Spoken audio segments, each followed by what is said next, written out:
What's good, the peoples? I don't know why it's doing this. This doesn't make sense to me either. Let's find out which...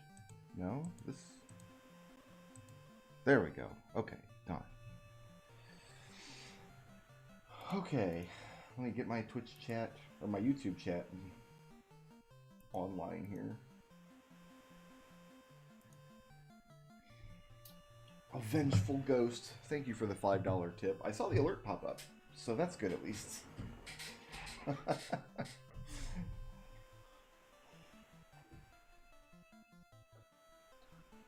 Oh, I woke up very sick today, and I don't really feel like streaming, and also the light kind of hurts, but whatever. We gotta play Final Fantasy.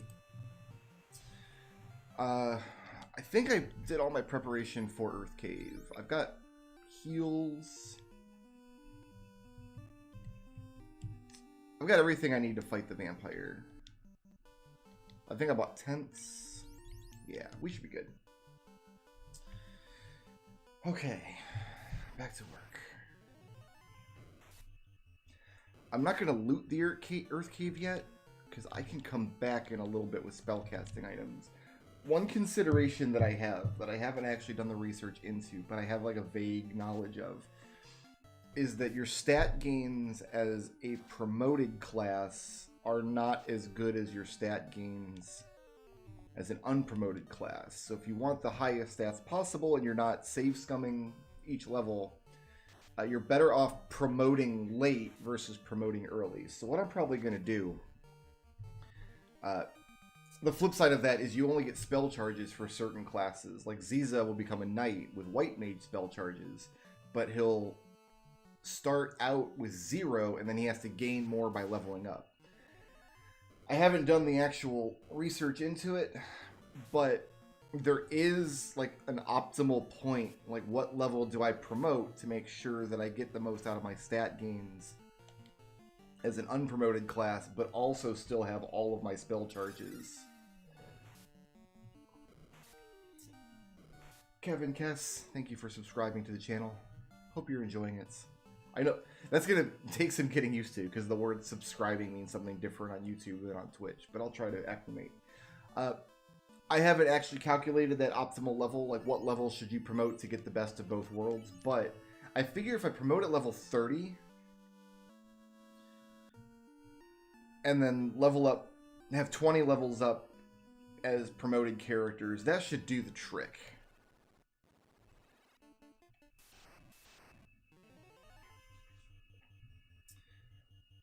I also remember it not being true for the monk. I recall the monk being identical to the master in all respects. Like, it's the only class that doesn't gain anything by promoting. So we'll play with these characters until level 30 and then promote, and that should hopefully be enough experience levels for Noah and Zoc to end the game with 9 level 8 charges. Because they should get charges at every level up, and we'll be doing 20 levels up. So level 30 is already way more than enough to complete the game, and it's way later than I typically will promote.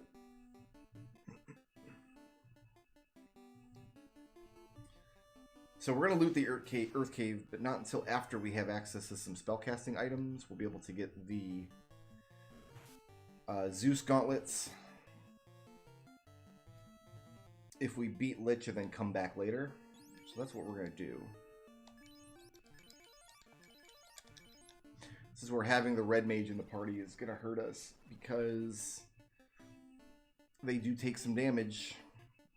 It takes a lot of resources to keep anybody but a fighter healed, and so having a character in the second slot that's not, strictly speaking, worth it, like a red mage. If we had a black belt there, I'd be fine with it, except black belt will be one-shotting pretty much everything in this cave. Well, maybe not at this experience level, but eventually. But the red mage and the white mage are not great characters. Black Mage, I think, is a good class, even with the broken spellcasting in this game, simply because they have the most multi-target options before you get spellcasting items. And then they can cast the most useful spell in the game, which is fast. So having a Black Mage is always a good idea. In a multifaceted party like this. I recall reading that like 40-something, 43 sounds like it's right to get all your spell charges, but I don't want to cut it close and then get my last level up and have my knight not have all his charges or something. So I figure, excuse me, like I said, I'm not feeling well today.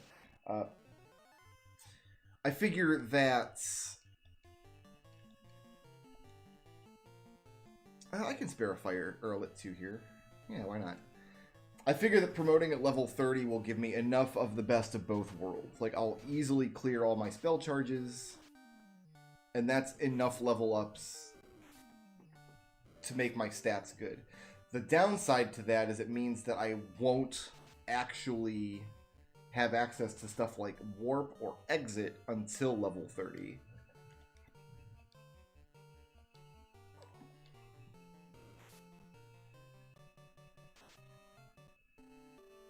So I wonder if I should do a level grind to 30 on the Agamas when I get that far.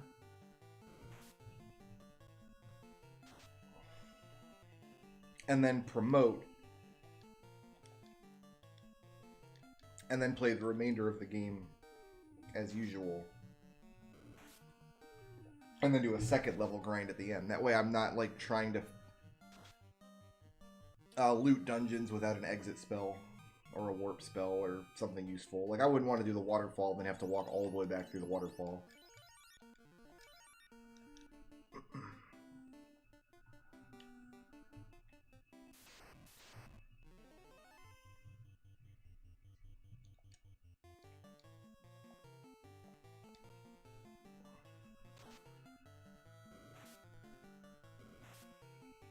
I don't know anything about how stats are gained in Dawn of Souls. Or the subsequent versions. I don't know anything at all about them. I've never looked into it. With this version of the game, I've at least done my homework at some point, and I know where to find the information if I really need it. Dawn of Souls, I am far more ignorant.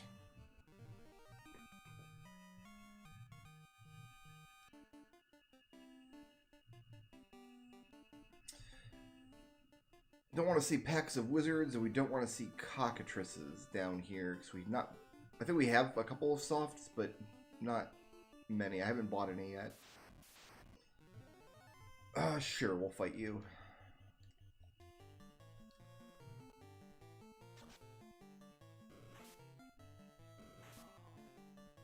So I apologize if I seem a little more out of it today than usual, but... I woke up very sick this morning, and I've just kind of been laying in bed all day. That's why I didn't get the stream layout stuff done that I was hoping to get done, because I spent the day in bed instead. I apologize for the inadvertent rhyme. Sometimes it happens, and you just gotta roll with it when it happens. Gotta acknowledge that the rhyme happened, and then move on with your life.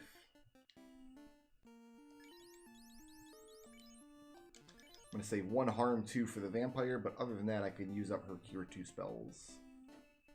Oh, bat, please. Thank you.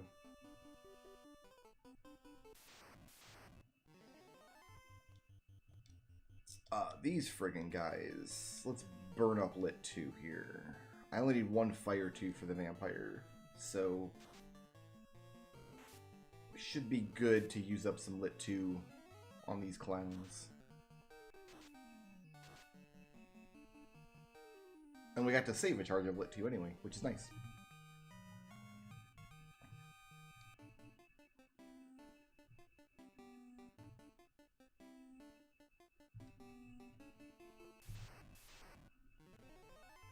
I don't feel like fighting 6 of you, and I don't want to waste a harm 2 here.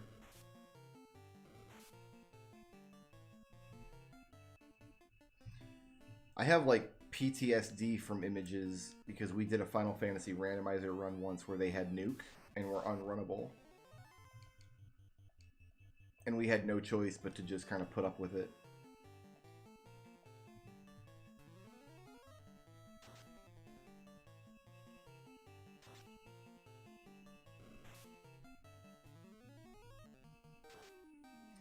be enough for you.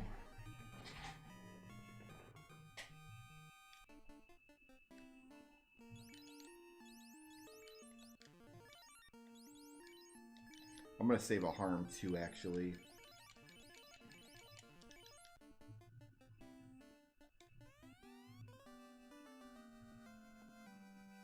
I think in the Titan's Tunnel we're going to get another one of the weapons that I'm going to hold on to for the whole game.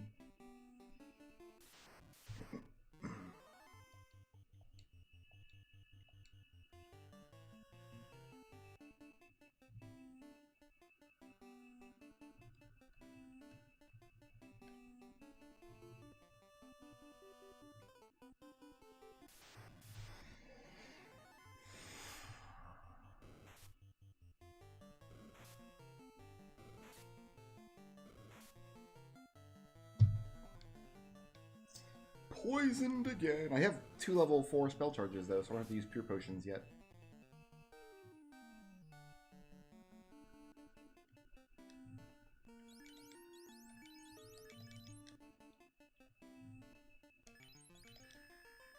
Maybe it changes your party if someone's poisoned to give you a visual indicator that something's wrong, that you should go into your menu and check it.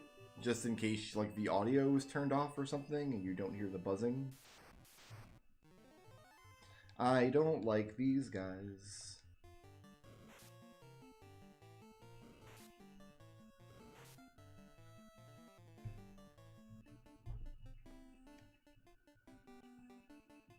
I think they're only on this floor, though. Once we're up off this floor, we're safe from cockatrices and wizards. Now it's just, like, bulls and asps and stuff. See what I tell you? Bulls. Here they are.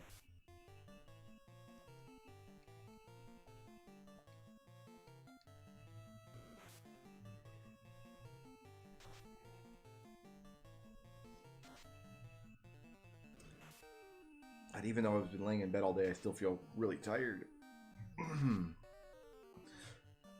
Anyway.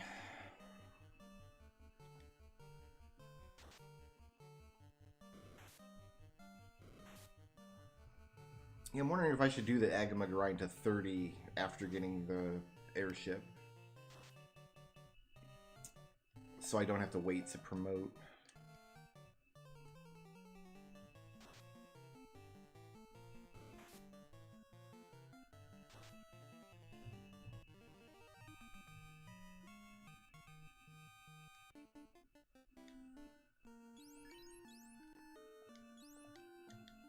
Oh, you have some cure that I can use.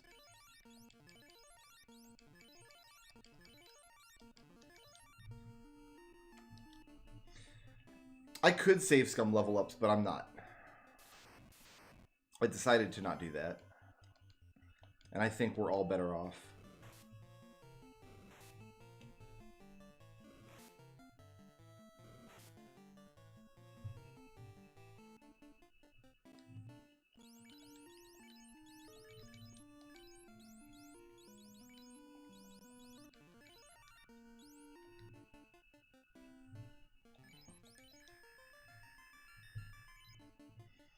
That's why it's the almost perfect save and not the perfect save. Well, one of the reasons.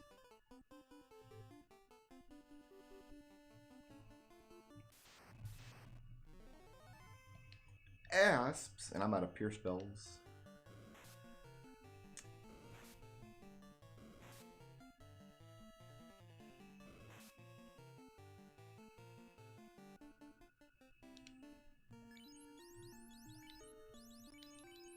I must not have replenished pure potions yesterday.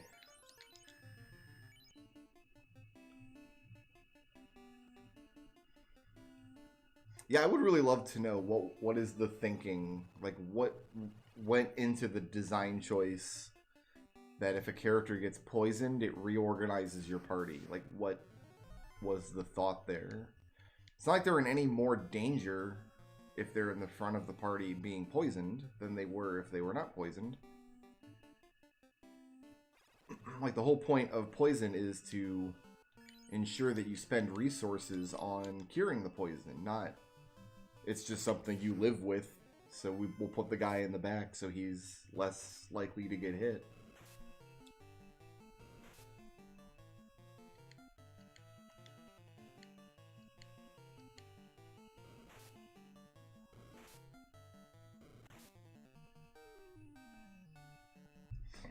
Zoc is getting Fire 3, is that correct? Yes. I might buy that right now. I think I've got the Kizash for it.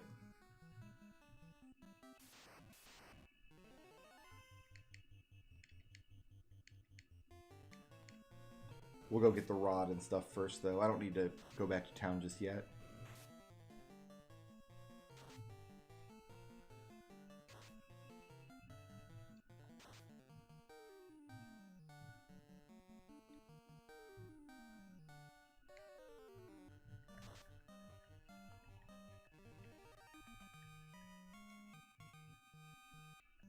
Man, if I do a level grind to 30, though, on Agamas, or even Red Dragons,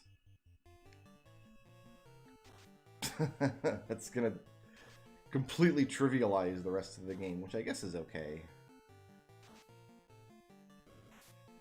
Should be fine.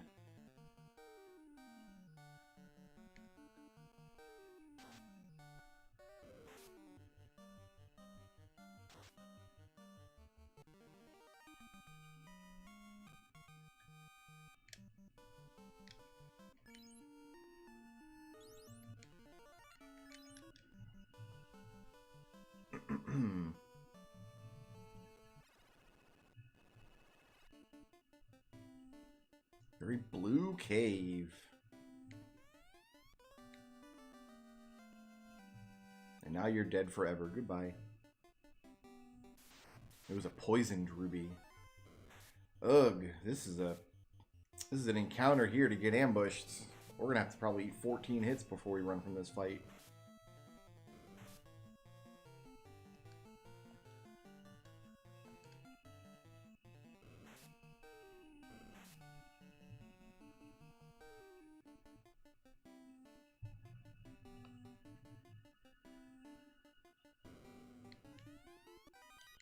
This great axe. This is one of the weapons I'm going to hold in my inventory just because it's a unique weapon and it's an axe, and axes are not that common. So Zoc is going to hold this for us.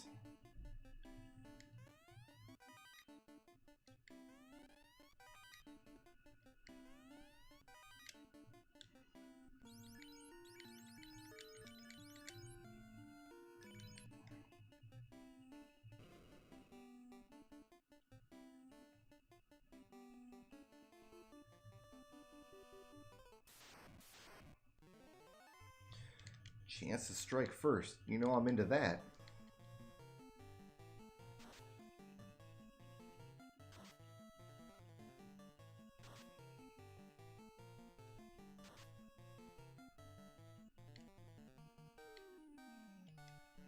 Finish off the Groger, please.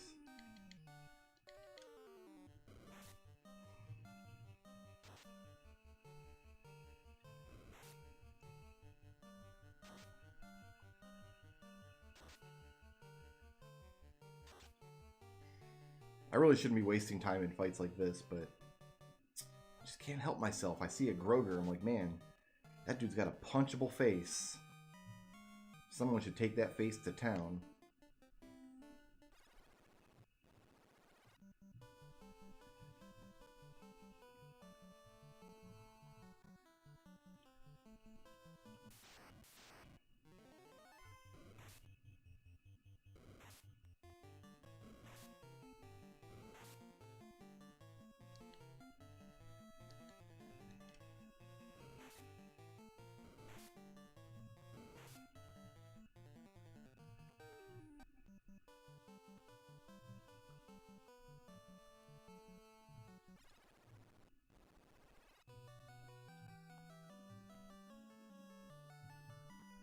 There should really be treasure boxes in that second room up there. It feels kind of bad that you come all this way and this dude doesn't even have a treasure box for you.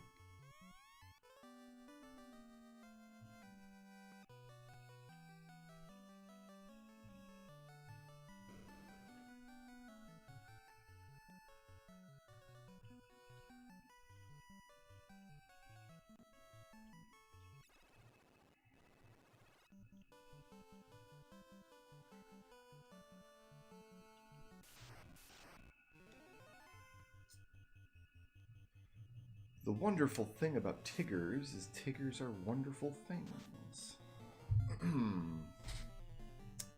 And then I murder them for experience points. Actually, I guess mostly I'm into the gold right now. Not that Tiggers are a big source of gold, but he was in my way. I have swords. This isn't rocket science.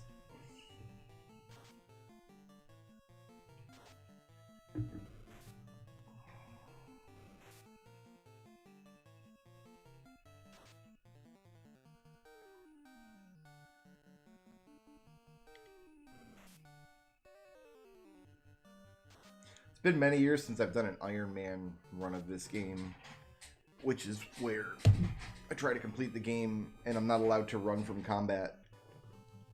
And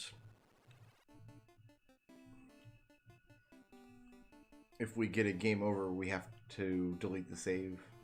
Actually, I'm not sure that I've ever completed that run. I know I've attempted it a bunch of times, but I always get impatient and don't level up enough. Try to go into the ice cave too early or some nonsense. I guess if I was really serious about doing a run like that, I would download the encounter list so I know what I'm going to encounter and where.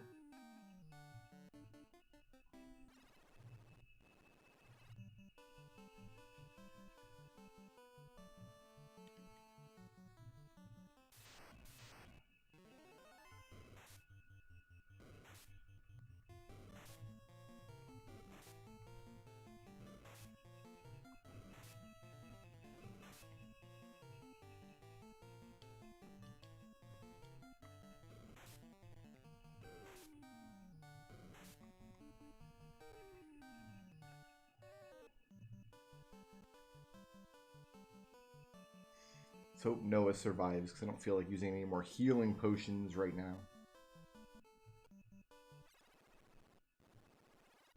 Alright, what's my money looking like? 13,000. So I should be able to... Can I even use level 5 magic yet? No. But I will buy a spell in anticipation of using it.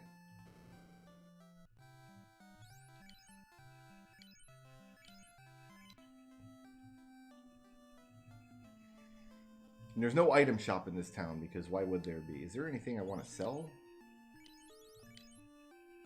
Iron helmet. I can sell.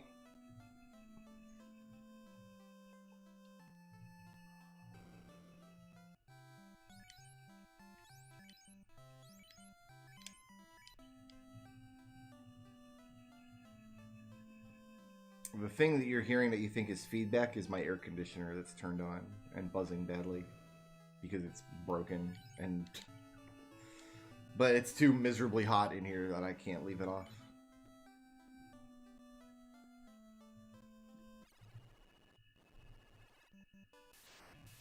So my options are to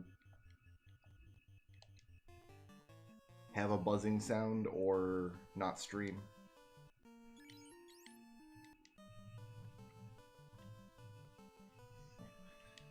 Do I want to try to level up again?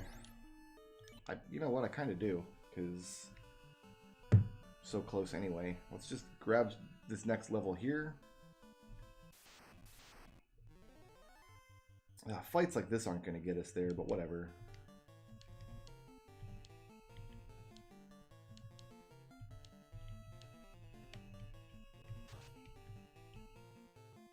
I have OBS configured to try to drown the buzzing out using a noise gate, like to not pick it up, but the buzzing itself is getting worse and louder, and I just need to have that air conditioner serviced.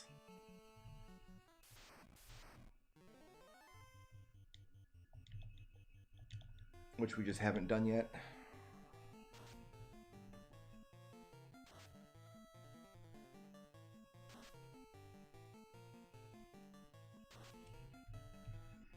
But yeah, it's the middle of December, and I've got to run my air conditioner because it's so miserably hot. Woke up with some kind of illness today, but I don't think it's coronavirus. I don't have fever.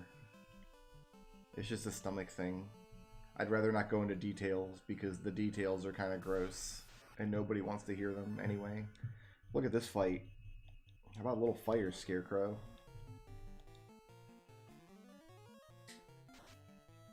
I think when Zoc levels up, he'll get access to level 5 magic and can cast Fire 3.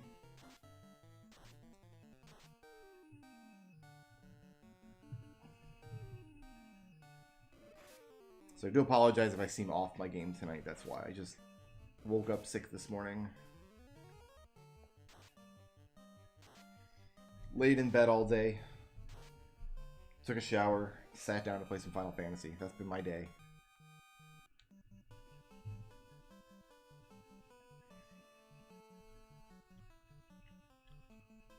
It's the heat in here that was making me feel more miserable than the illness.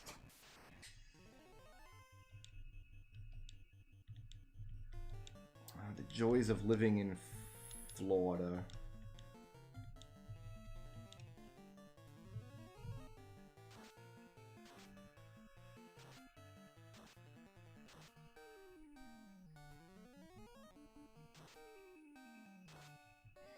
Believe me, the buzzing is incredibly loud for me too. It's actually drowning out my game audio quite a bit. It's all I can hear. I try to run the AC as little as possible, especially when streaming, but no, I don't get any shots of Fire 3. Well, I don't want to level up more than this. We'll fight Lich with what we have.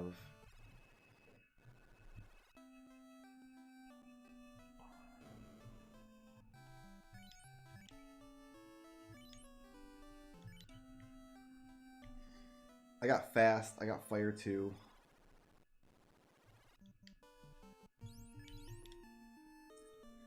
I could fill out my level 1 and 2 slots though before moving on.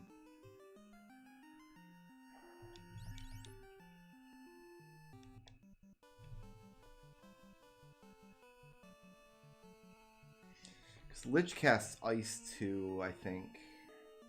And who gets anti-ice? We're giving it to Corey because we wanted to buy Pure sooner.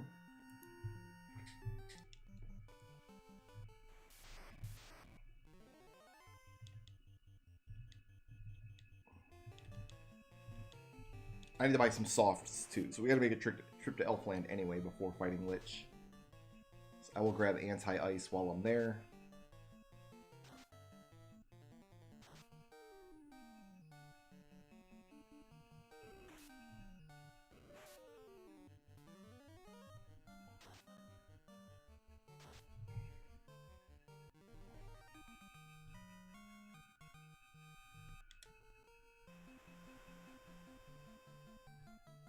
I keep hitting my R button to turn on my map because I've been playing Final Fantasy IV for so long now.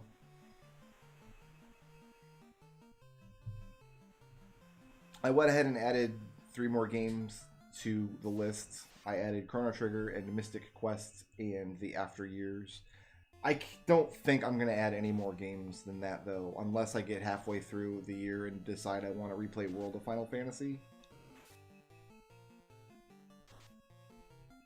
And the reason I haven't added that game is because that's getting a perfect save in that, maxing out the levels on every single monster. Not technically impossible, but I don't think I'm quite ready for a replay on that game yet. We'll see how I feel about it going forward. You know what? I'll burn up these wolves. I just literally don't care. They attacked me. Terrible, terrible doggos. It's a cool game. It's just I'm not ready to replay it yet.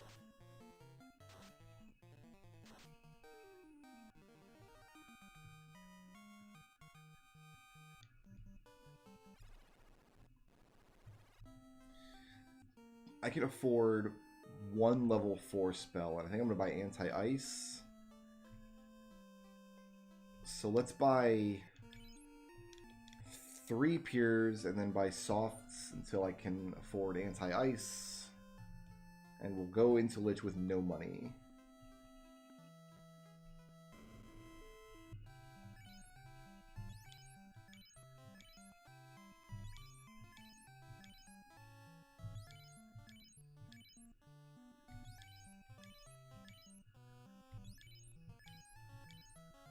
Oh, I'll use the cabin too.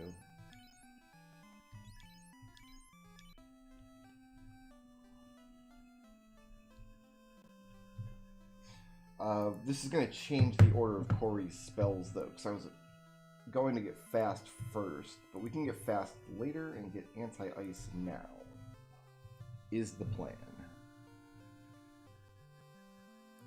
Because I think that'll be more useful against Lich.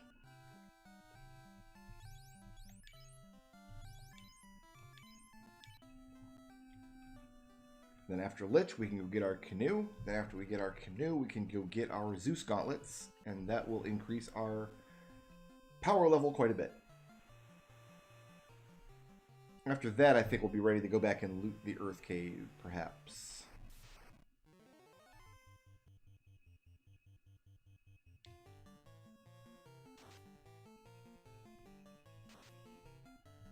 Because if I went and did the Ice Cave next, the Ice Cave is filled with game overs. It kind of requires you to get a lucky run to get through the Ice Cave at this experience level. We're at what, level 9, level 10? Looting the Earth Cave first, I'll probably gain another level. Maybe 2, because we got to fight a lot of trapped squares.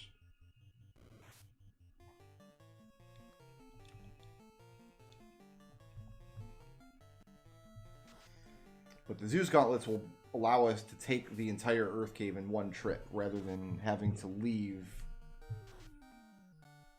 and revisit with more resources, because we will be able to clear encounters much quicker.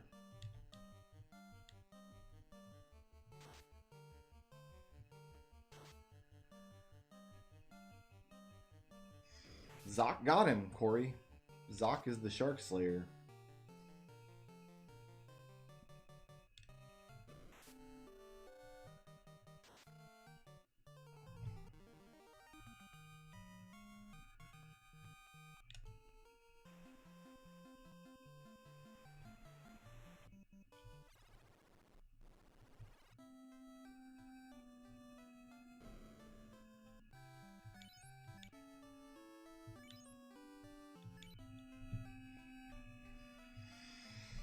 Okay, fighting Lich.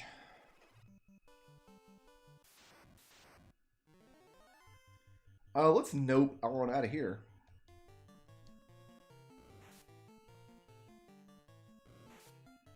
Just the land of 10,000 nopes. Oh good, this is shaping up to be pretty nice.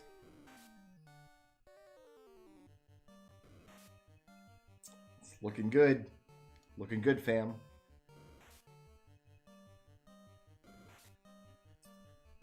You know what? Let's just push this little button right here. Let's just do that, huh? I was only 6 steps out of town anyway. There's no point. We would have gotten away from that fight eventually, but it might have taken 3 or 4 minutes.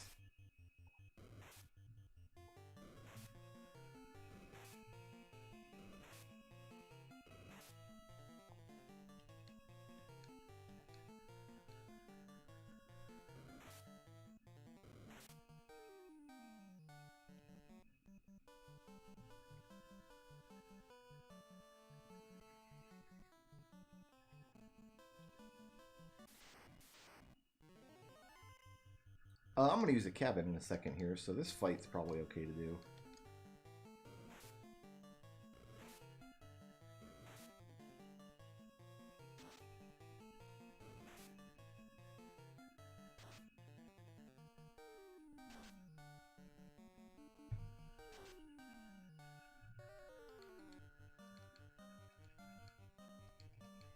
If I had Zeus gauntlets, probably 2 ogres would be dead right now.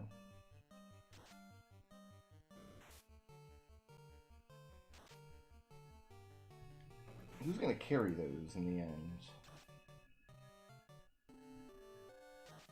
I have Noah carrying those in the end.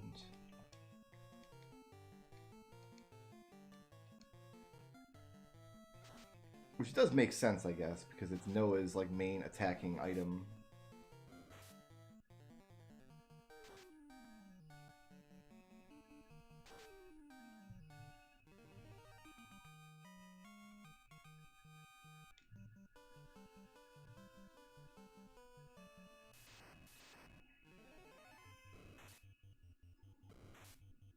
Alright, Groger, calm down. We'll play with you.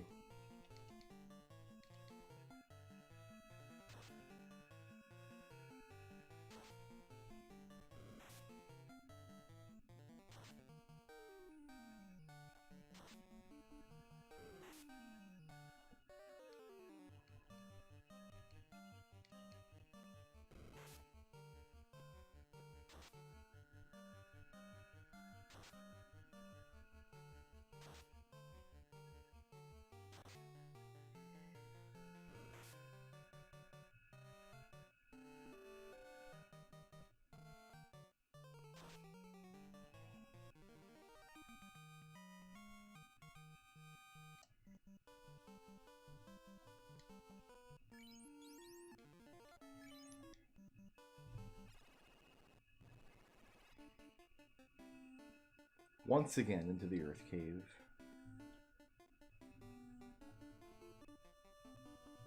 I kind of feel like the Marsh Cave should have been set up this way, where you have to take it in 2 stages. Like going in the first time and fighting like a little mini boss gives you the item you need to do it the second time, because that kind of reinforces the idea that, hey, you should be taking dungeons in multiple trips.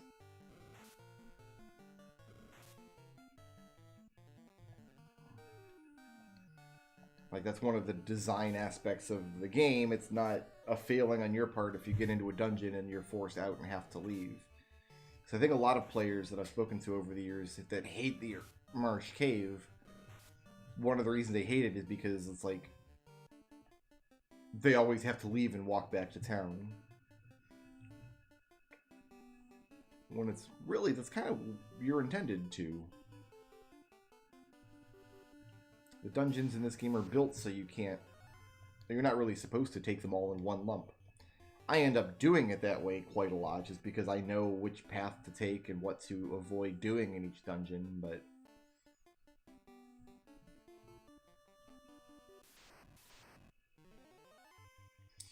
I don't want to fight 4 Grogers. This is like a 6 or 8 round fight.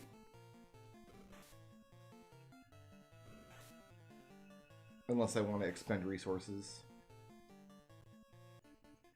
Spoilers! I don't want to expend resources.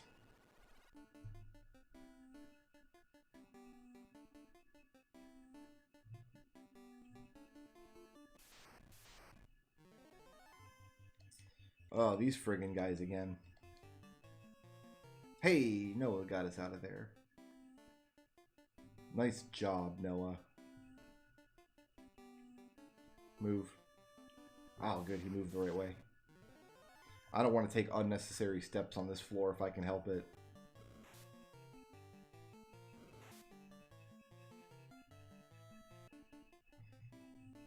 Every time we get petrified, it costs me 800 gold. Alright, we're in this one for the long haul. You and me, Bat. Oh boy, 6 of them.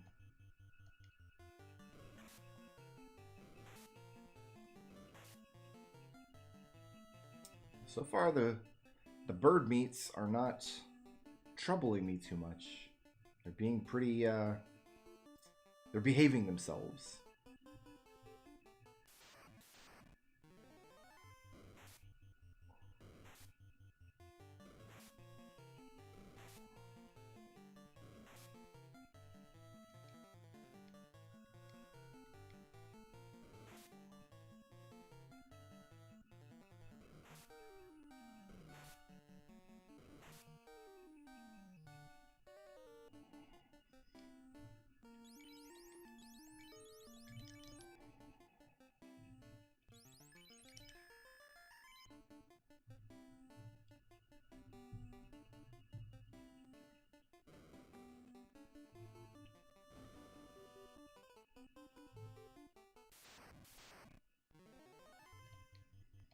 These friggin' guys again. Oh, Noah is just the king of getting us out of there. Rod. Down we go.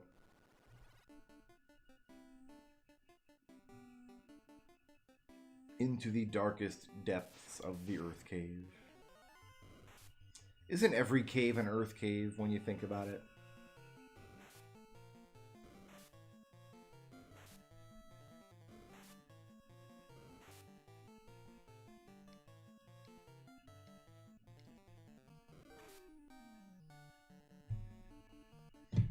It's kind of hard to have a cave that's not an Earth Cave. I guess you could technically have an ice cave, but it would not be a very permanent structure.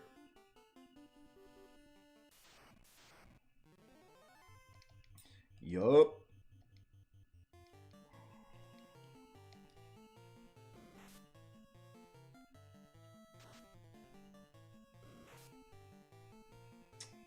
These wizards are making up for the other ones that were being kind to me.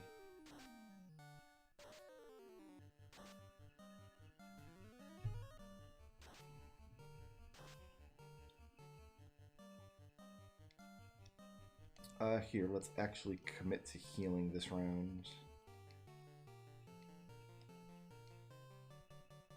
Okay, didn't matter.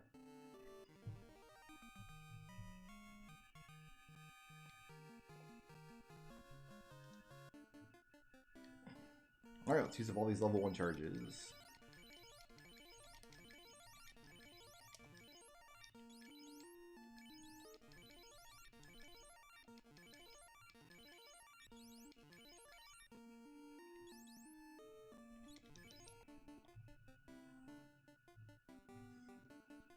I guess she's going to throw out Harm 2 against the Lich.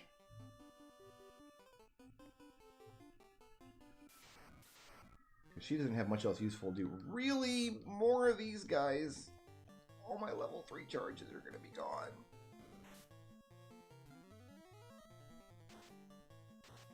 Very unlucky part of the encounter list here.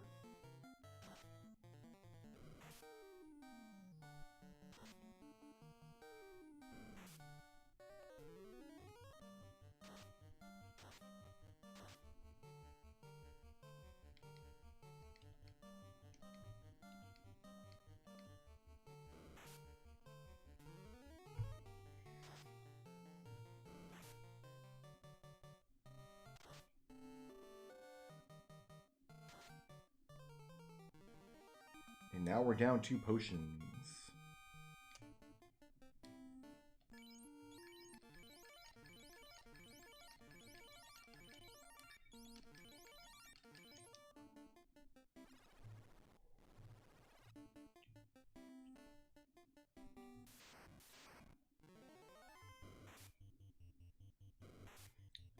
Never understood the lore behind why mummies put you to sleep. Like, they make you tired just by looking at them.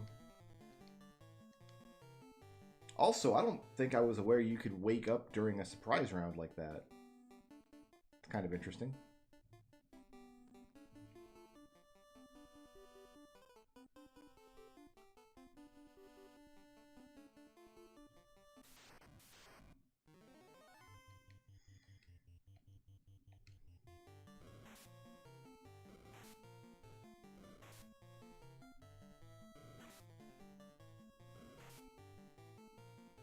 But I have my Pure spell.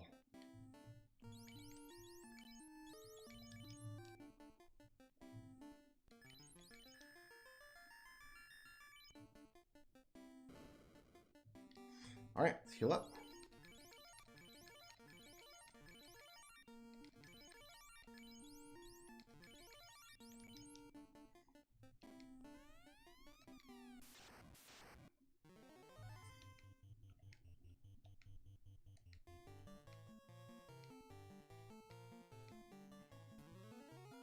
Alright, let's hope this anti-ice spell comes out before the actual ice spell does. It does, nice.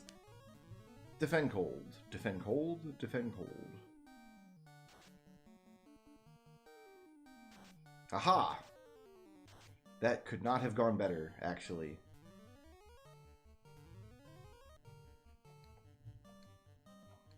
exactly what you want to see.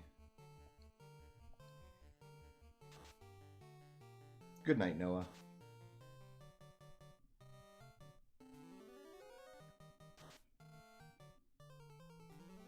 Kind of a big fire 2 roll there. Should be nearing death now. Just go ahead and attack.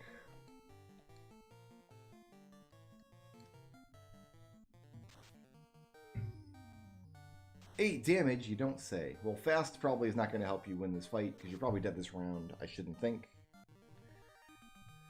Nice, smooth Lich fight. Doesn't really get better than that.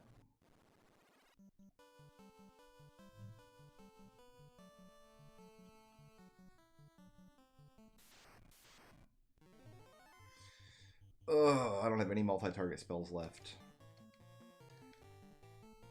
I should grab Ice 2 as I sail by Elfland, I guess. What level 4 spells does Zoc get? Fast, Ice 2, and Sleep 2. Okay, so I'll buy Ice 2 because the extra charges will be very helpful in the dungeons ahead as we go through Castle Ordeals. Yeah, because you've got nothing else to cast. You can cast Ice, I guess.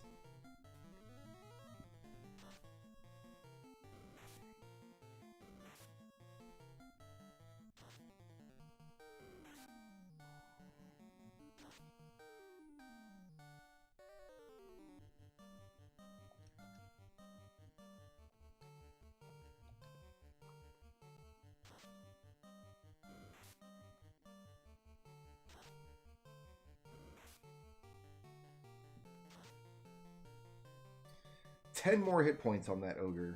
If Ziza had just done 10 more damage. Pink is not the color I would have chosen for ogres. Gray or green would be the appropriate color, but they went with pink. And you know what? I can respect that. Yeah, I can afford a level 4 spell.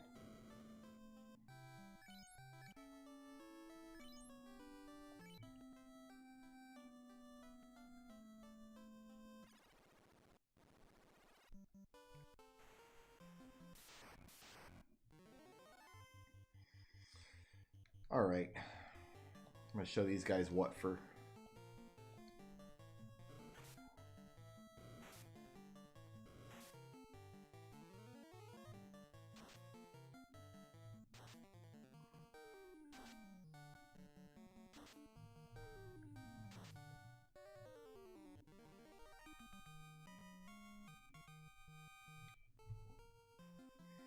That pays for the in-stay that I'm going to have to use to replenish that spell charge. Well, I guess depending on where I stay.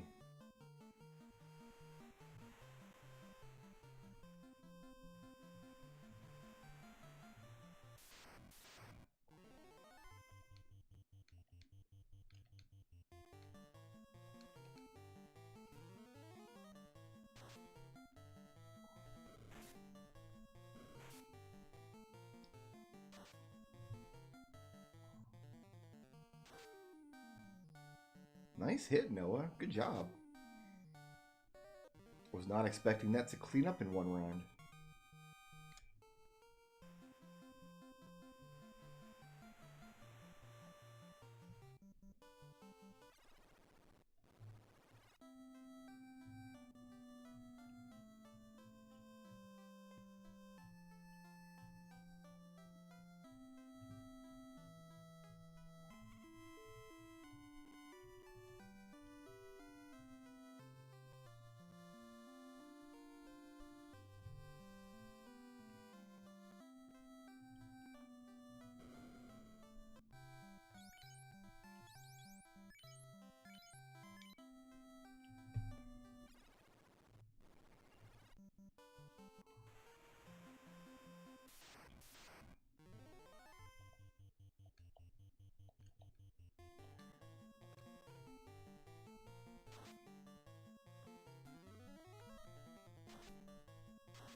We should grab a few levels in Castle Ordeals as well.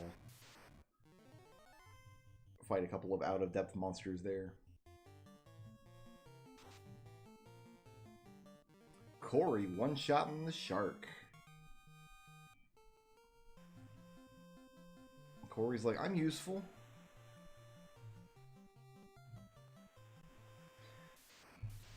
That's actually one of the... we were talking about 8-bit theater the other day. That's actually one of the things I disliked about 8-bit theater. Was in that comic, the Red Mage character was like the min-max guy. Like, he was the guy who was like, oh, I'm the best at everything because I allocated all my stat points properly or whatever.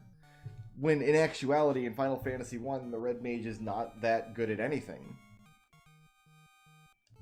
He can't fight as well as a fighter. He doesn't have as many spell charges as a wizard. So it always felt like the guy wrote that character improperly. Was it supposed to, was like that the joke? Was that the idea?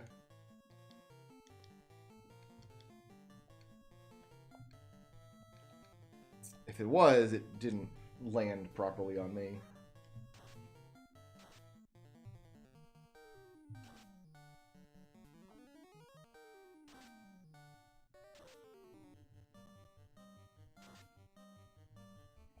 I'd be surprised to laugh at any of 8-bit theater's jokes, though. I just didn't... The whole thing rubbed me the wrong way. I didn't like the idea... Let's say this. I didn't like the idea of a sprite comic to begin with. Because there's really two things that you can sell your comic on. The quality of the writing and the quality of the art. Well, this guy wasn't making his own art. So... all it has left is the quality of the writing, which wasn't good. I remember at the time I read a comic called Adventurers, which the guy did do his own artwork. It wasn't terrific. Like, it didn't look amazing, but... and some of his jokes were funny. The whole comic was about, like, how weird RPGs are and how weird it would be if characters actually had those conventions that they lived with. But he drew his own artwork, and so I enjoyed that comic a lot more. It was funnier, more consistently dead. Ice 2 never came out. You bitch. You absolute sack of cocks.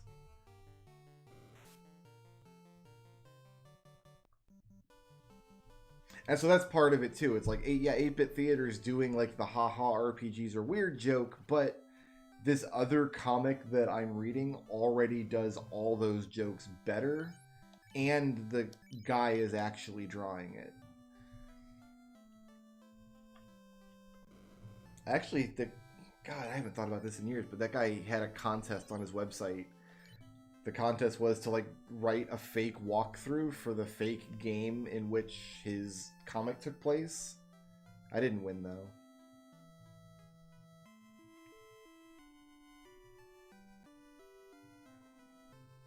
Like, one of my favorite jokes from that comic was they're talking to, like, this old sage guy, and he's like, you must go to the elemental shrines.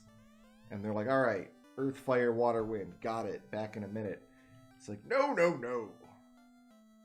We have a much more scientific understanding of the elements these days. You must start in the shrine of hydrogen. Did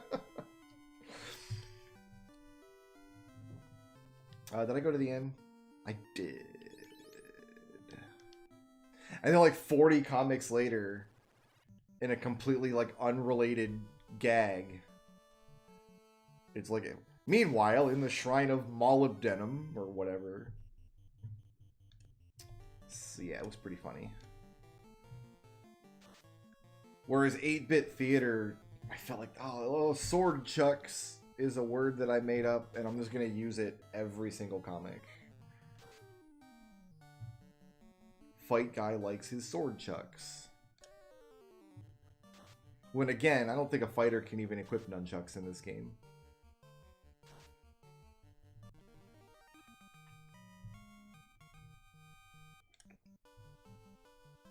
There's a style of humor that's very pervasive that I think is becoming less pervasive over time, but it's being slow about it. But like where the entire conceit of the media is every character is either incompetent or immoral or both. And that's the source of all of our jokes. Is everybody is either an idiot or a jerk or an idiot jerk.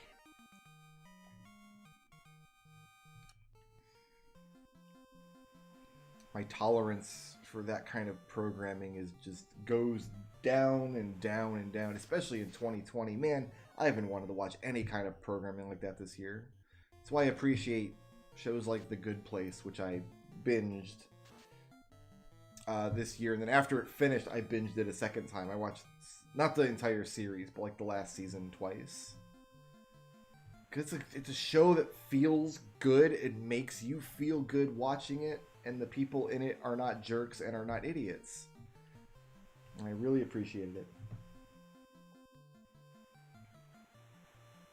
Should hire an artist and make the P-Meister into a series of comics. That's what I should do.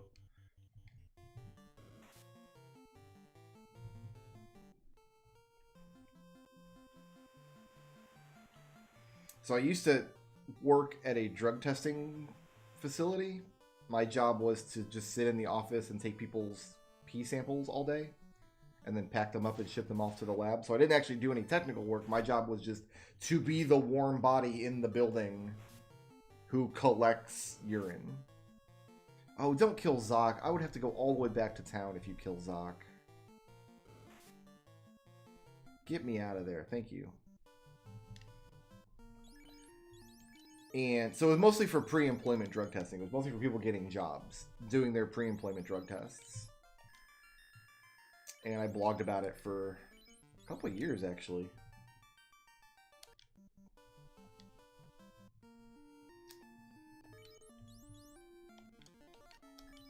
And let's use up some of these level 1 charges. In we go.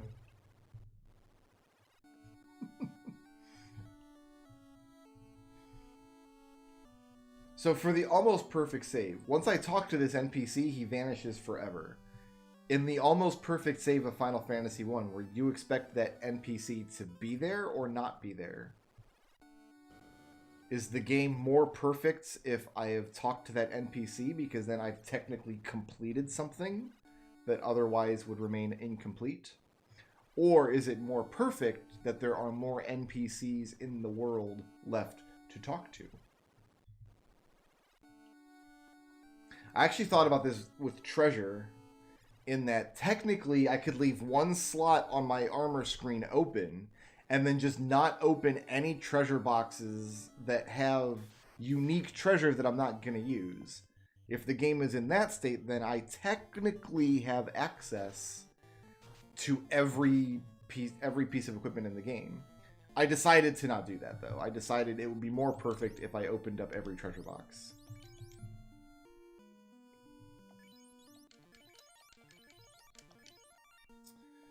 I kind of got my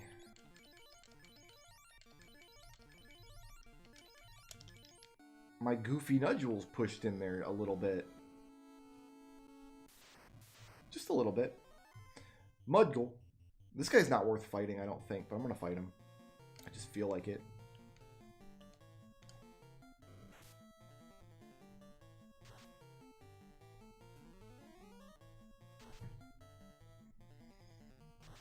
The randomizer has a setting called NPC Guillotine, where if you talk to an NPC, it removes them from the map until you leave and come back.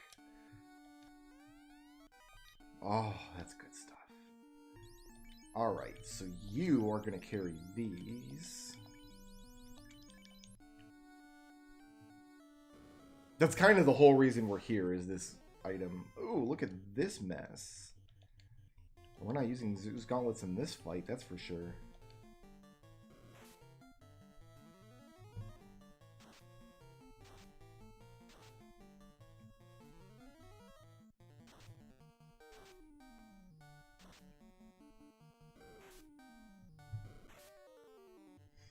We're down to potions as well.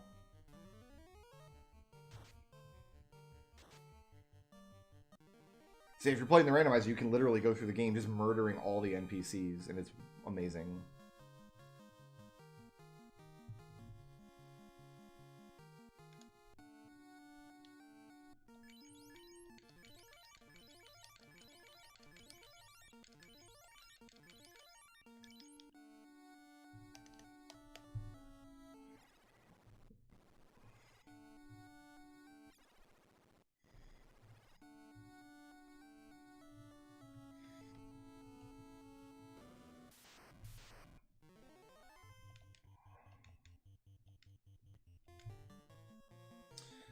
We're going to save yours. I can use Ice 2 here. We need Fire 2 against the zombie dragons at the end of this dungeon.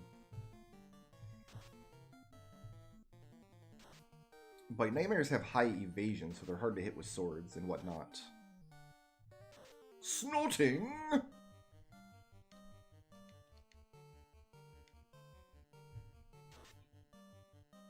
Snorting? Yes, I am going to say that every time a nightmare uses that move. Every time.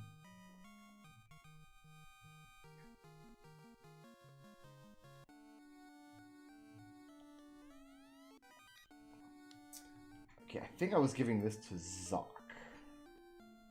Yeah.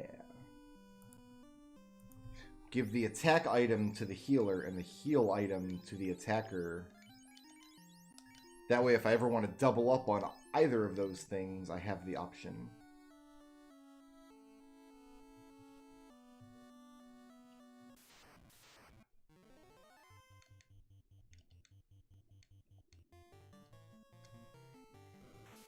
But those two items are going to stretch my resources a lot. Oh, right. No, I need to take these guys seriously because they can do that. And they're going to. They're going to do that.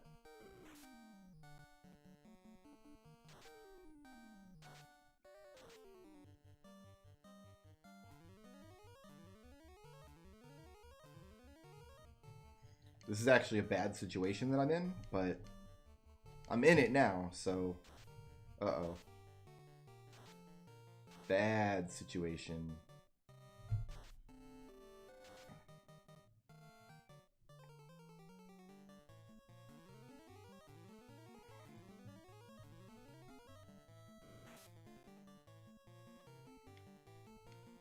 Icky, icky poo-poo situation. Well, this run through this dungeon was going pretty good. Until it wasn't anymore.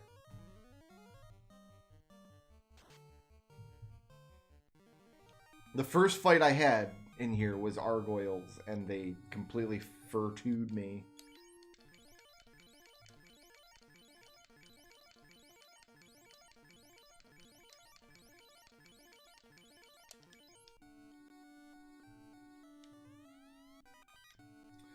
So that's a good get.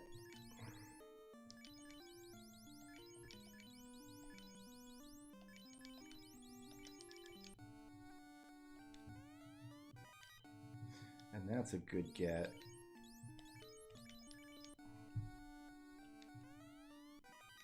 And that doesn't matter.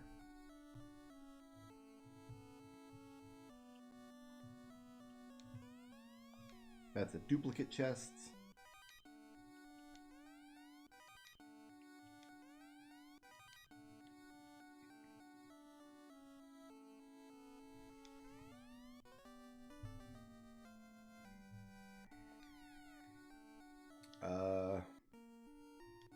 Yeah, let's just go for it. Whatever.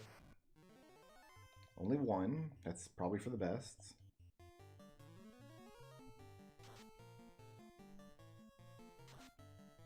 Nice. Less nice.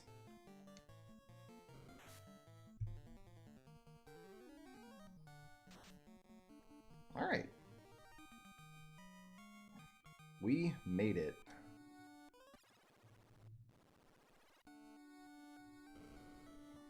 You know what? I'm going to leave this NPC alive. He can just be there.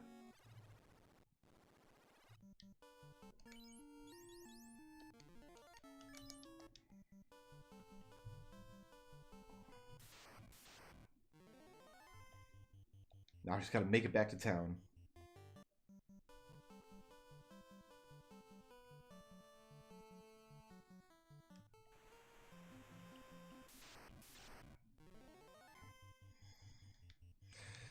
Yeah, okay.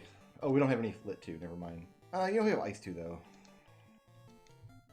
Let's go ahead and just put Ziza and Zoc out in front of the experience curve. I think Ziza was behind a little bit, so actually Zoc is out in front. And Ziza's just caught up a little.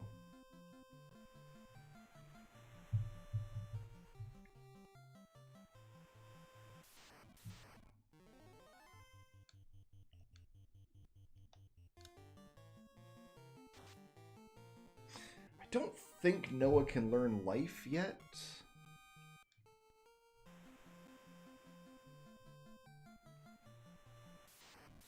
I should check.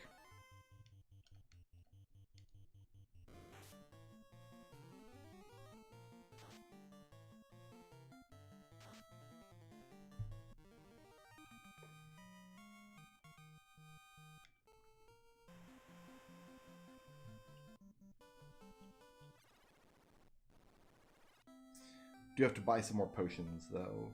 What weapons can I sell?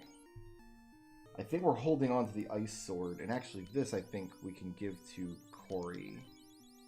Yeah. Let's take a look. Yeah, we are keeping the ice sword. We can sell the rune sword. That's it. That's the only the only weapon we can sell at the moment.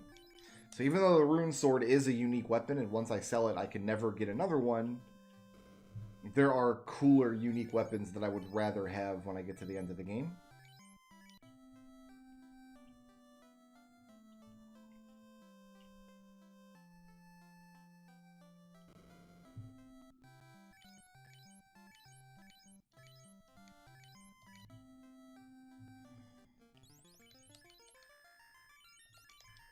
Whereas in the PSP version of this game, we will literally be able to hold every weapon. Okay, armor. What can I sell for armor? I can sell everything Zoc's holding that he's not equipped with.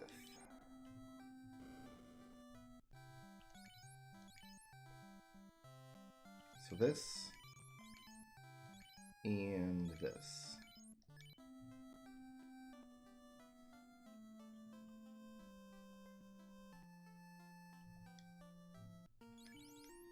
We still don't have level 5 magic. I guess it happens at level 12.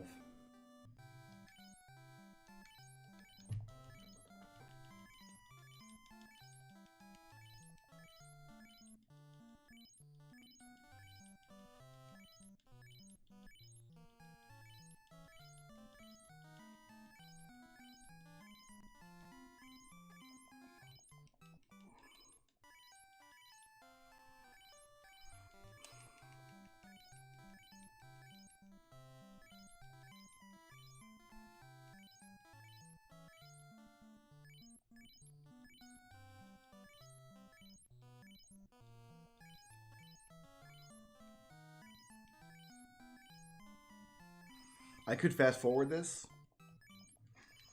but if I did, it wouldn't be the almost perfect save. It wouldn't be legitimate.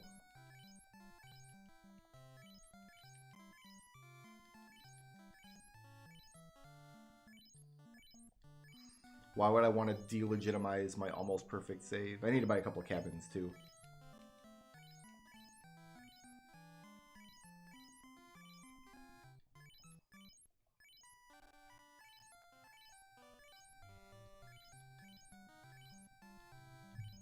This is the authentic experience. We actually used to argue when we were kids over whose job it would be to buy all the heal potions because nobody wanted to do it.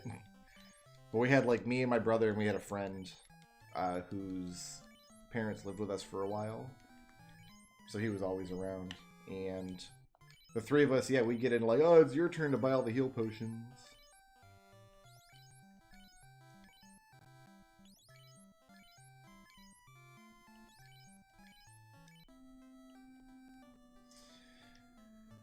I think I want to buy level 5 magic, even though I can't use any yet. I'm going to buy... I'm going to see if I can buy life.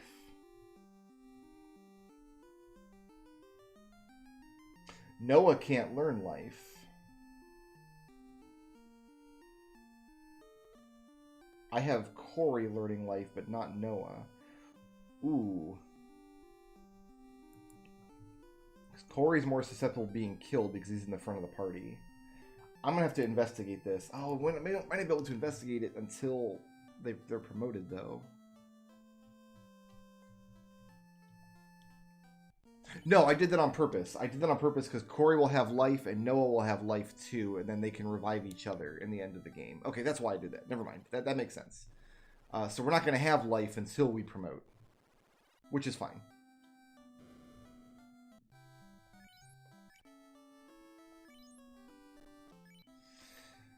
We probably all deleted each other's save data at one point or another.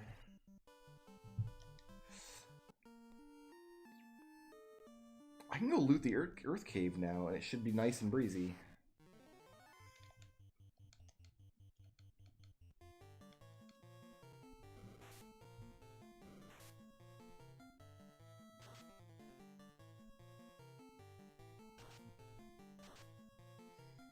Noah's lightning spell is purple. Yeah, I decided we might as well go through the after years. We might as well.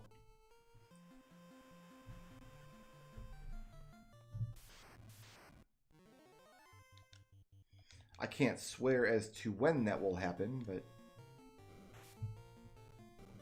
we'll all suffer through it together.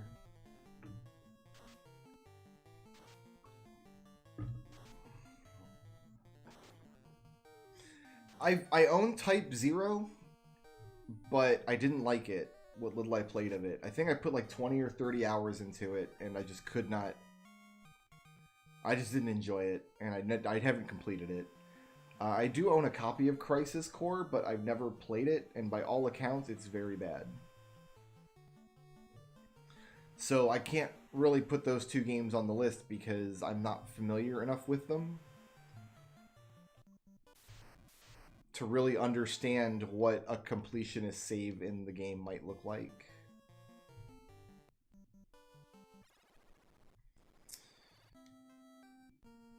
Maybe Corey can learn life now. We should try that.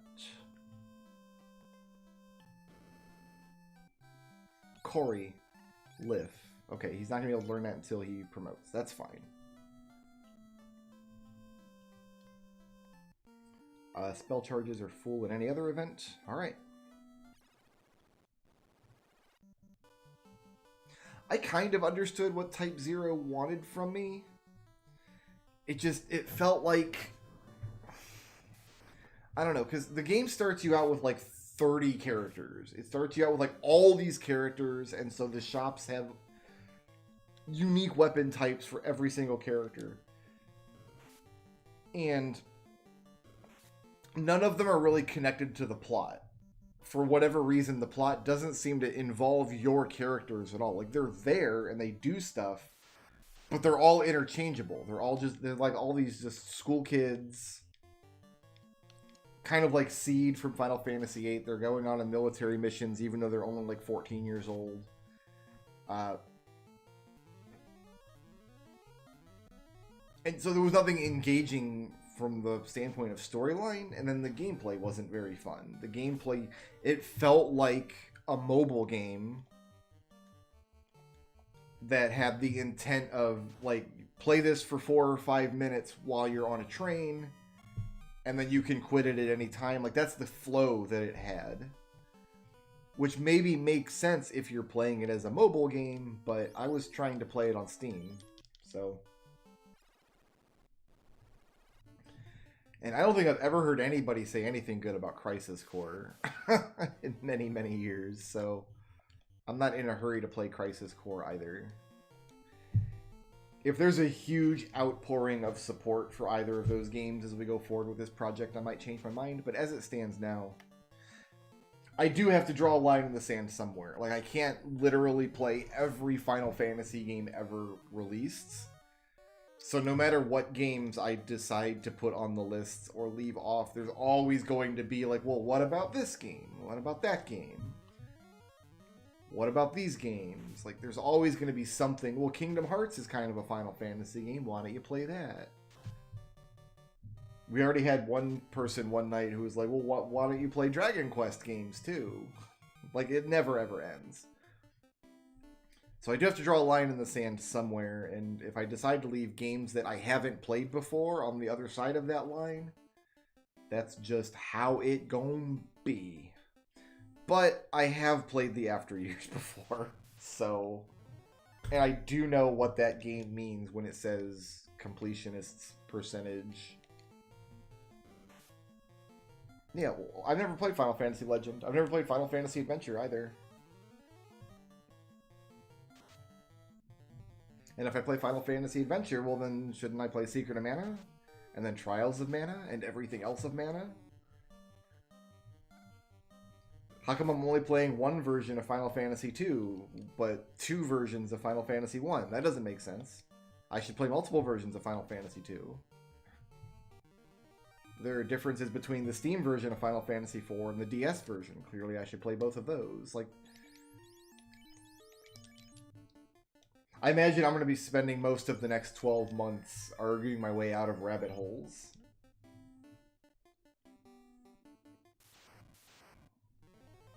I'm looting the bottom of the dungeon first.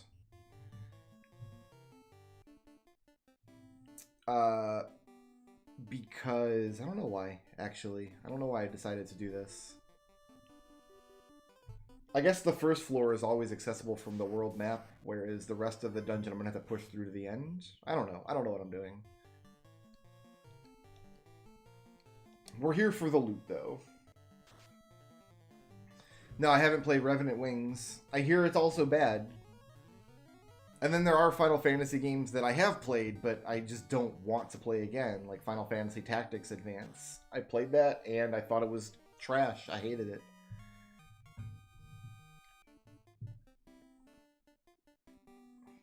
I played a lot of that game, too, back in the day. Earth. Welcome to Earth.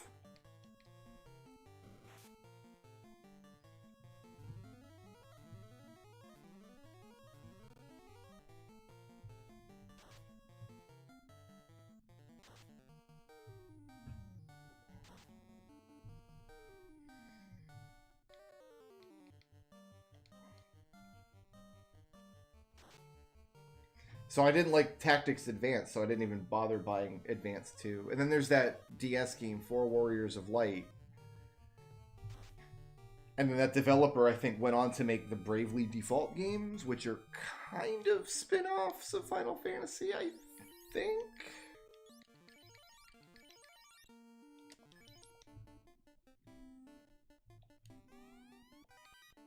$5.75. Ooh, a wooden shield. That'll get us there.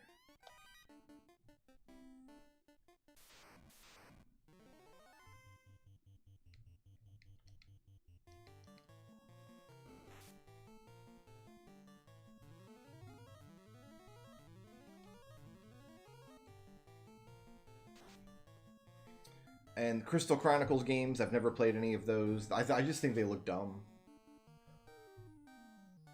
I'm not interested in multiplayer experiences at the best of times, and that's what that game looked like was, hey, what if you could play Final Fantasy with your friends? And I was like, I don't have friends and I don't want any. Leave me alone.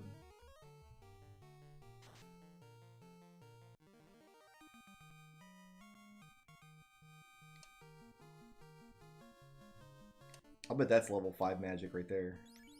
Yeah, sure is.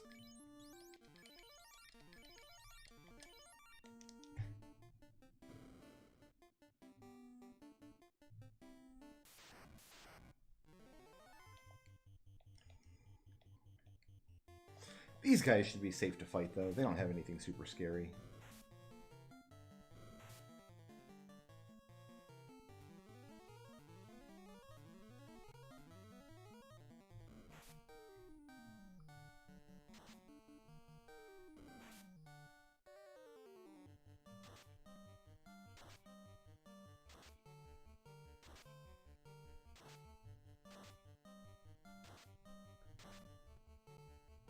I do appreciate people coming along on this journey with me.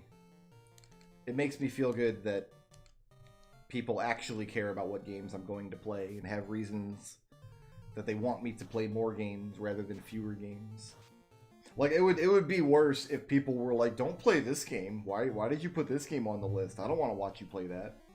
I don't want to watch you play anything. I don't even know why I'm here.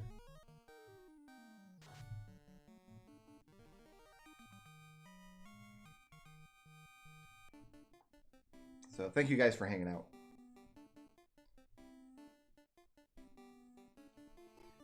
I think for story playthroughs at least, I'm gonna leave it up to like a member poll. And as of now, I think I've only got one official member of the channel. So he just makes the decisions for everybody. And I think the game he wants to see is Final Fantasy VII, if I recall correctly. So if you don't want to see Final Fantasy VII next, you got to click the member link. It's going to cost you $1 a month. And you can never cancel. Because as soon as you cancel, I know you're not my friend. But that's the idea, is I'm going to, when I come towards the end of the game, I'll put up a poll, like a members only poll, and say, here's the next like 4 or 5 games I'm thinking about. Which one do you want to see? And then just take the most commonly voted one.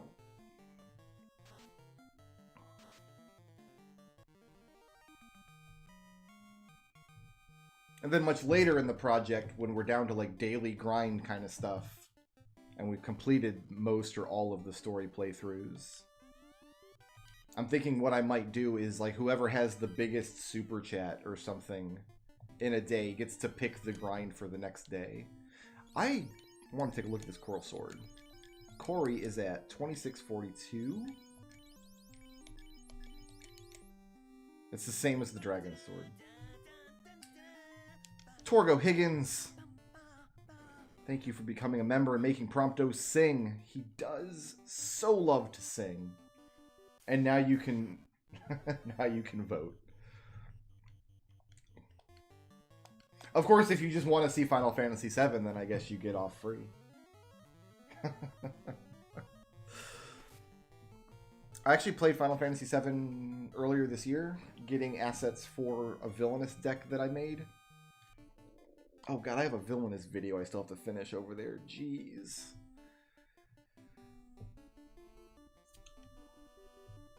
But I'm kind of already jonesing to play through it again. It was a really rough playthrough. It was like super quick.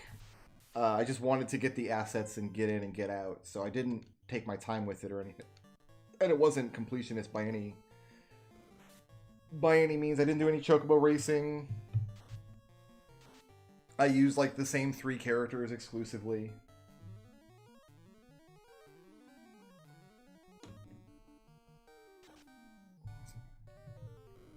One thing I was not aware of in Final Fantasy VII, I don't think, is everybody in that game has an item that teaches them their last limit break. The idea is you have to level up to a certain level of limit break and then give them this rare item that is unique. You can only find one, except for Eris. Apparently, an NPC that gives you Eris's limit break item trades it for another item that you can get in unlimited quantity. So, if I'm understanding it correctly, I will both be able to get Eris's level 4 limit break, even though there's no way in an endgame save to verify that you've done that, and keep one of her limit break items in my inventory.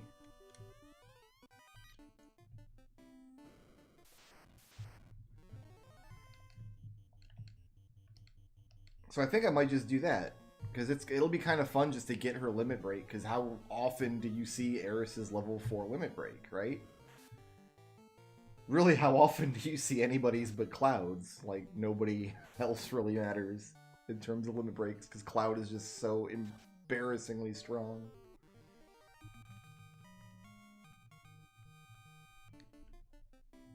So I've never done that before. I've never leveled up Eris's limit break. I have, like, gotten everybody's limit break in that game, but I didn't see any point in getting Eris's, because it's like she just...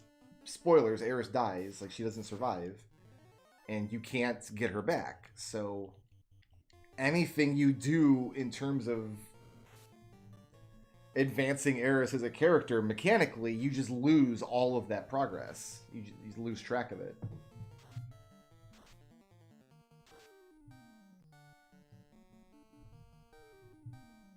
I mean, eventually, though, you have to do the kebab scene. I guess you don't. You can just quit playing the game before you enter the Temple of the Ancients and just decide that's the end of the game.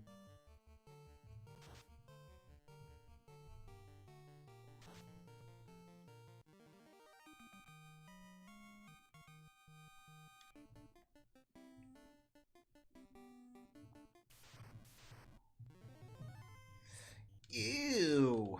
These guys. You know what? We're going to throw a Fire 2 out then.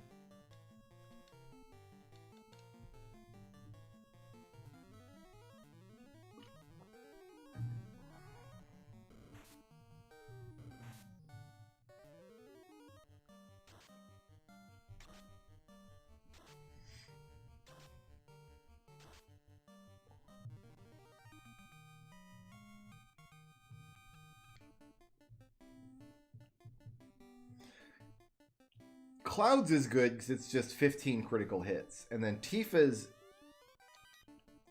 the quality of Tifa's limit break really depends on whether you can hit those reels or not.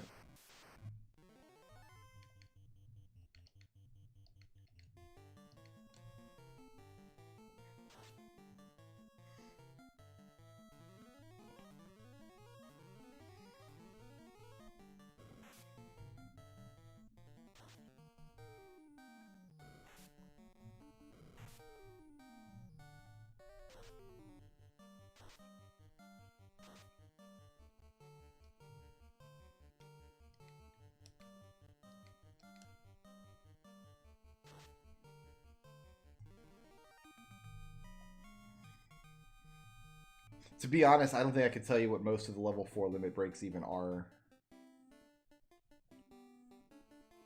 Is there a room down here? Oh, this is the entrance again. Whoops, didn't want to go that way.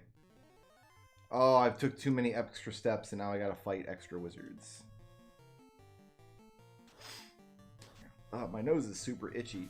It's not running though, which is weird. Like, I'm not stuffed up, I'm not like clogged, which is weird because I did feel that way earlier when I woke up sick.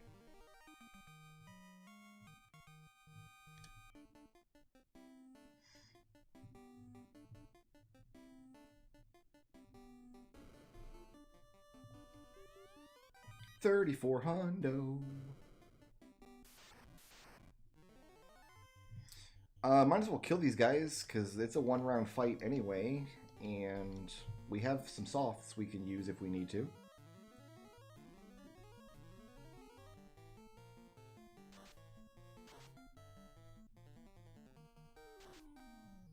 Well played.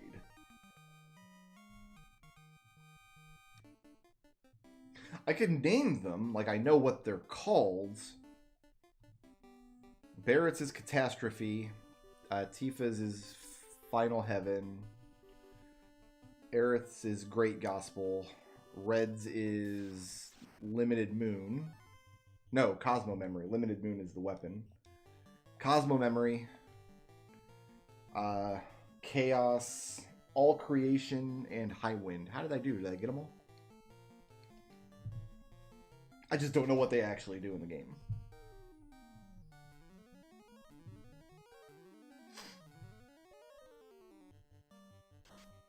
Nose is so itchy.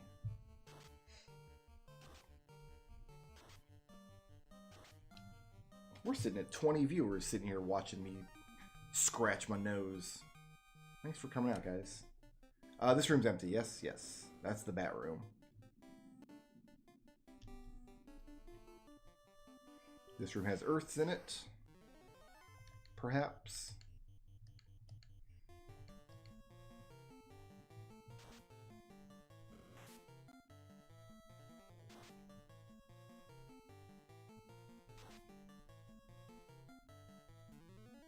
So I've only done one playthrough of Final Fantasy VII where I bothered getting people's limit breaks.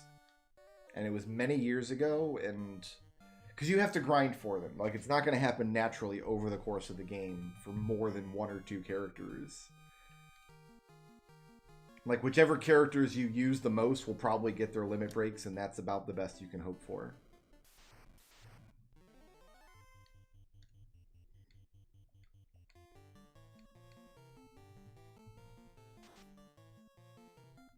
I think most people, like, the idea is, like, you give Yuffie her limit break, but you don't actually equip it, because her, like, level 2 or 3 limit break is actually better.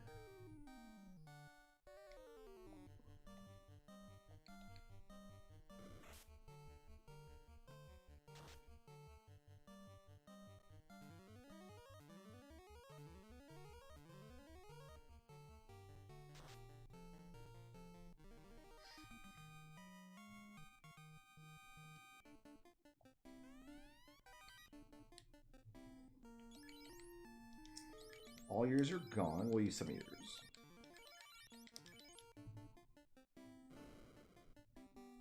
Alright, 1 more floor, and then we use the warp tile on the final floor to leave. And then we have to loot the first floor.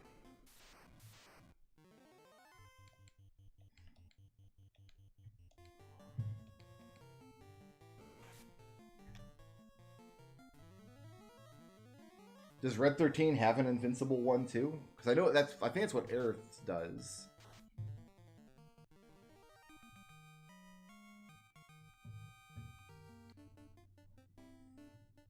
Gives you, I think it's called Peerless condition, which makes you invulnerable to all damage.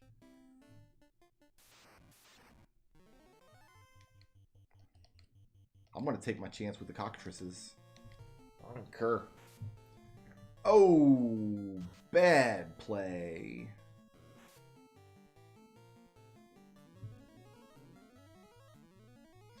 Red's second level 1 limit break gives you haste, which is really good early in the game at least.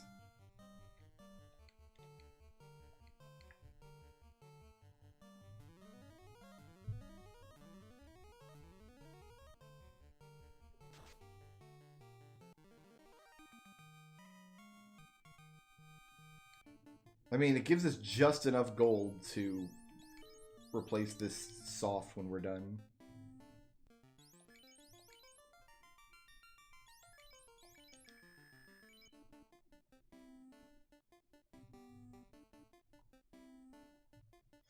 I remember many years ago, me and some dudes were, before the After Years came out, we were going to use RPG Maker to make a sequel to Final Fantasy IV, like a fan project. And one of the story points was, and the After Years did this too actually, was that the summons were like going to go evil. So it didn't make sense for you to have access to any of the traditional like Final Fantasy summons from Final Fantasy IV. So we populated the summon list with a bunch of summons that Final Fantasy IV didn't have. And I threw Red 13 on the list because Lunatic High is just a cool ability. I'm like, oh, that could be a summon. Red 13 could totally be a summon. If he believes in himself enough.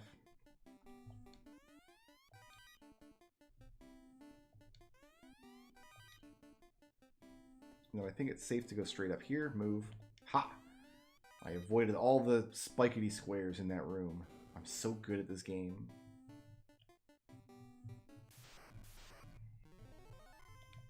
Ew! Wizards. You know what we're going to do, actually. I want to make sure we get through this fight.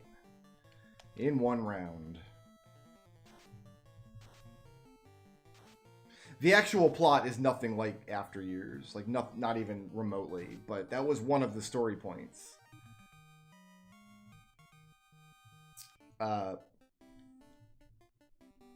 Like, instead of Golbez going evil, it was Rydia that went evil. And all of her summons went with her. Or something. I forget the details. Hold on, I've got an old blog post that goes into detail on this. Let me see if I can find it.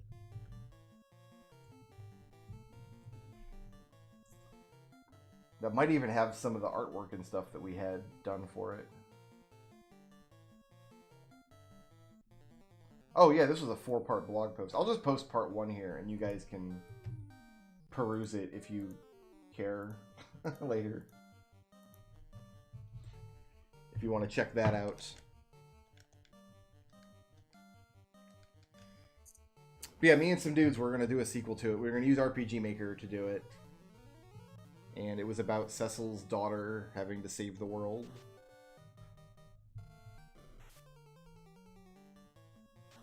So, I mean, a lot of the same story beats happen. Like, if you're going to do a story set far in the future, you're going to end up like, oh, the child of this character is important. And we had a lot of that. Just instead of Cecil's son and Yang's daughter, which is how it ended up, we had Cecil's daughter and Yang's son. Also, we killed a lot of the original cast in stupid ways. Like, I think Palom and Sid and Edge were all dead before, like, the story was even gonna start.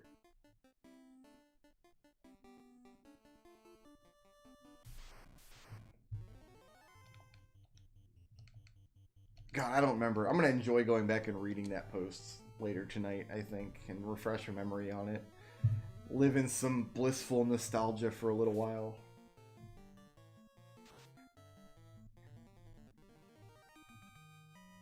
I think that's something we were mindful of back in our discussions of it, was like, we don't want to have the same situation where like the character's dead but not really dead. That's the twists. We didn't want to do that. Well, if you're gonna ruse yourself, I'm just gonna lit 2 you to death if you don't mind, buckety boy. I'm gonna use an ice 2 in this fight, I think, instead of a heal staff on the first round. See if we can clear out some of the cruft.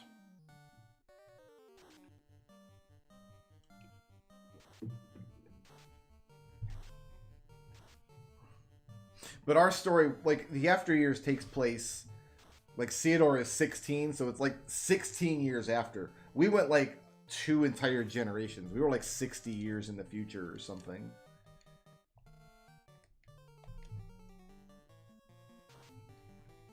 If I'm like, Cecil and Rosa were supposed to be like old parents. Like, Rosa was already fairly old to be having children when she had her daughter. And then the game takes place, that character is 30 years old. Like, it's already fairly advanced in age.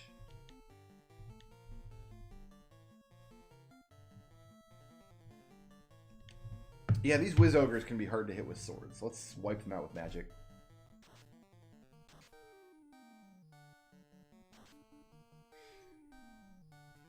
And our bard was also a blue mage, because blue magic is cool. But yeah, the blog post is even entitled "Our Final Fantasy IV sequel was better," because it was way better, like, compared to the After Years. Can I? Yeah, buddy, that's new for you.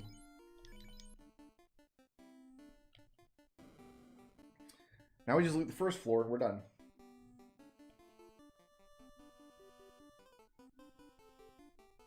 Wait, I thought I looted the first floor. Because I got the coral sword. Oh, no, there's rooms I didn't get. There's bottom rooms. Okay, no, there's still rooms to get.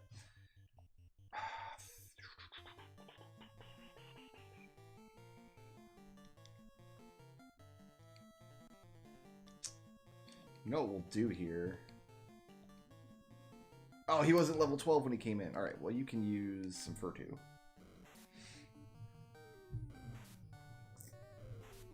Because the actual story of the After Years is just... It's bad. You'll see when we get there. It's bad. Like, well, here's what happened. Like, they took some people... Like, there were people in Square Enix who were passionate about wanting to make a sequel to Final Fantasy IV. And they're, like, big Final Fantasy IV fanboys in, like, the bad fanfiction kind of way. And then somebody said, okay... You can make it, but we're not giving you any budget. You only have assets we've already made. And you have to do it as an episodic game for cell phones, because that's the market we're trying to get into right now. So basically, we'll let you do your bad idea, provided... you hang this gigantic millstone around your neck. that's when we'll let you do it. So, yeah, that was the after years. We'll see when we get there. Like at one point you crash land on a desert island and your airship is broken and all that's on the island are coconut trees. So you have to go collect a bunch of coconuts to fix your airship. I don't know.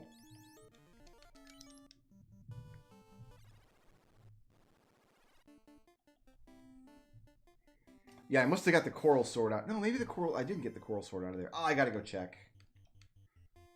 I gotta go check.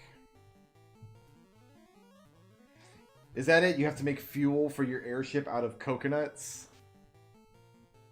What a dumb game.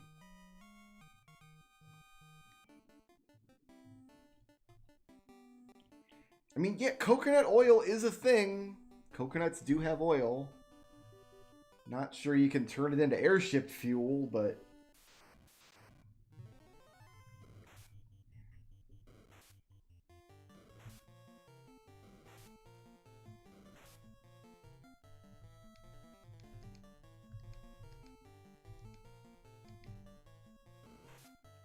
Is it Ursula's chapter? Yang and Ursula, I think, had the best challenge dungeon because it was just like a series of fights. It wasn't actually a dungeon.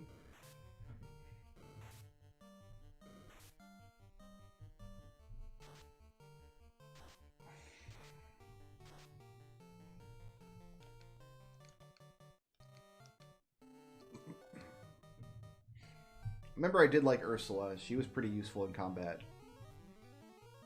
But there was one dungeon where you couldn't do RNG manipulation. It was either Porums or Edwards. I don't recall which was the worst one because you couldn't just manipulate the drop you got at the end. You just had to hope you got it.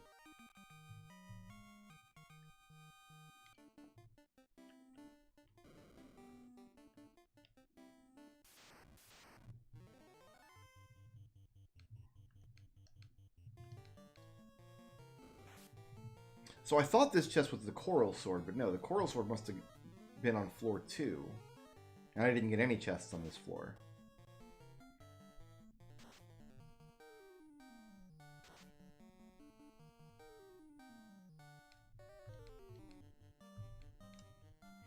The earth itself is fighting me. The world is against me.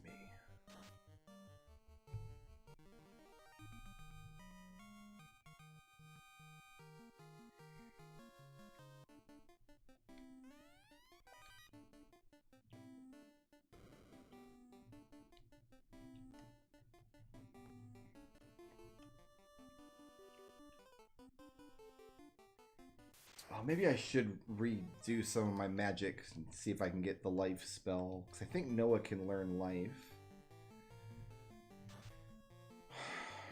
The problem is all 4 white magic spells for level 5 are good, and I kind of want all of them. I would have to give Corey Cure 3, and then Noah wouldn't learn Cure 3. And instead, I can give Noah life, but then... what would I be giving up?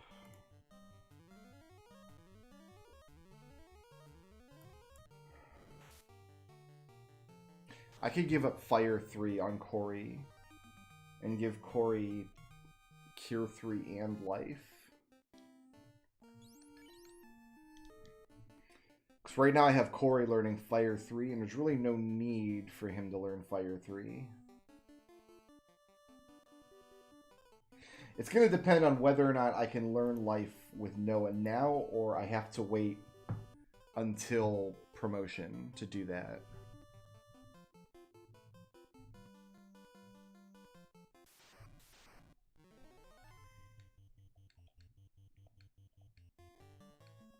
If I can learn life now, maybe I want to grab it and have it going into the ice cave to make sure I don't have to reset in the ice cave a bunch of times.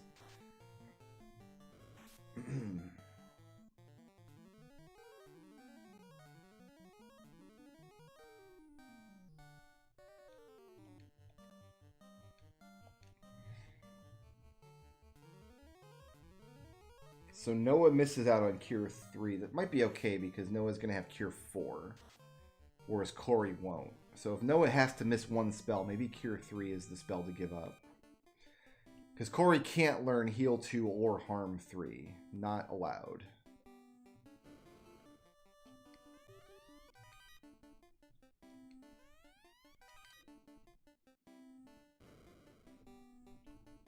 I don't think a lot of thought went into how much gold was put into each chests.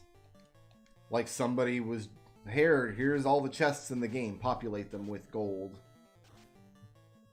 I think that was probably the extent of it. That was the perfect Zeus Gauntlet, because that leaves the other snakes for Zaza and Corey to kill. The perfect snake fight. Indiana Jones would have loved to see it.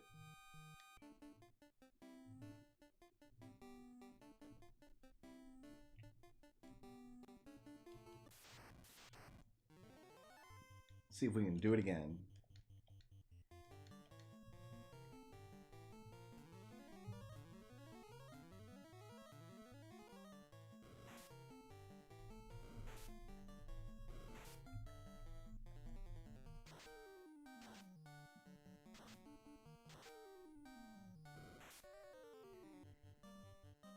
Nope, ineffective. Can't pull off the same trick twice. Boo, Tad.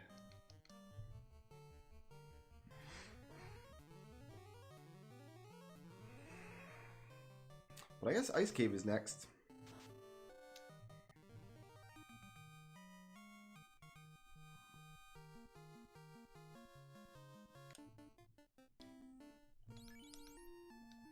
Just checking to see if we have level 6 magic yet.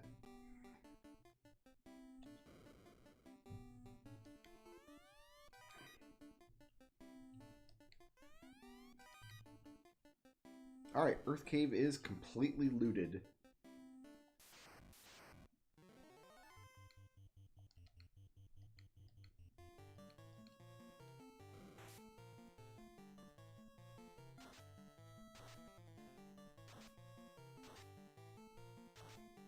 Oh, Ziza has nothing to do this round now. He's gonna be sad. Oh, my HP is so low because this party's full of mages.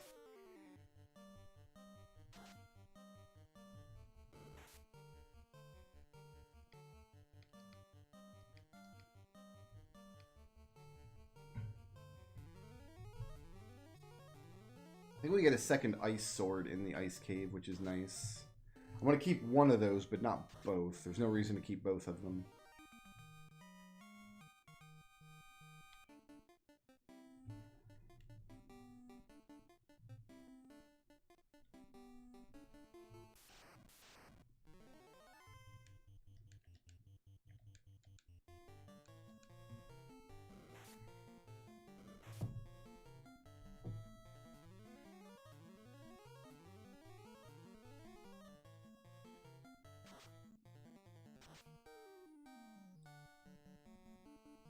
Yeah, if Noah can learn life,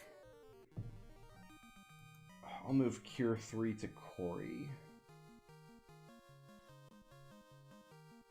And then I'll probably still teach Corey life, and I just won't teach Corey Fire 3. Because Zoc already has it, and I don't know when Corey would even cast it. Corey's going to learn Lightning 3 and Ice 3, and Zoc cannot learn either of those. Because those are the only two spells of their respective level in the Black Magic set that Red Wizards can learn. So I have to give them to Corey. So Zoc is going to be a pretty ineffective Black Wizard when all is said and done. You know what? I'm murdering all of you guys. You picked this fight.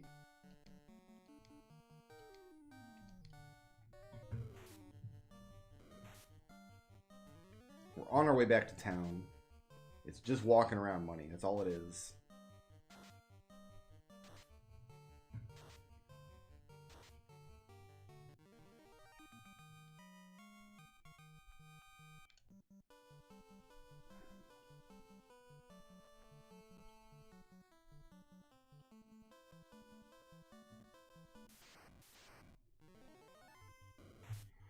Augrays.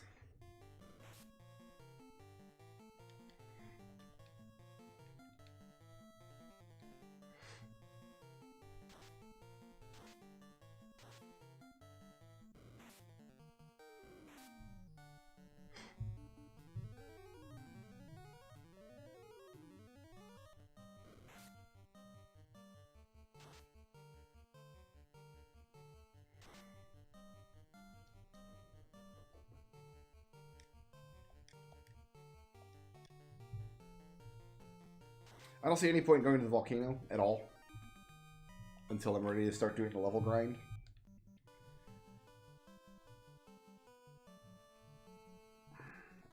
But I'm thinking I probably do want to do that level 30 level grind sooner rather than later, so I can go ahead and promote.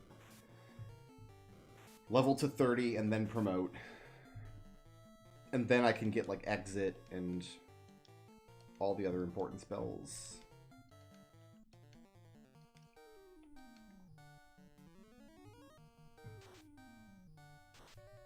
These guys don't even have any hit points, my goodness.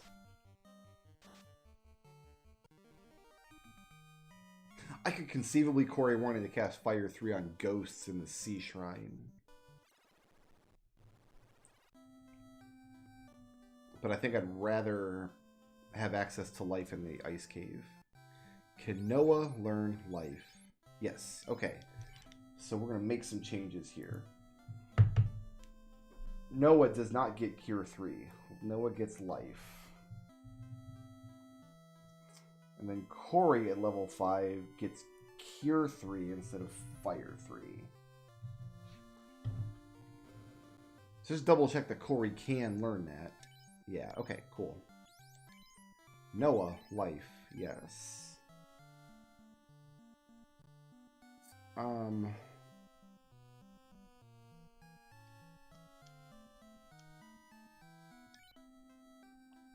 gonna get warp while I'm here.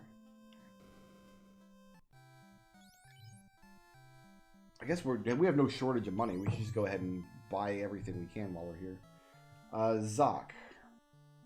Oh, we can't learn warp yet. No. We can learn Bane, though. We gotta promote before we can learn warp. Corey.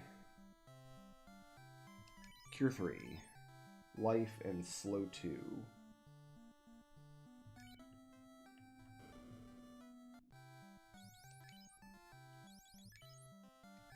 Heal 2 and harm 3.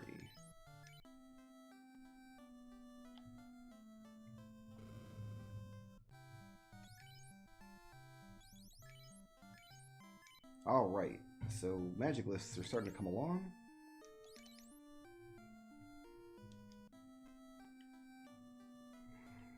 We'll stop in Elfland next, and what can we sell? Zoc can't sell anything. I can sell a wooden stick and a... Do I want to sell the dragon sword? Am I selling the dragon sword?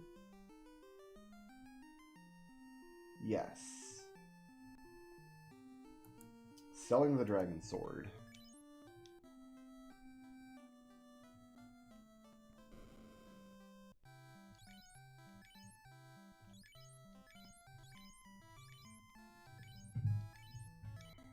Because the coral sword is pink, and pink is cool. As far as armor goes, Corey can sell both of his shields.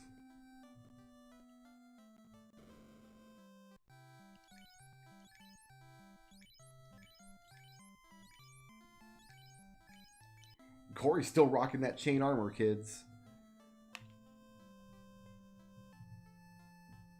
He's doing it upright.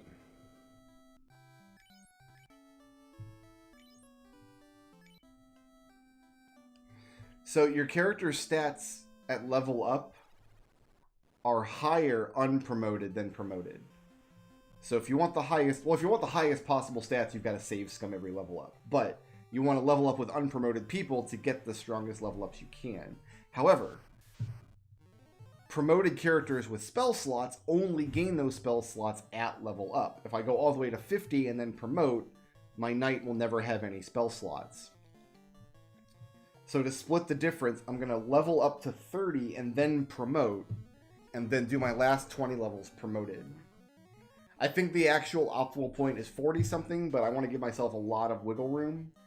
And as far as stats goes, it kind of doesn't matter anyway, because level 50 characters are going to be absurdly powerful no matter what you do. So we won't have the perfect stats, but we'll have stronger than average stats, because typically I just promote as soon as I get the airship.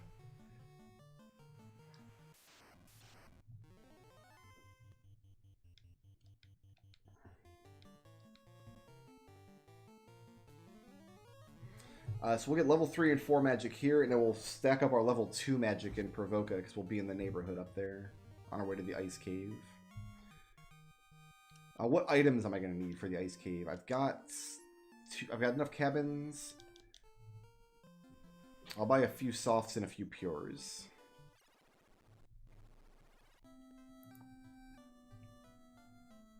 Okay, level 3 black magic. Corey needs Lit 2 and Fire 2, which I think he has already. Yep. And your last level 3 is Hold? All your magic is black magic because Zaza can learn white magic. So yeah, you're gonna learn Hold. Zoc, your level 3 magic. Fire 2, Litany 2, and Lock 2, which is a spell that literally actually does nothing. But we have it. We bought it.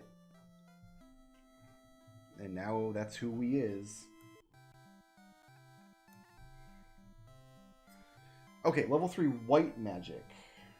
Zaza can't learn his yet. Corey's not learning any, so Noah. Harm 2, Cure 2, and Heal. Oh, I already got all of Noah's level 3 magic. Alright, level 4 magic.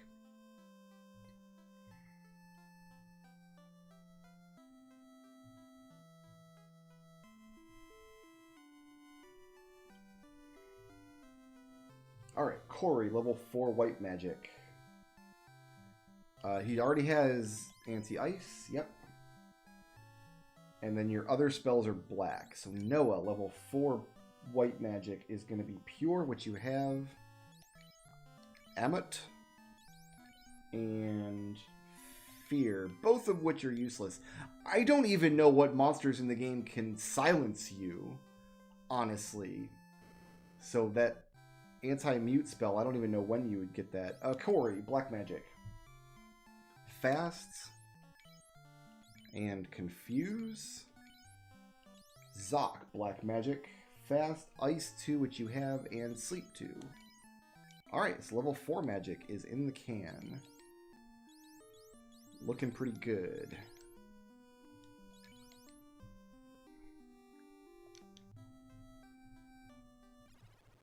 Oh, I wanted to buy some items. I don't need an inn, do I? Nah.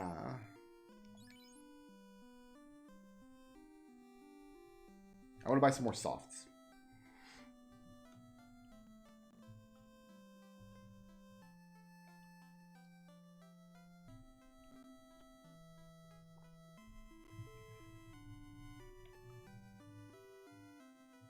This is a higher level than I usually take the Ice Cave at. I'm usually rolling up in there at like level 9.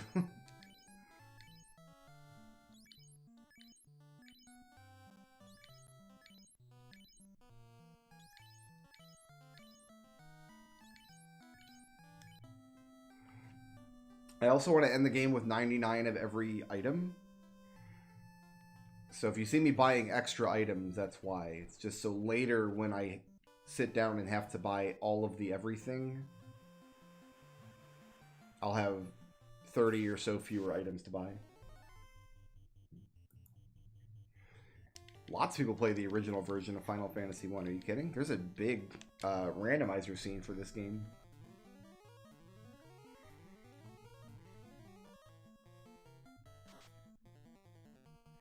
This is probably the version that gets played the most, I would expect.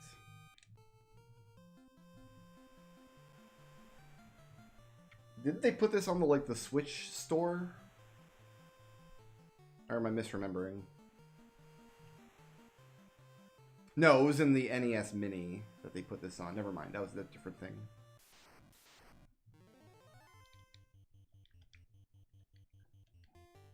Let's go up to Provoca and get level 2 magic, which is kind of useless across the board, but we're going to fill out all the slots.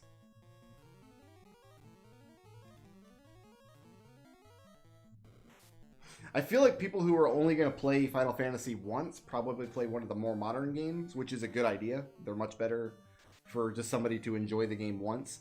But people who play the game a lot, I feel, tends to gravitate back towards the NES version. And so that's what we like have a randomizer of. Like all the speedrun communities and stuff that we see are playing this version typically. Oops, wrong way. Around the mountains, nerd.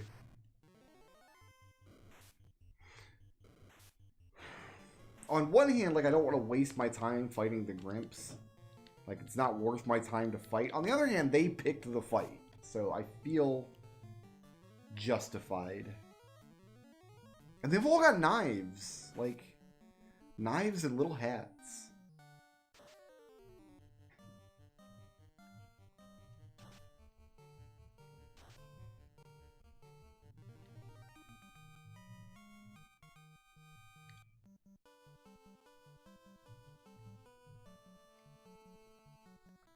See, I had no grinding at the Peninsula of Power. There was only 1 or 2 spots where I wanted to grab another experience level. I am just going to run from these fights. These are worthless. There was only 1 or 2 spots where I wanted to grab a quick experience level, and it's just faster to do it where you are than to walk all the way over here and spend resources at the Peninsula of Power. That's why I do not use it.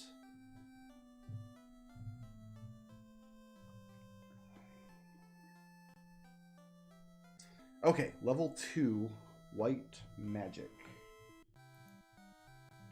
Corey is getting Mute, and that's it. Noah is getting everything else.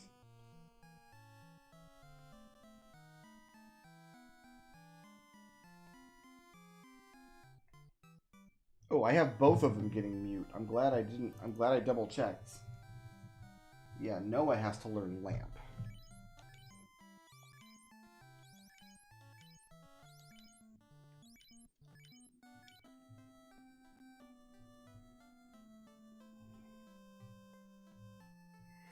And level 2 Black Magic. So Corey is getting Ice and Dark.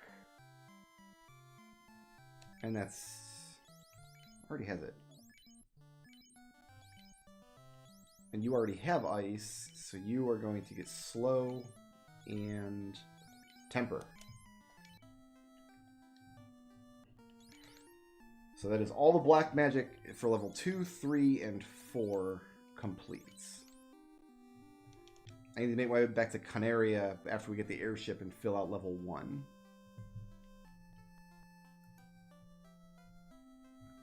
My understanding is you can buy the NES Mini and then hack it and then load whatever ROMs you want onto it. Or you can buy one of those power packs, which is an NES cartridge that you can load an arbitrary number of ROMs onto and then play it on actual hardware. So yeah, there are 2 ways you can own an actual NES hardware and play whatever games you want on it. As far as it being all the NES games ever made, that's because you have to keep in mind people have been making like unlicensed games for years, rip-off games, fan games, ROM hacks. People are still just legitimately developing games for the NES. God, I'd love to play Micro Mages on hardware. That'd be awesome.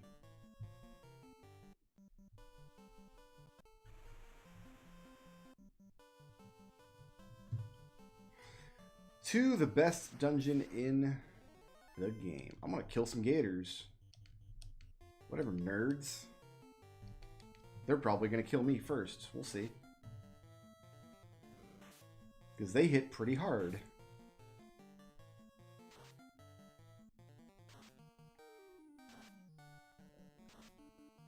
And they actually have a lot of hit points. They're really tough monsters.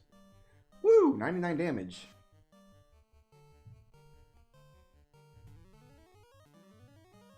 Good, Coin Spinner. How you doing, man?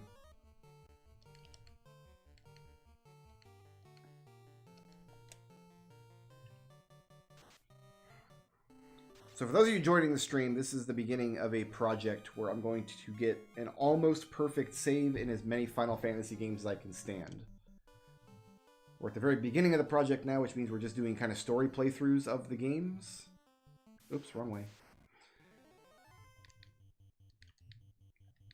But eventually, we are going to be maxing out everything I can stand to max out in as many Final Fantasy games as I can. I know that one of the Naga monsters casts Mute. And I don't think the Amut spell actually protects against it the way the other anti-spells do. I think it cures the silence status in battle. But it's extremely rare. And I don't even know if it works, to be honest.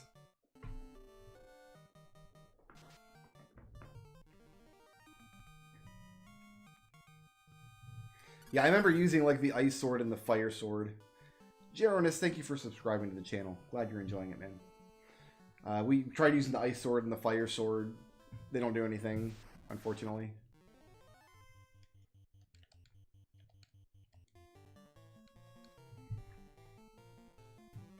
But we are going to be able to carry every spellcasting item. We have very limited inventory space. In this game, you can only carry 16 weapons and 16 pieces of armor. And armor, you're very limited because you want to equip armor. Like, everybody's going to be equipped with 3 or 4 pieces of armor, so we're even more limited there. But most of the spellcasting items are weapons, and the spellcasting armor that we're going to find we can actually equip.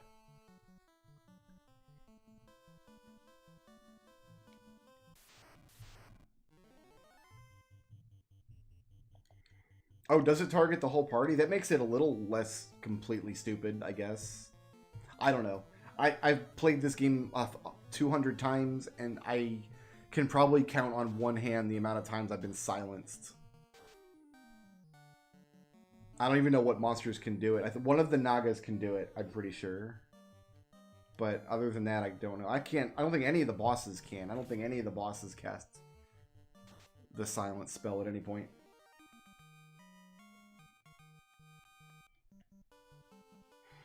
But they decided to have 64 unique spells in this game for some reason, so... Really, I don't know why there are 4 spells per level. 3 spells per level, they could have got their point across, I feel.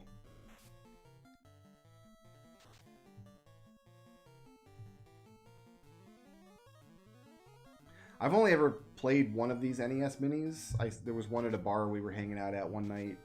It was like a video game themed bar, and they had a bunch of video game stuff plugged in. And they had an NES mini on the wall, and I played some Final Fantasy on it.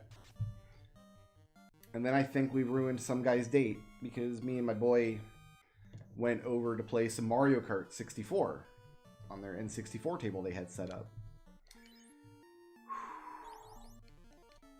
I guess we'll try to loot the ice cave as we go. I guess we'll try to make that happen in one trip. So we're playing Mario Kart 64, and this dude come up behind us with his girlfriend, and like you could tell that like she already wasn't like that into the date. Like probably this was compromise city. Like okay, we'll go out, but we have to go out to the video game bar. Like that was the compromise. And then he's like, hey, I played this game in college. Let's play some Mario Kart 64. So they picked up the other 2 controllers, and we just completely smoked them every match, and it wasn't even close. I destroyed her with red shells, and he didn't get laid that night, and it wasn't my fault. He shouldn't have brought his girlfriend to the video game bar that she didn't want to go to in the first place. I had fun destroying her with red shells, and I would do it again. But yeah, pretty sure we ruined that guy's date night, because she kind of left in a huff halfway through the cup.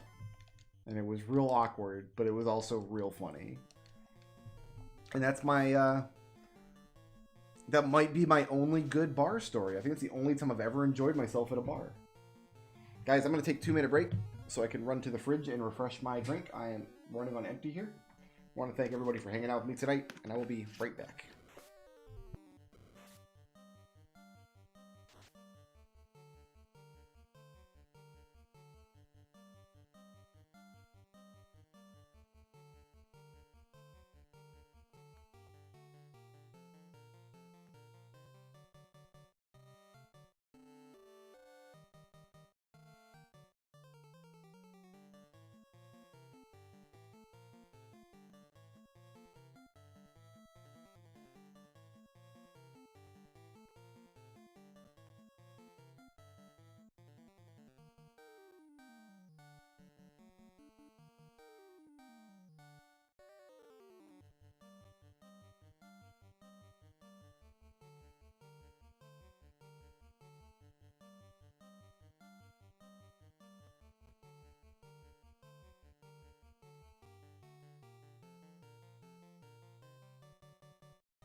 What you're looking at here is my actual job. Yeah, I do some testing. I do some testing gigs from time to time, but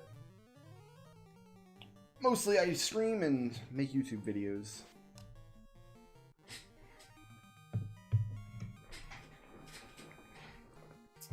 All right. Yeah, I've been making YouTube videos for over 10 years. So if you're new to the channel, there's lots and lots and lots of stuff to watch. Most of the time you don't have to look at my stupid face though, which is a plus. I'm going to run from as much as I can in here. I also have a tradition where every day on Christmas, I celebrate Christmas by uploading a full playthrough of a game that's not cut up or anything. And I will be maintaining this tradition this year, even though it is 2020 and I'm not feeling particularly Christmassy. But I've been doing test plays of my Christmas game for the year, and it's going pretty well. So I'm actually a little excited about it.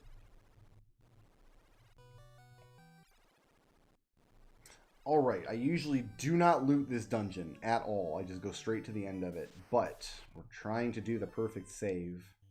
The almost perfect save. Hit the ice giant with the ice sword. That's what we're going to do today. Heck yeah.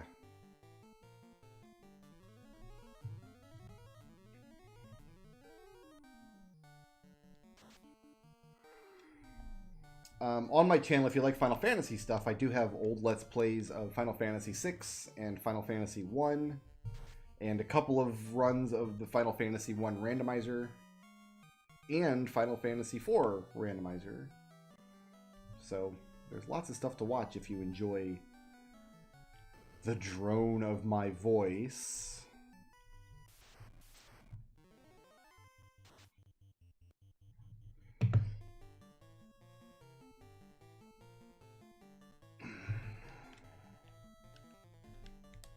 Damn it. Oh, here we go. Yeah, that's the stuff. Heck yeah, man. Oh, boy. Oh, boy. We should just run from this thing. Yeah. Yeah. Oh, look what was in the box. That was the spiked square of a lifetime. My man had a rag in a box. Well, with any luck, we won't survive this trip. I better heal Corey, too. Yeah, with any luck, we won't survive this trip, and I want to rebuy all those heal potions.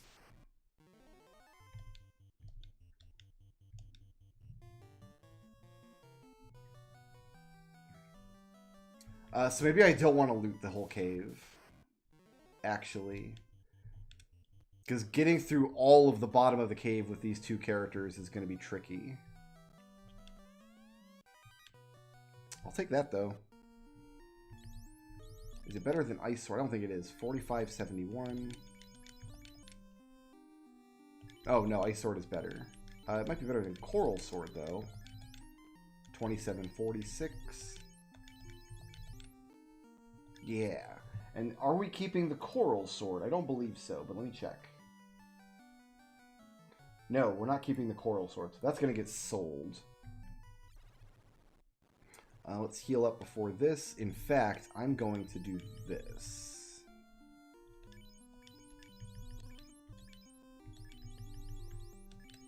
For this next fight.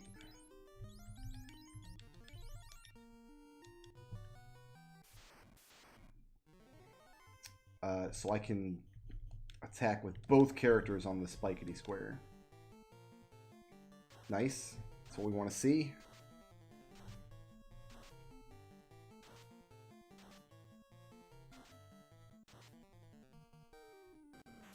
Alright, come on, Corey. Come on, Corey. Don't get paralyzed. Don't get paralyzed, buddy. Don't do it. Oh. Ah, Corey. Corey the man.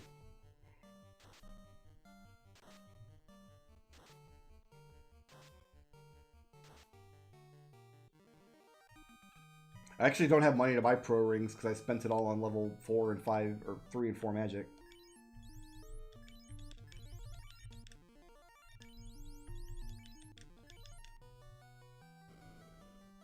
No, we can loot this place now. It's just we're going to have to do it in 2 trips instead of 1, unfortunately.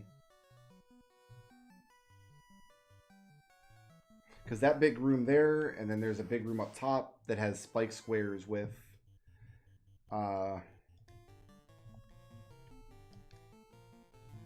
ice dragons.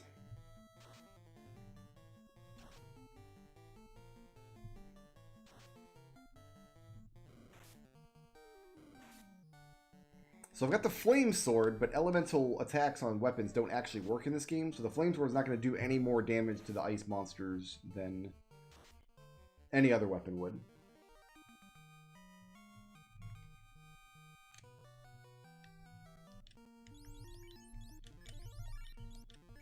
I wish the randomizer would add an option to put like a graphical effect on spike squares. I think that would be a cool thing. Like there's like a red box or something on spiked squares. I'm not going to loot the rest of this dungeon because I want to take extra steps in here. I want to get my floater and get out. It's probably safer to fight this though. But you don't have ice too, and I need to save this for the undead fight.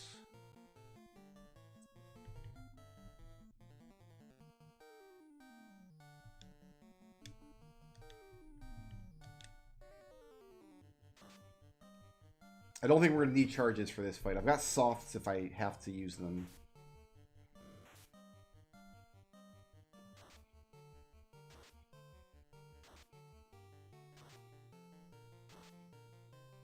This is another reason I wanted to aim low with my promotion level is...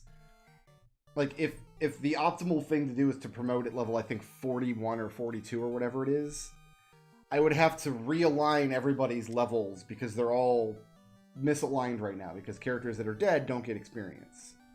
So those boxes will come back for.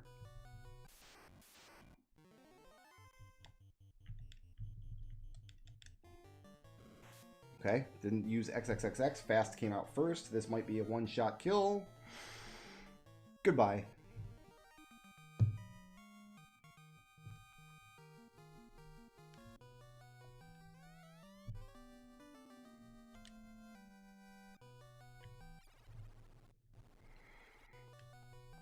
It does feel kind of weird to have everything in its place, I guess.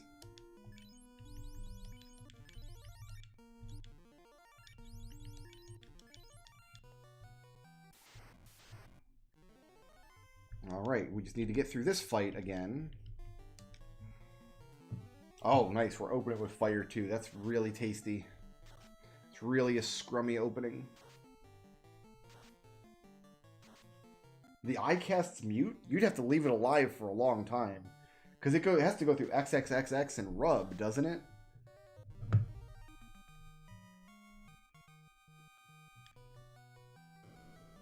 So there's 2 treasure rooms on this floor. And a treasure room on the next floor. 2 treasure rooms on the next floor that I need to come back for. And a lot of it is money. Which is good, because things are about to get really expensive. Oh, this turd. Safer to fight him, I think. Because there's only one. Yeah, safer to fight him. Safer to fight him. Let's do it.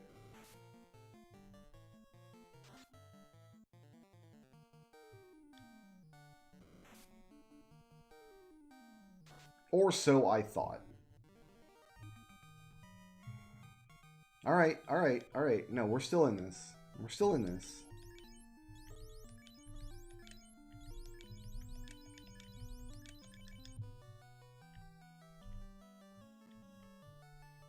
We got this, don't worry. We got this, don't worry. We're fine. We're fine. Everything's fine. Everything's fine. Everything's fine, chat. No need to worry. It's just a solo run now. It's just a Red Mage solo, that's all. I've completed Red Mage solo before. It's fine.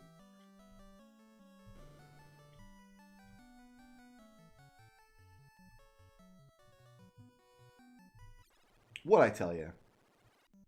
It's all good.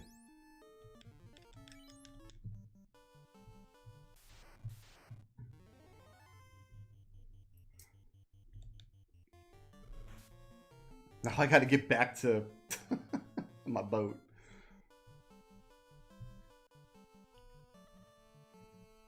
First try, Ice Cave. Even though it was a catastrophe. First try. Oh, let's run from you.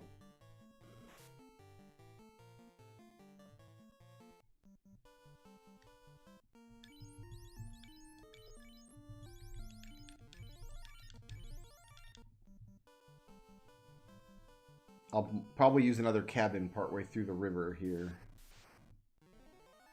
Okay, ambushed by piranhas, whatever. It's all good. Good night, Jeronis. Thanks for coming around, man. Appreciate you being here. Corey can't run. Well, that's upsetting.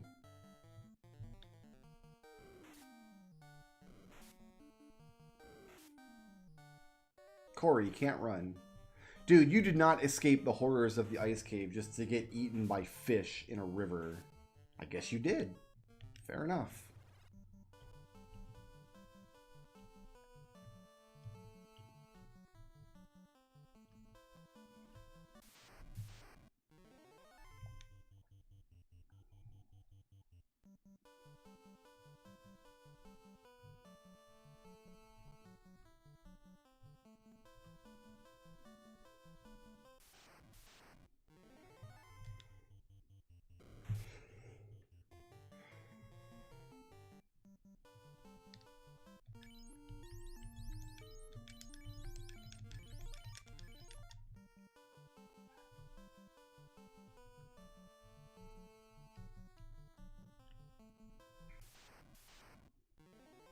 All right, she has to strike first. Those piranhas aren't going to eat me.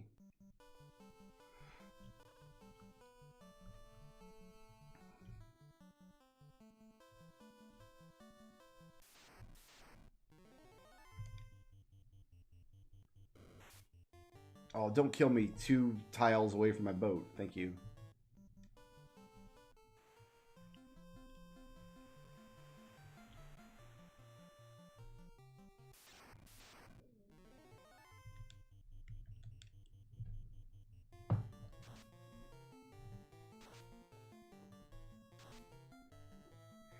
We'll get back to civilization, don't you worry.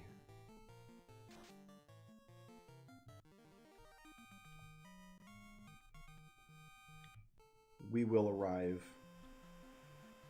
And then we will go back to the ice cave and plunder its bounty. I'm going to use another cabin here because there are non-trivial monsters in this desert, but we didn't find any.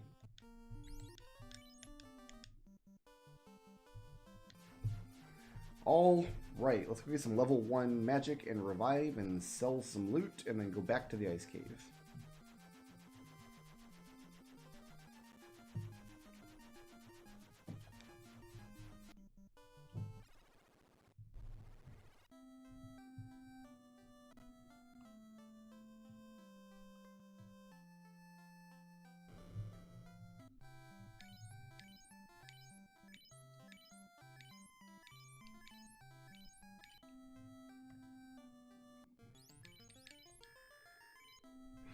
Okay, level 1 magic. Now that we are flush with cash here. White magic. Corey is just getting cure. Noah is getting cure, ruse, and harm. Which I think you already have. Yeah, you're full. You just need lock. And you just need sleep. Corey gets lock. Zoc gets sleep.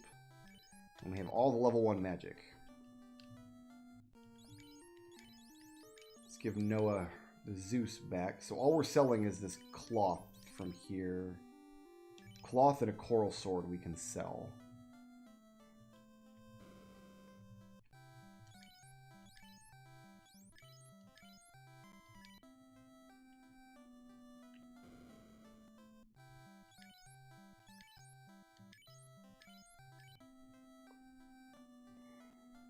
All right.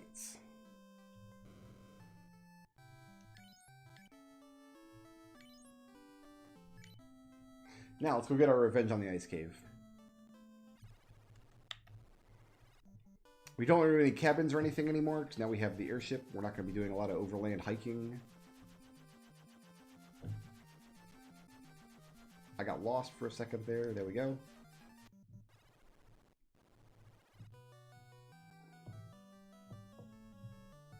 So now we're going to fight some frost dragons and stuff.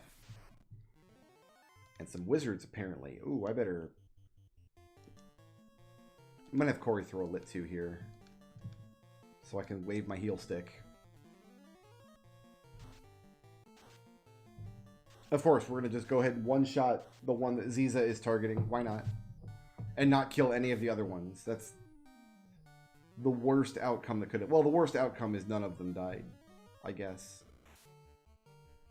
So in most Final Fantasy games, if you put in a command to target a monster and that monster dies before your command comes out, it'll automatically retarget one of the other monsters. But this game does not do that. So if you try to target a monster and the monster dies before your command comes out, it just gives you the message ineffective.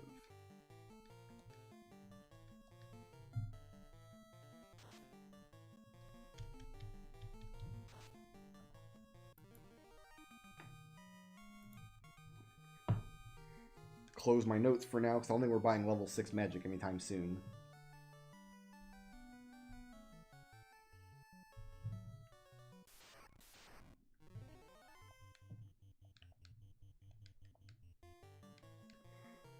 Wondering if I should commit to the level 30 grind tonight. Maybe we'll take a look at it and see how long it's going to take.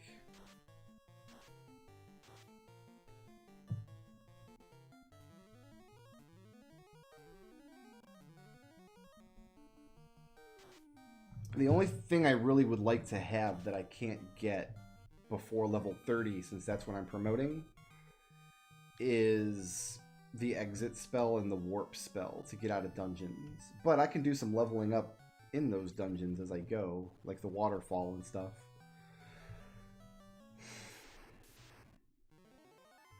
Yeah.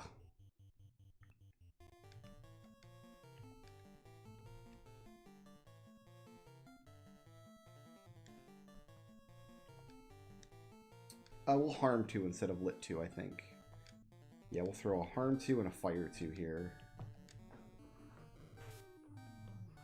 Well, we won't throw a fire 2.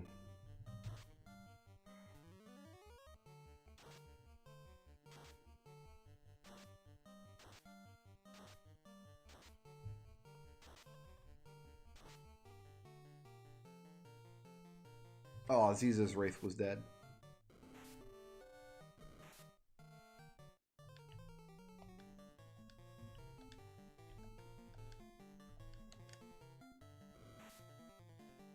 Zoc just can't catch a break in this fight. Nothing doing.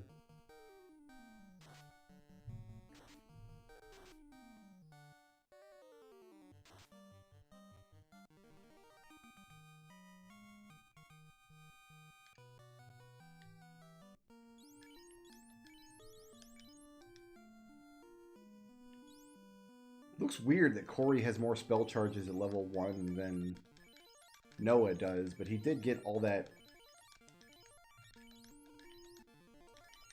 Ice Cave experience that everybody else missed out on.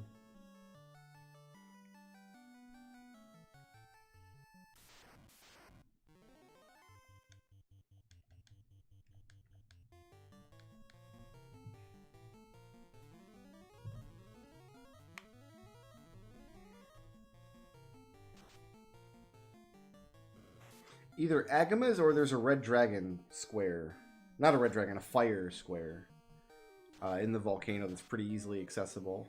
The problem with Agamas is it's pretty deep in the volcano and I can't exit out. I'd have to walk out. And that's not trivial in the volcano. So I'm not certain when the best time to do the level 30 grind is going to be.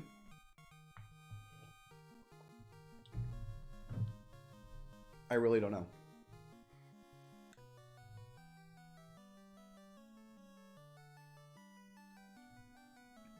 Might just walk out of the waterfall and the top of the sea shrine.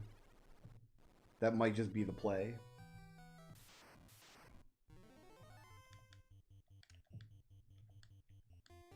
Actually, images are pretty serious. I'm going to do this. So we have the extra spells at the moment.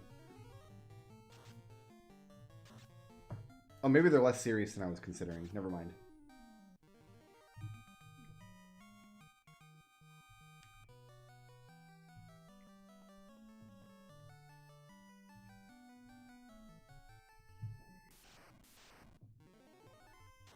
I hate this fight so much. At least it's just the one. So sorcerers, as far as I know, are the only monsters in the game that have death touch.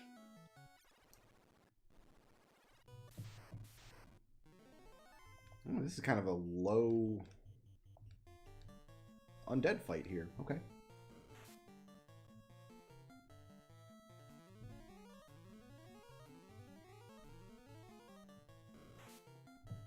Ugh. Having a rough time with it, though.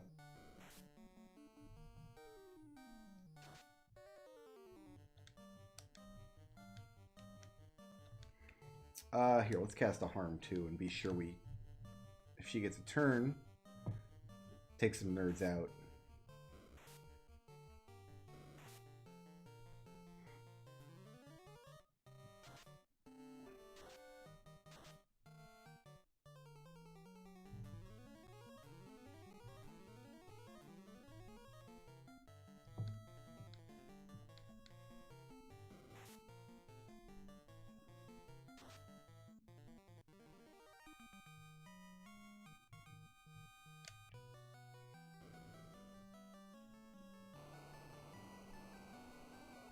I think we gotta fight 2 frost dragons in this room, if I'm remembering correctly.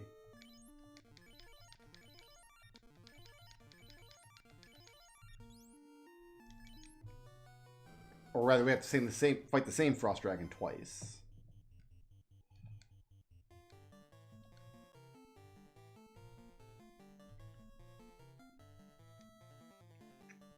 Here, we'll throw 2 fire 2s at you.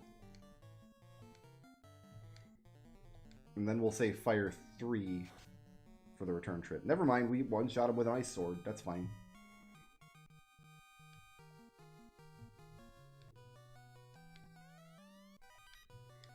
Ice armor.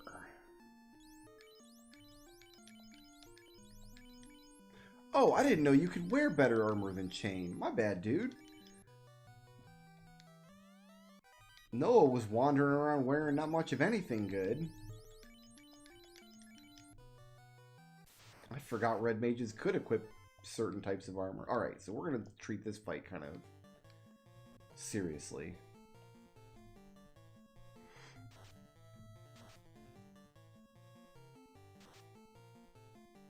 Yeah, because we didn't get the big money roll that time. And the dragon missed the one attack it's going to get. Fair enough.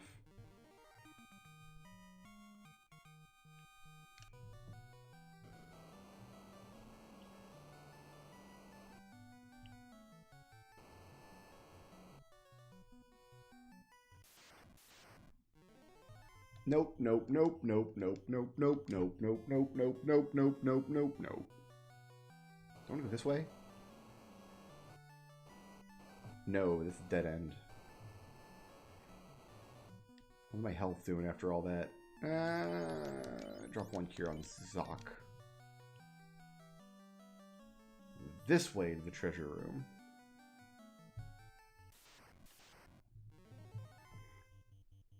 These are not the guys that use fire too. I don't think I'm too scared of these guys anymore.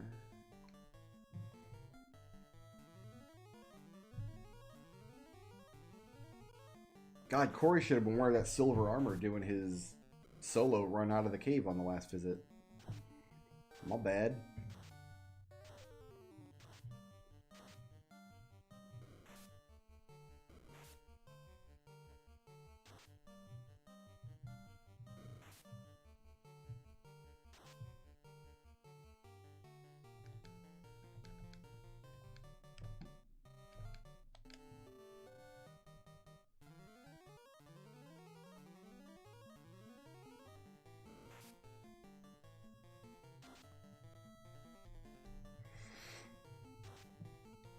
And I think this room has a bunch of money in it, which we're going to need to get our Oxy Ale.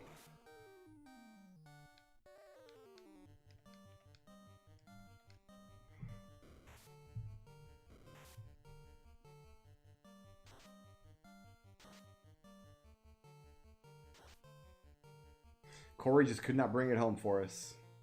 Well, whatever. We get an extra heal staff now.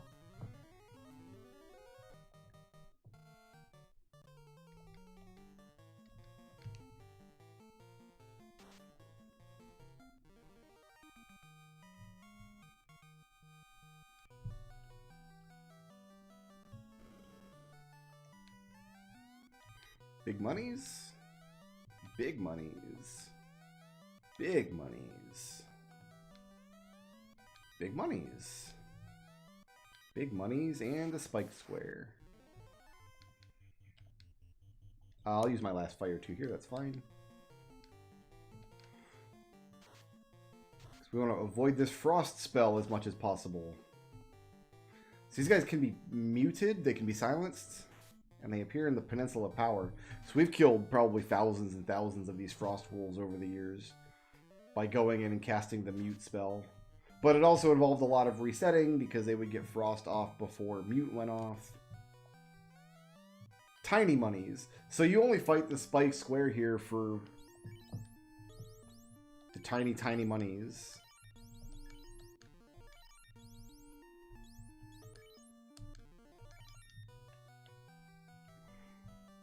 Because all the other chests you could get without triggering the spiked square. It's like the game...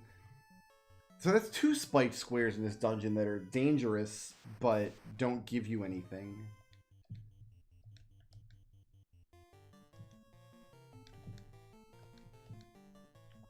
Let's pull out my other big gun here. Come on, Zoc. Zoc!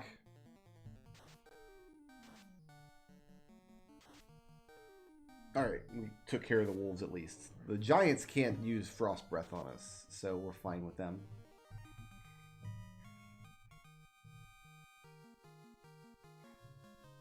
Oh, we're already halfway to the level 30. Wow, Noah's real far behind. Noah and Zoc both probably, yeah. Because those guys killed the eye together. That's a significant amount of experience. This box I think I got. Yes.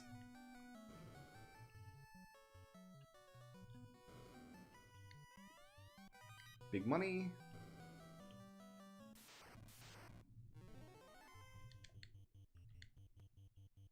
You have no other charges, so once you're out of level 3 magic, he's got nothing he can really do.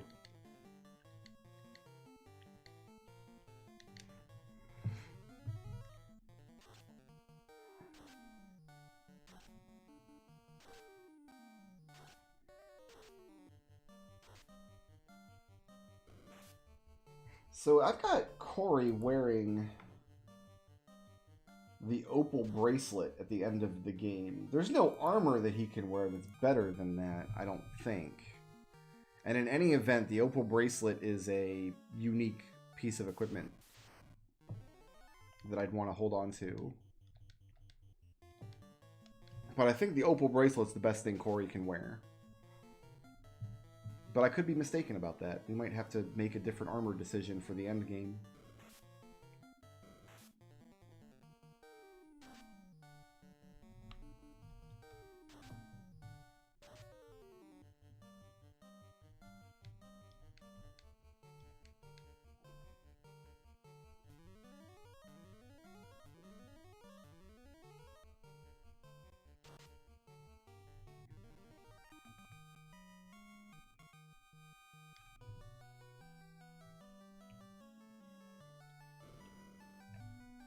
FF1 rando is good. Okay, we're not going down the hole this time. We have no need to go down the hole.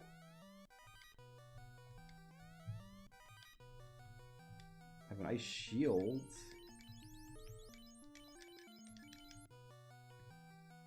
And we can just walk right on out.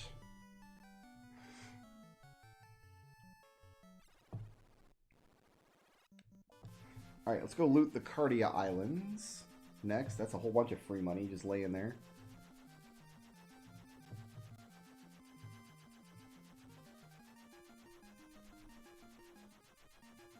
They're up here somewhere. There we go. Alright, I always forget which islands have stuff and which ones do not, but this one does, so...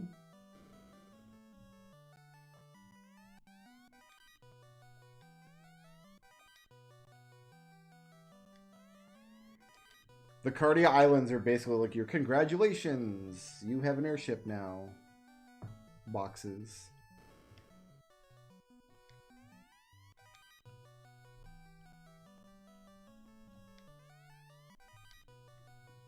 Oh no, dude, come on.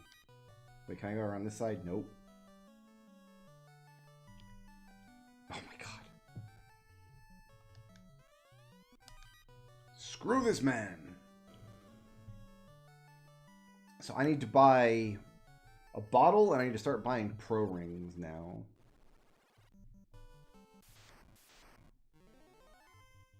This guy's just dying. This guy's gonna really wish he had not have attacked me.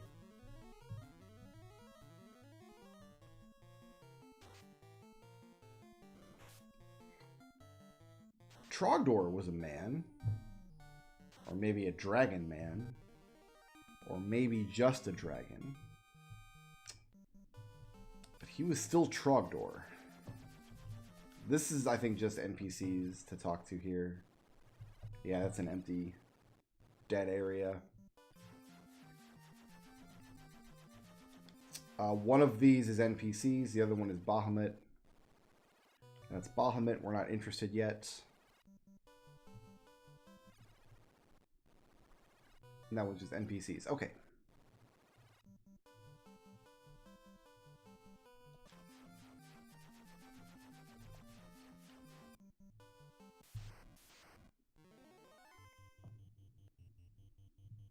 I'll fight Catmans. I think they can poison me, but that's okay. We've got pure magic.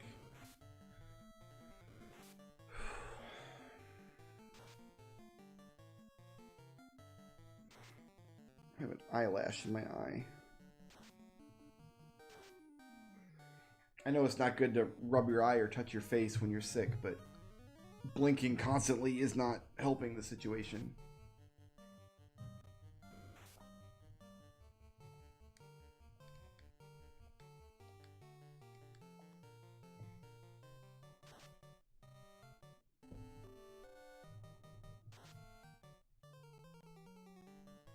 So we have a gold bracelet. We can buy more, but there's not really a point because we're going to get a free opal bracelet in a couple dungeons here.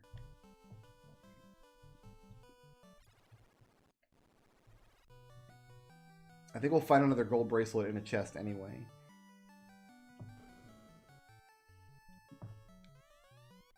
Ooh. Big, big money. What?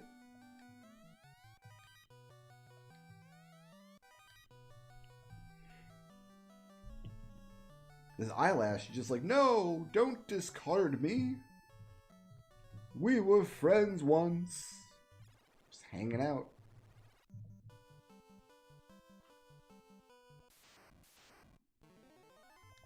Didn't you guys learn your lesson?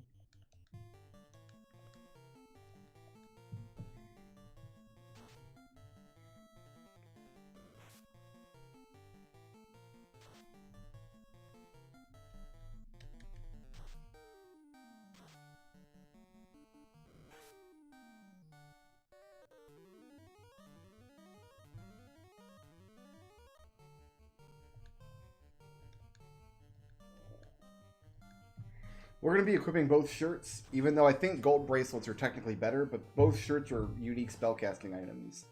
So they're better to have on hand than gold bracelets, which you can buy. And I think this is the last of the treasures areas here. Yeah.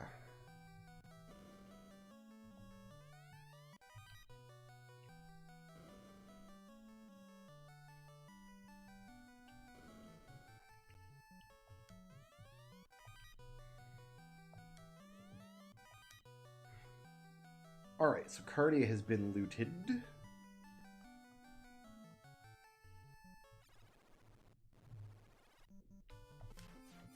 I think next we buy a bottle and we start buying pro rings.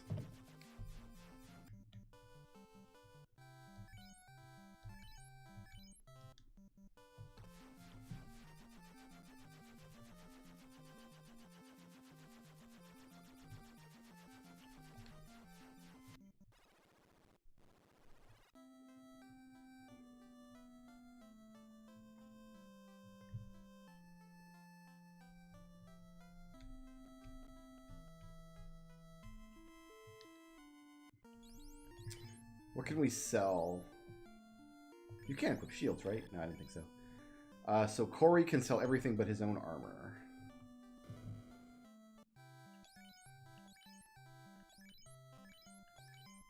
That chain has served me well.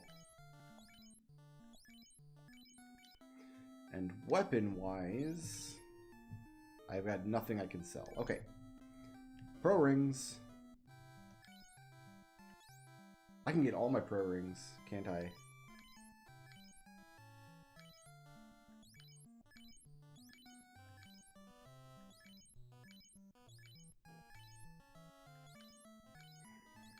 It's because I looted the ice cave, and normally I don't do that. And then we sell your gauntlets.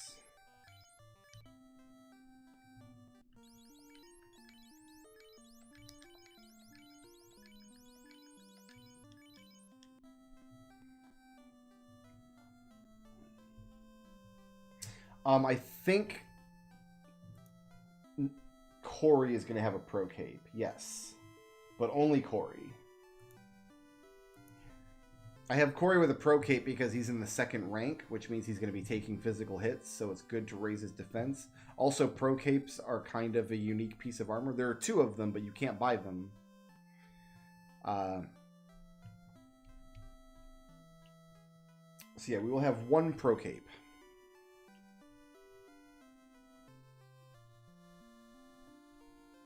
Oh, I didn't use my bottle.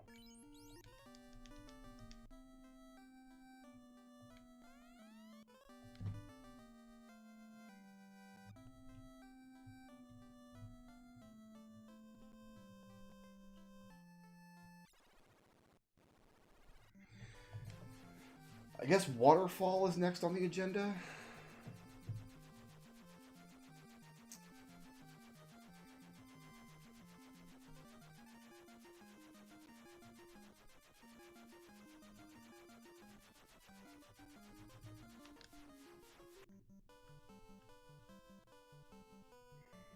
I think Waterfall next is probably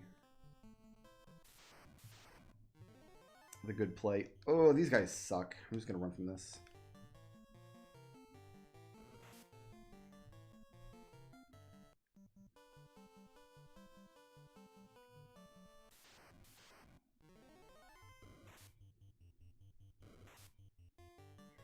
Poisoned! Not fun. So we'll get more spellcasting items in the Waterfall.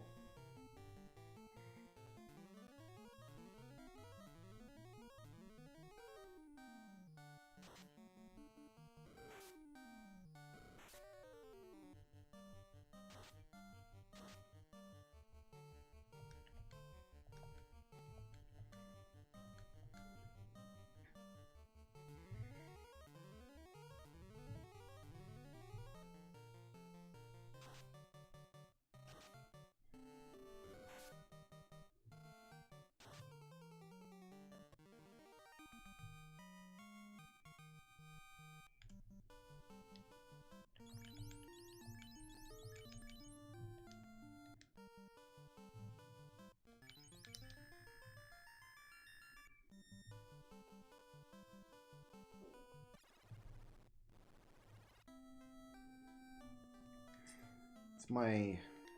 I gotta buy heals. Oh, not here though, because they're not in the top spot.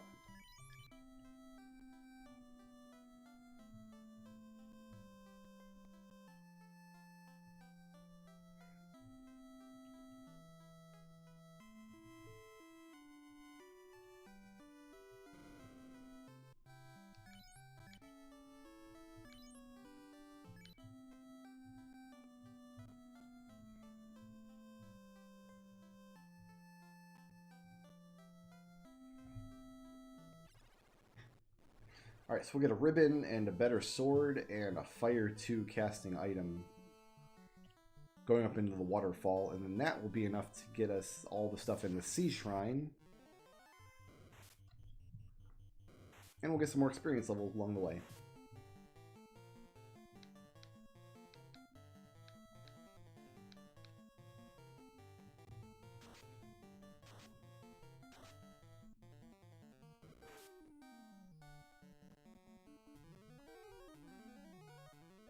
So Waterfall and Sea Shrine are both just good places for experience in general.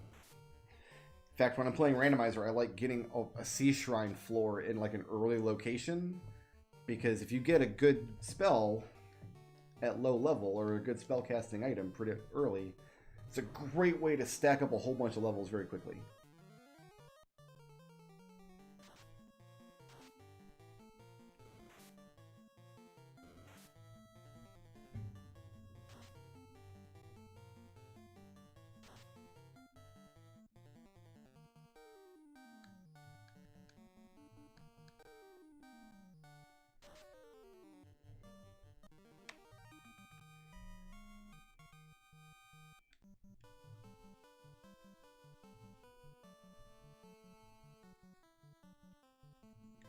Pop a cabin down.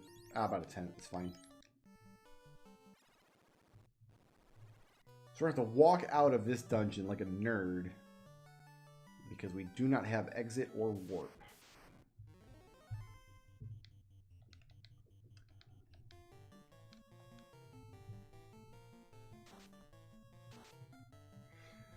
I wish we did, but if wishes were fishes, we'd all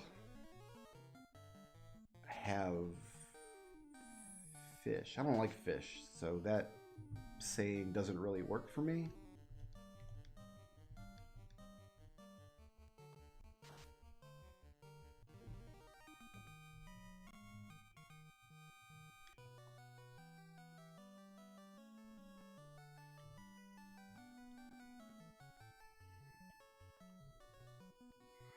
I haven't decided if I want to do a ninja or a master in the PSP version. I should probably do ninja because they get more unique gear. But master is like unique in and of itself. So I don't know.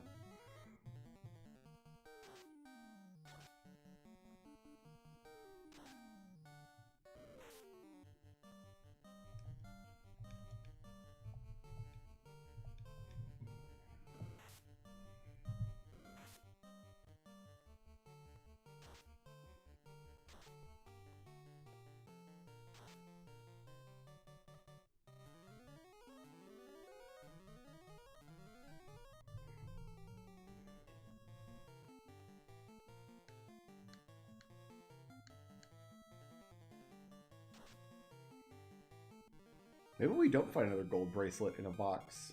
Maybe we are going to have to buy it. I'm actually a little used to walking out of the waterfall because I've had so many randomizer runs where it's rolled into an early spot. So I'm kind of accustomed to seeing it early and having to walk out. Ninjas are red in the PSP version, actually. They're green in Dawn of Souls.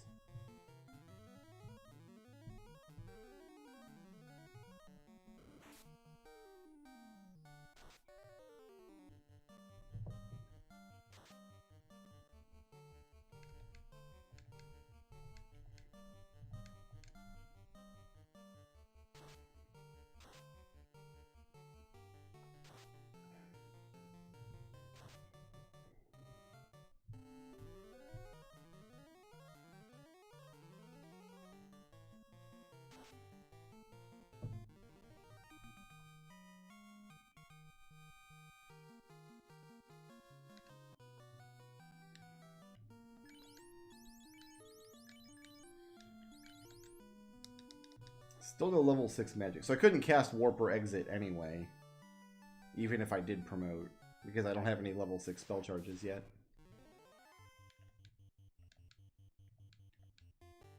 You know what? I'm going to put some fire on these nerds. You know what? I want to put some harm on these nerds, too. That wizard mummy, I think, is pretty dangerous if we let him live.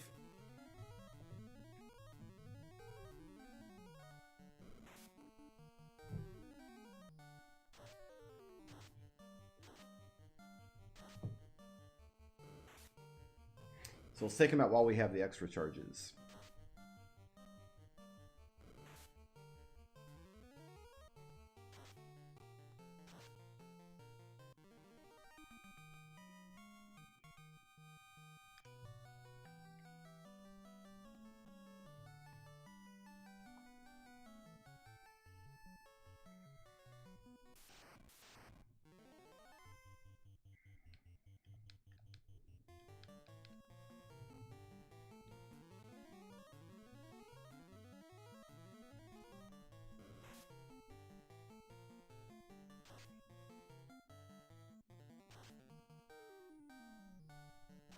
We could do a ninja instead of a fighter, actually.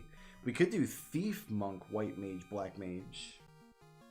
And then we'll have used, across 2 Final Fantasy playthroughs, we will have used all of the characters. Maybe that's the play, because ninja can use enough equipment. Like, they can't use Excalibur, and there's some knight-only equipment, but that might be the play.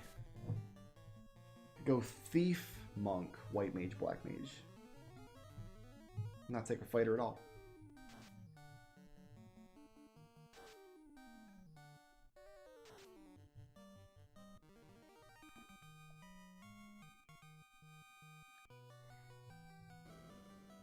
Here's a bunch of mummies and stuff that we're gonna have to fight twice. I'm gonna throw the big guns at him. I think the light is irritating my eyes quite a bit too, which is causing me to blink and rub my eyes a lot. I know it's obnoxious to watch somebody rub their eyes over and over again, but not feeling my best today.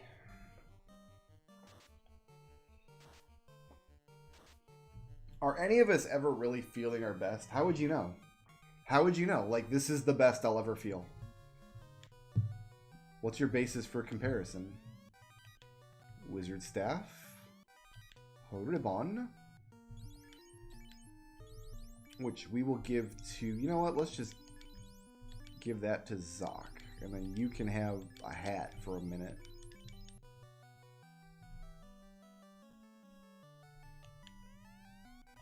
And some monies.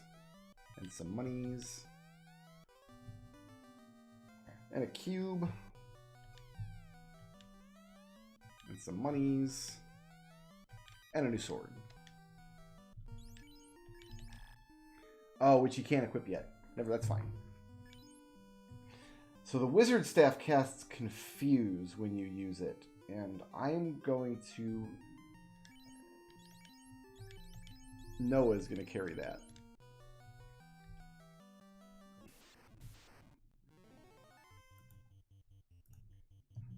It's a lot of wizard mummies, man.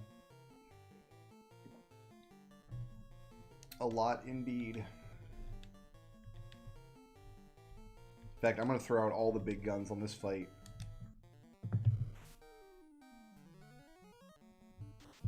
Ugh.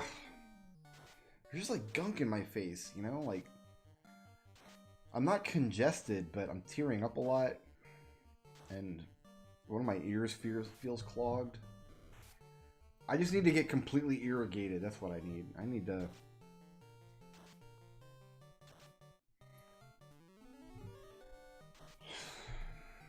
Need to run some pipes. I need to cast some heal spells, too.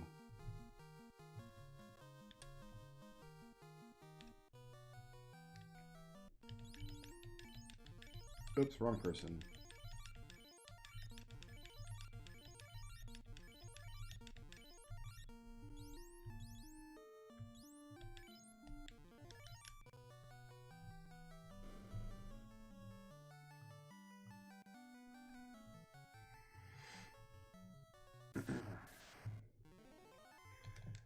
Walking out of the ice cave. This is the waterfall, not the ice cave. Walking out of the waterfall like a couple of chumps. I think it's time to sell Zock's weapon and Noah's weapon, because neither the silver hammer nor the silver knife are making it into our final cut. So we get back to... Oh, Onrak doesn't have a weapon store. We might end up having to drop those then if my inventory fills up. I don't think it will, though. Not on weapons, at least. Armor, maybe, because we're getting a whole bunch of armor in the next dungeon that I cannot equip yet.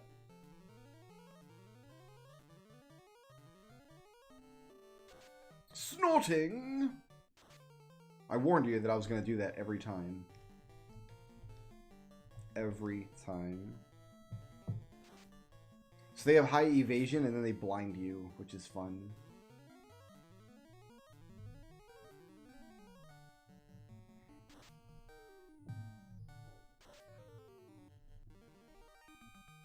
Yep, I have the Oxyale. We're going to start doing the Sea Shrine next. We might should just full clear the Sea Shrine.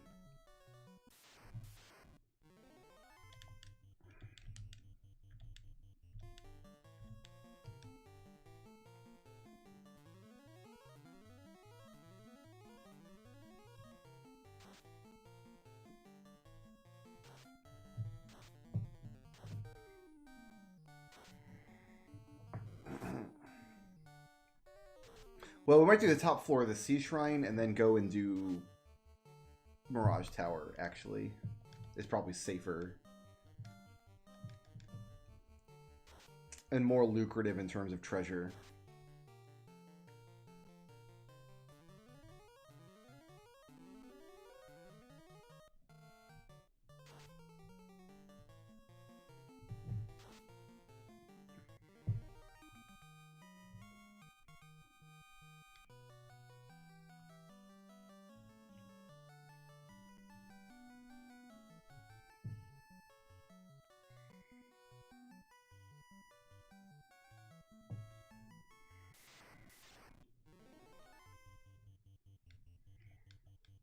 Not Silver Hammer, you dingus.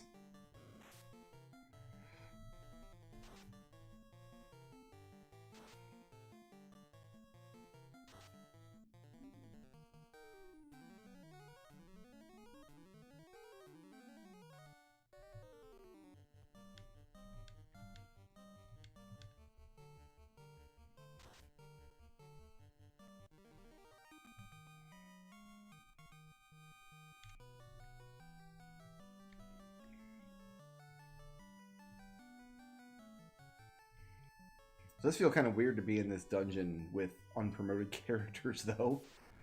Because usually, like, the first dungeon you do after you promote. You promote, then you do the Waterfall next, usually.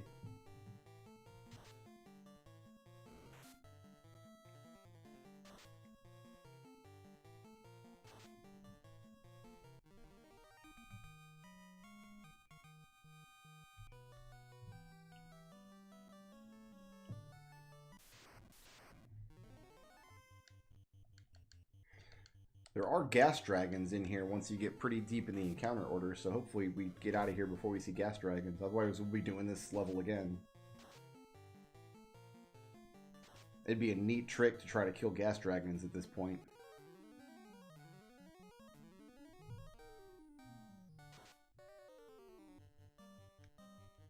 Here, let's swap you guys around.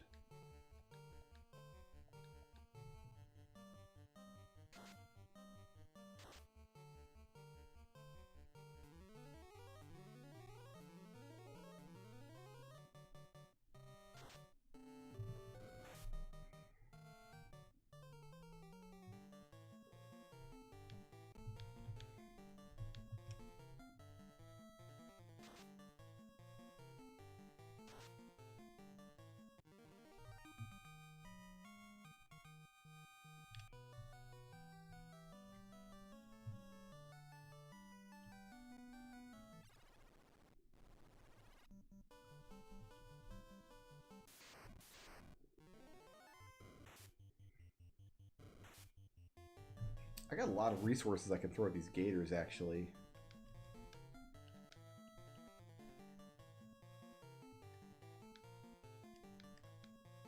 So we will.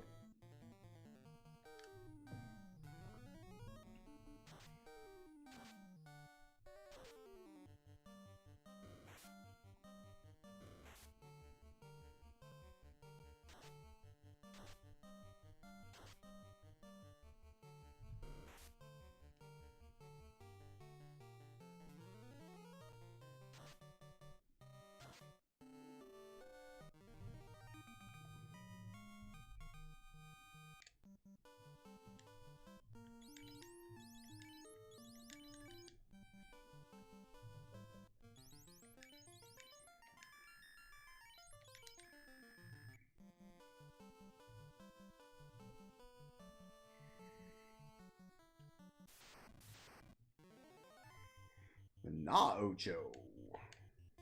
Gross.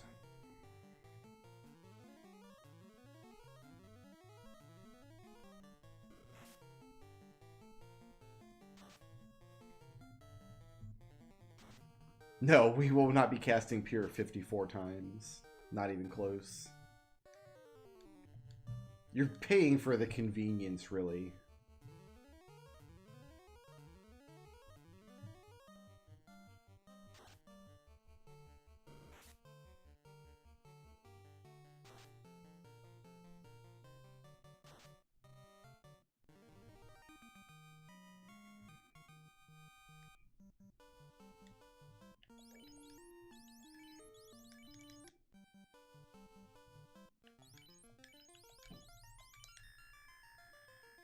Oops, one more movement I have to make here.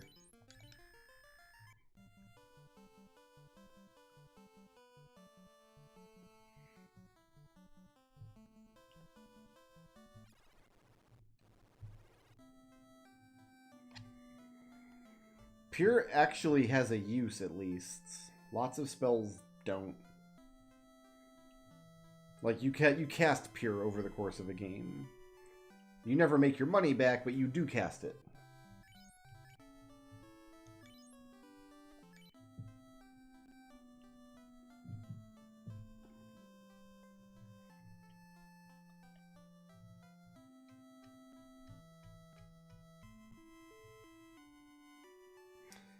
Anti-Ice did some work for us in the fight against the Lich. So we did use Anti-Ice. And Anti-Lightning can be good against the Blue Dragon.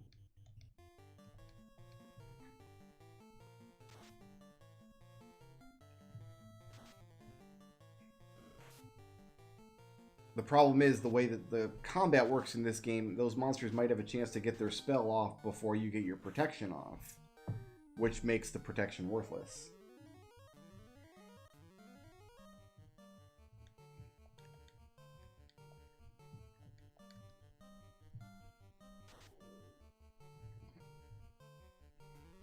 Lock spells don't do anything.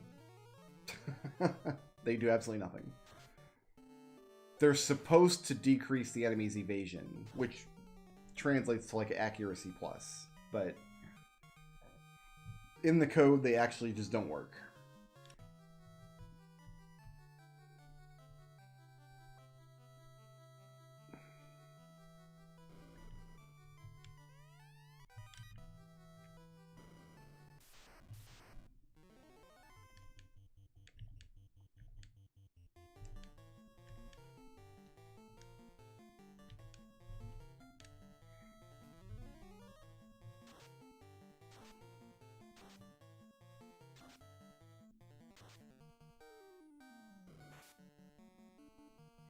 Lobsters can poison. Poison is lobsters, huh?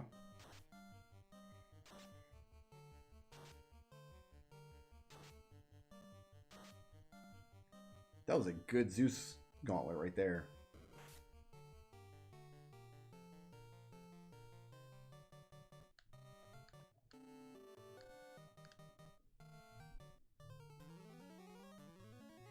I think both Saber and Temper are useless in this version, but they're really good in the remakes.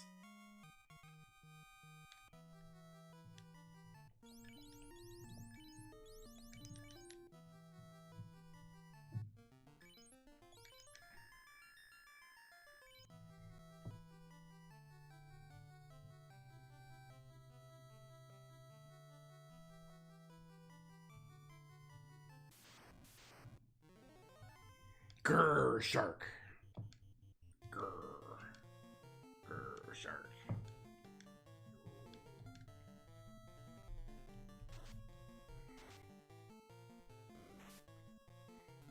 Every time I use the Pure spell is a Pure potion I don't have to buy at the end of the game when we max out all of our items.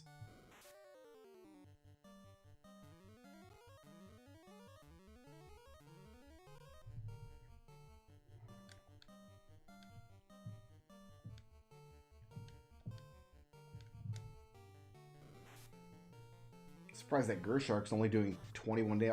No, Zach has a gold bracelet, so that checks out, actually.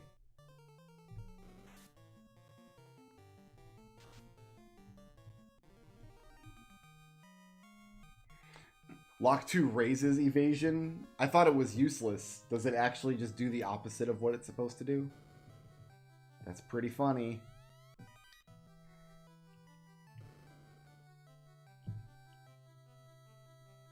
Like funny, haha.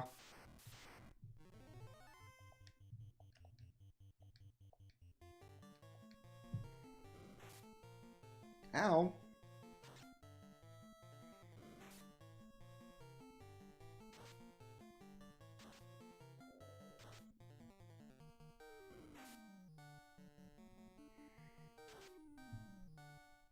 So if we cast Lock 2 enough, we won't be able to hit monsters anymore.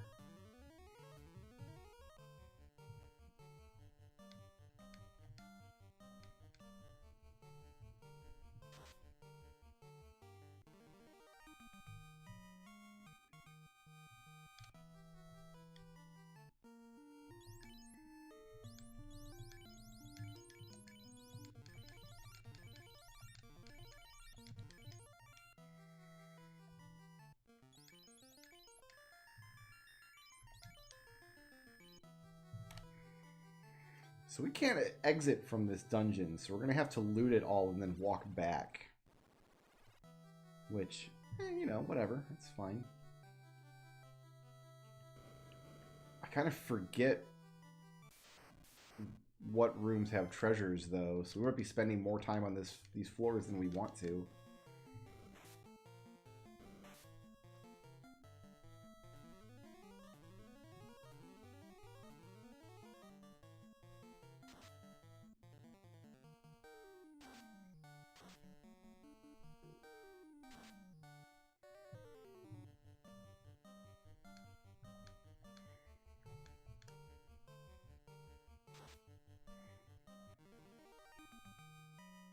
Actually, I think this floor only has 2 boxes on it, and one of them's in this big room here.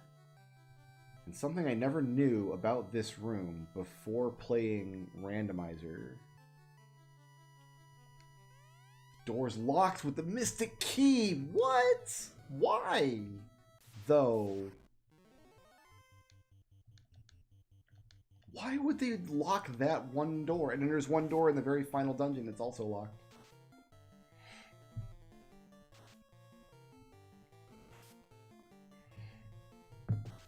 I mean, yeah, when they remade the game, they made the spells work. The remakes, the spells all work properly. And there's a software called FFVII that lets you go in and edit anything in the ROM. So it's actually trivial to make your own working ROM with all the stuff fixed.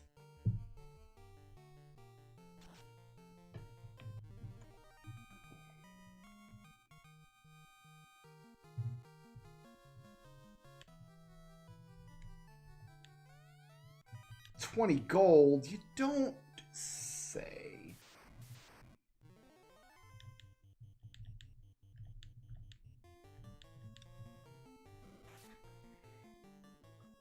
Hackster is actually a really cool little program.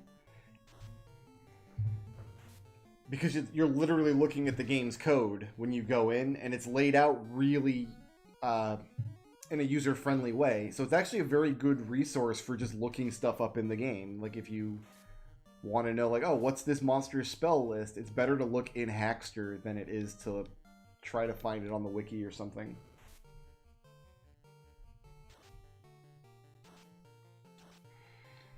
The randomizer does have the option to either fix or not fix the bugs at your discretion. You can do either one.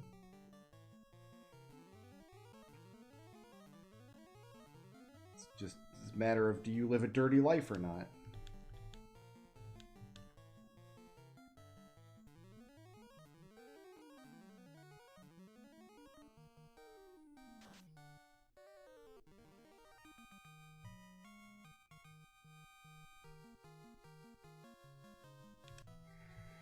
That's a big level up for Corey.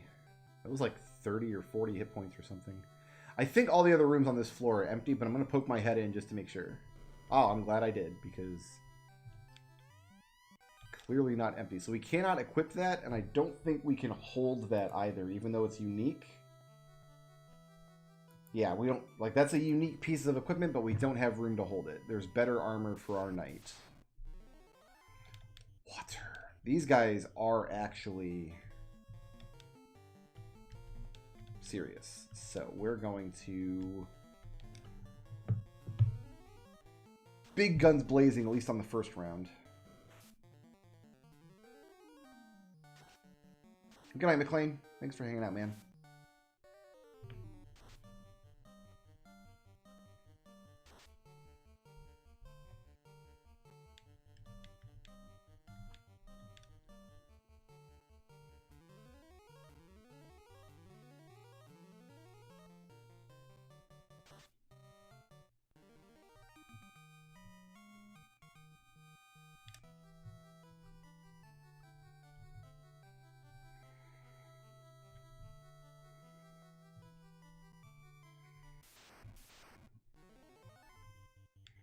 I like to see chance to strike first, because that's like a guaranteed heal staff going off.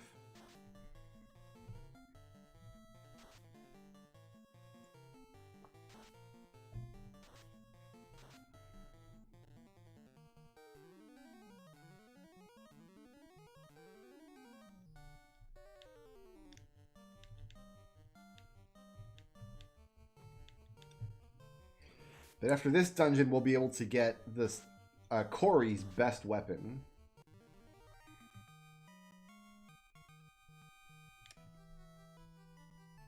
We will be able to find... Maybe these rooms do have stuff in them. One of the floors has just empty rooms across the board. Ah, that's a unique weapon. That's a spellcasting weapon.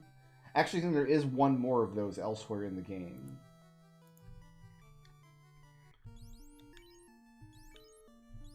And you're going to hold that for us, buddy. So the silver dagger we are going to sell now. We have no use for that anymore. So those are the 4 weapons Zoc is going to carry for us.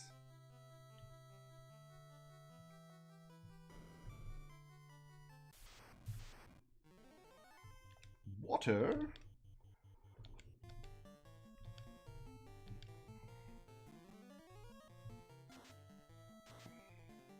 Ooh, low rolls on the water damage, or the ice damage rather.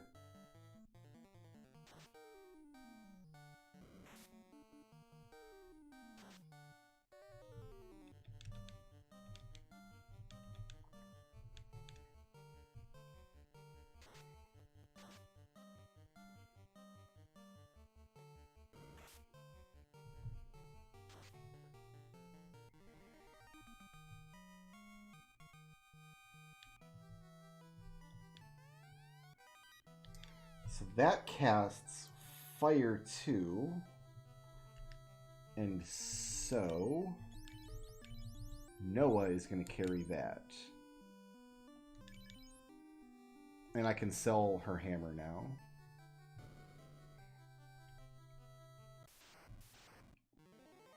I mean, I could have sold it at any point, but now's the time when we have to... Well, like, we're running out of spots to put weapons. You know what I mean?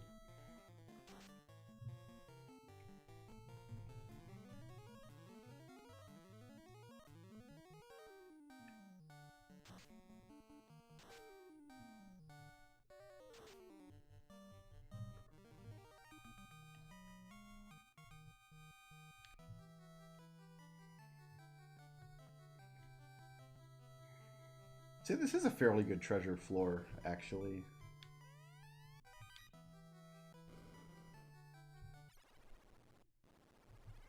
And this floor does not have encounters, it just has a lot of mermaids.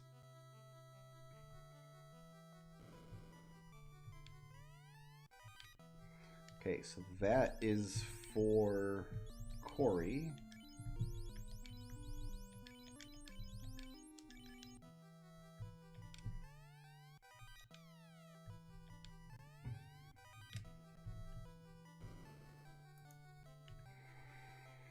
So in Final Fantasy Origins, which was the first remake of the game, and then Dawn of Souls continued the tradition, but it has a set of default names if you don't want to come up with your own.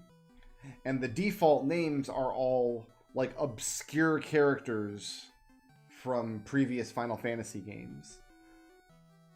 And so these 4 characters, Ziza, Cori, Noah, and Zoc, are obscure characters from other Final Fantasy games because they're in that list. Fortunately, each of the classes had at least one name with only 4 letters. We're selling that. So I have to start throwing away armor now. I'm going to throw this away because it won't sell for anything.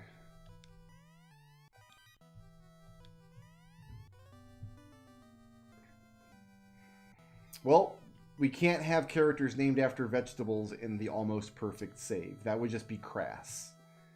The character names have to have some sort of significance. So when we play the PSP version, we're just going to go with default names, whatever strikes my fancy.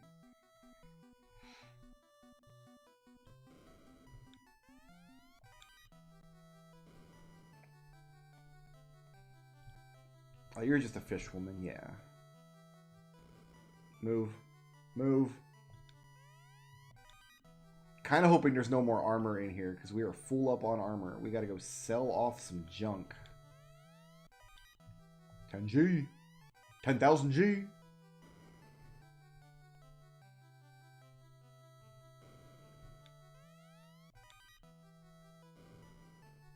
I think these bottom rooms have treasure, and then we're done here.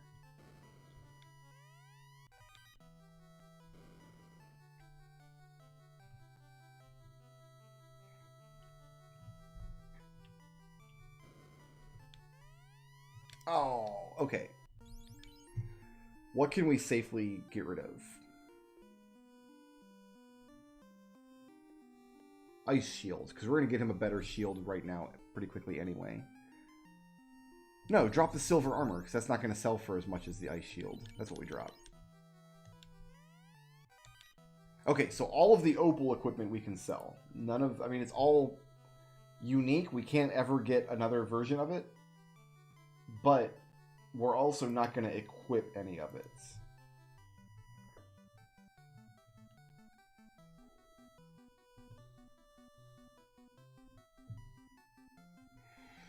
I haven't given much thought to Final Fantasy III yet. You know what? You know what I'm going to do, though, is when we play the Famicom version of Final Fantasy III, I'm just going to name them Lunith, Ark, Refia, and Ingus. Like, we'll just give the characters those names.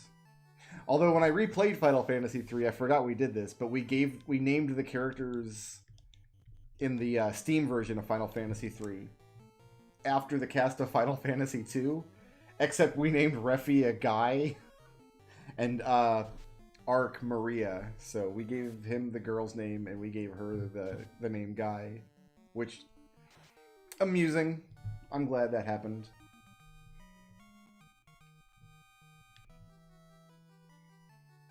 Alright, we gotta go jettison some equipment. We're also gonna start picking up gear that we don't want to get rid of, because we're gonna equip it later.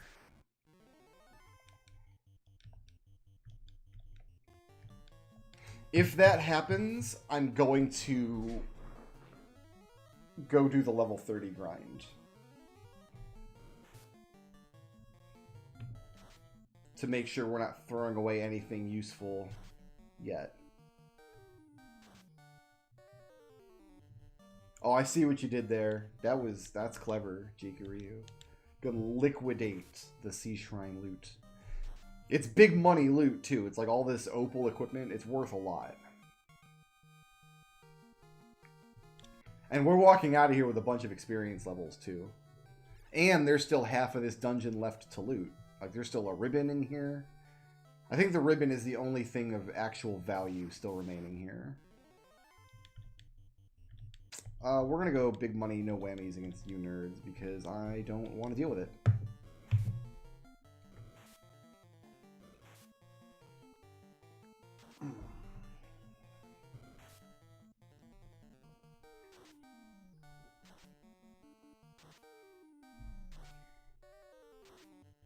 So let's do the first 2 floors of Mirage Tower and then go liquidate again because we're going to get a lot more loot there. And I think...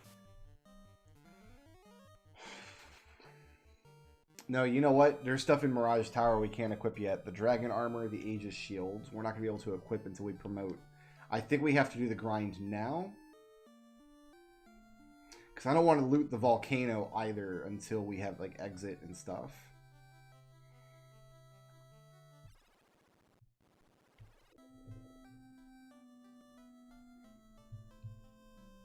So I think we need to do the grind now, because once we go to Mirage Tower, we're going to start picking up loot that we're not going to be able to hold or equip.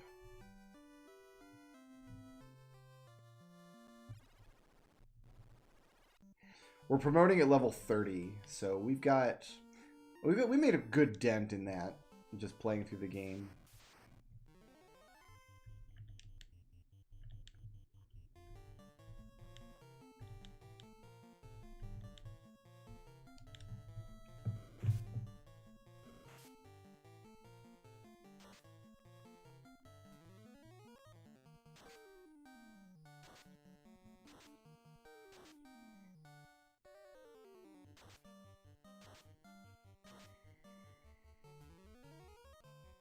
We can't complete our level 5 magic set yet.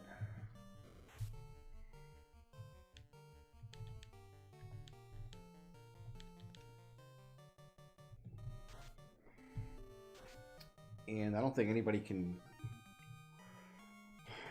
I don't think we can get important level 6 magic yet either. We can cast it, but there's nothing in level 6 I want to buy yet.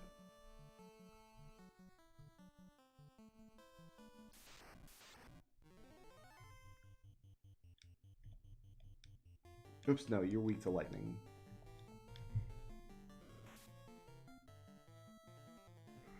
Red wizards can use the sun sword too, but can red mages not use it?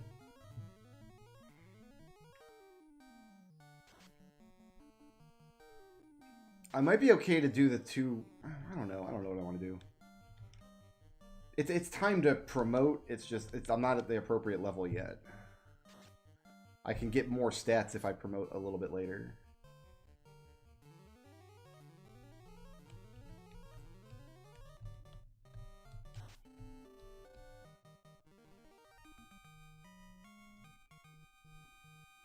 Yeah, let's do Mirage Tower first then, because that Sun Sword is going to help the grind go slightly quicker.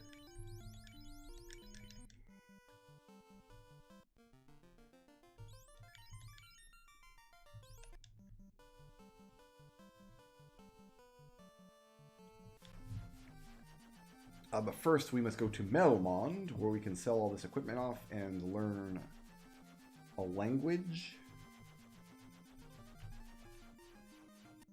So we're going to be making 2 trips to Leafen, then. Alright, weapons I can sell. Ziza can sell the old silver stuff. Everything else I'm holding.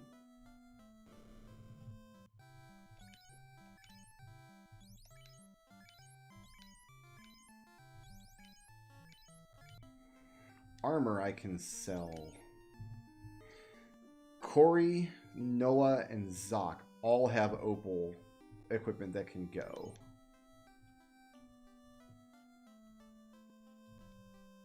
Here, let's learn a language real quick.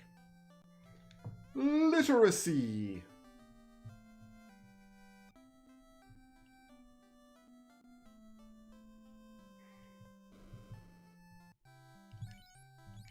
I can sell opal armor. I can sell opal gauntlet. I can sell opal shield. I can sell opal hat. Farewell hat.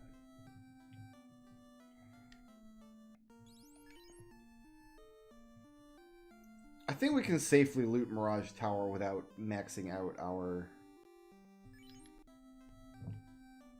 inventory. And if I have to throw away stuff like the silver hat or whatever and unequip my fighter for a little while, that's not the end of the world.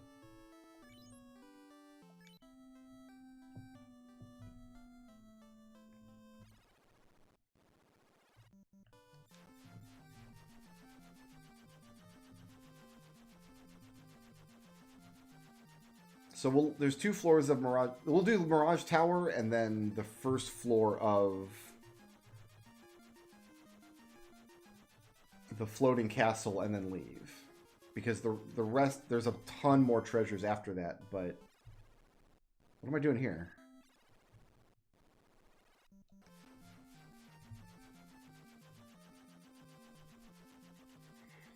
Did I ever turn my bitrate back up? Oh no, I didn't.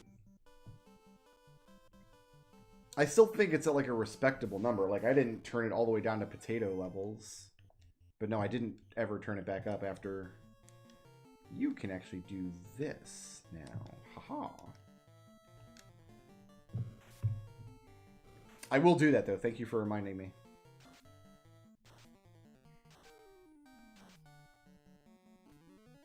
Hopefully the stream doesn't look terrible at the lower bitrate.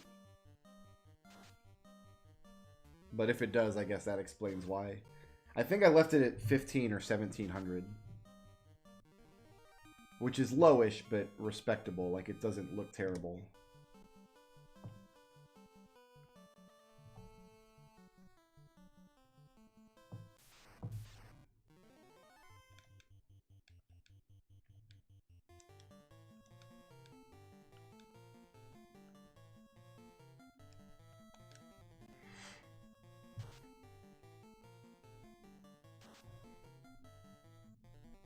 We're one-shotting zombies over here. What up?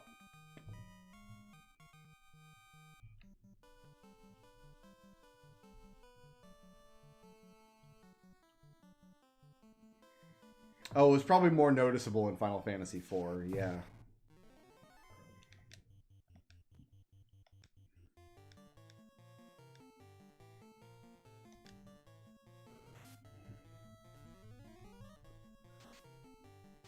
I'll fix it.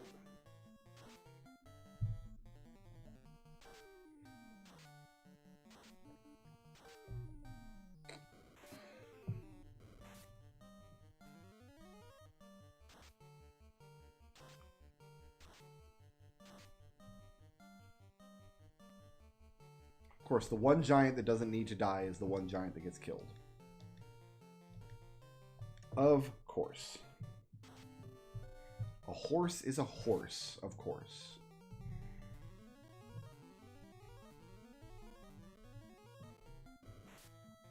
I need to do like a logo or something too. I need to put a logo up there. The almost perfect save. For games that aren't widescreen. I don't know why I didn't think of that the whole time I was playing through Final Fantasy IV. Just a bunch of dead air up there.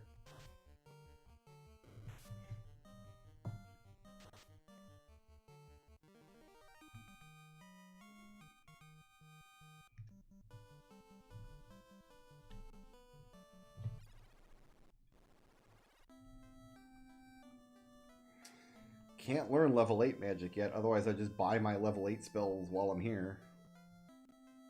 Oh well.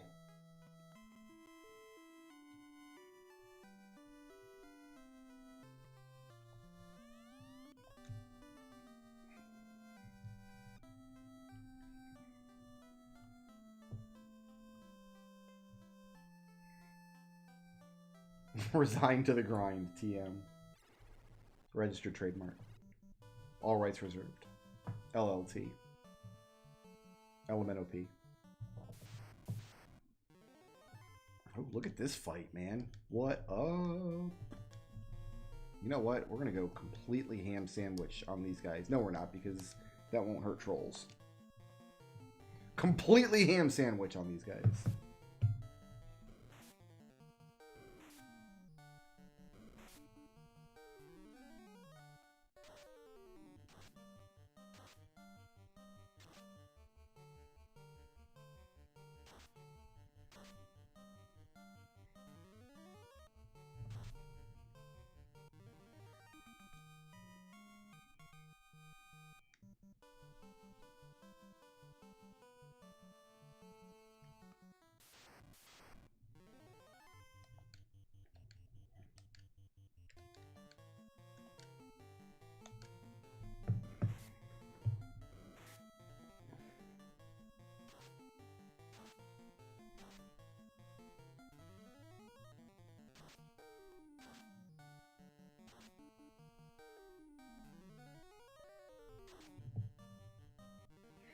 So we've barely bought any equipment in this game. All your money goes to magic, really. Magic and one bottle.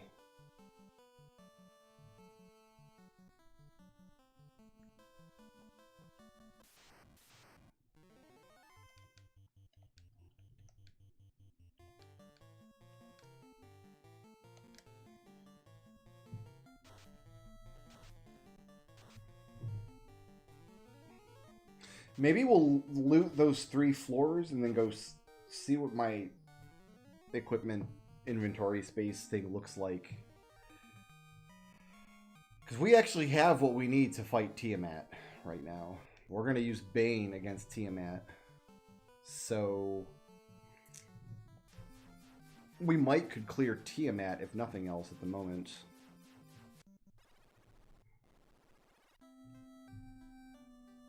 Like, loot those 3 floors, then go straight to Tiamat.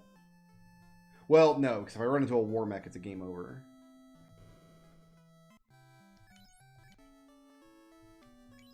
And then it's a pain to loot those floors again.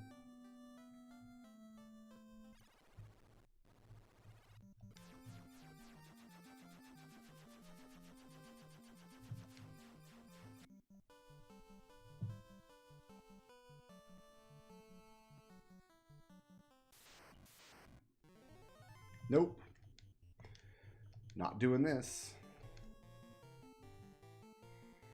What's my money look like, too? I don't want to max out my money. Or we can have 800,000 more gold.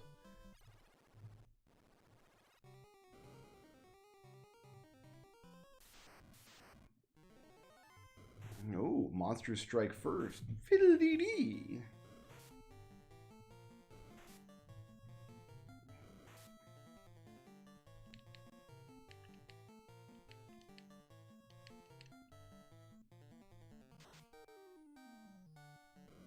So yeah, that Sun Sword is going to be a big power up for Corey.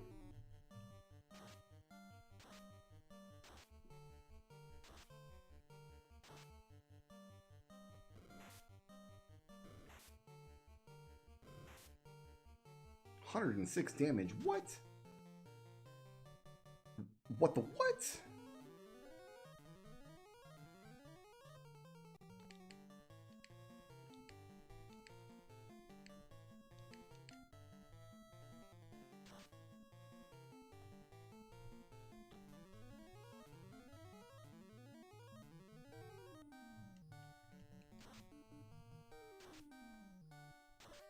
I mean, if they were real bros, they would go ahead and poison Noah and Zoc, and then nobody would have to change formation.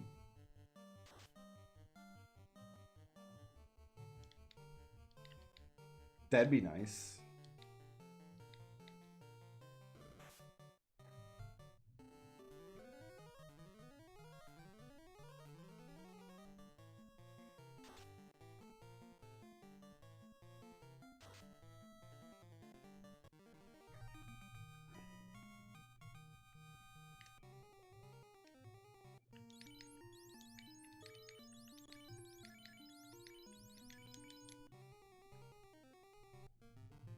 Mage Staff casts Fire 2.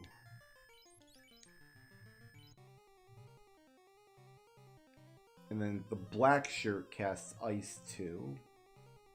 And that's the strongest attack magic you can cast. Unless you count Bane as attack magic. Okay, this Heal Helmet. I don't think I can equip this yet.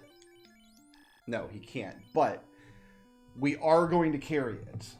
It's a unique spellcasting item, and there's only 3 ribbons in the game, so even though that's not the best helmet Ziza can wear, that's the one we're going to give him, so we have access to that spellcasting item forever.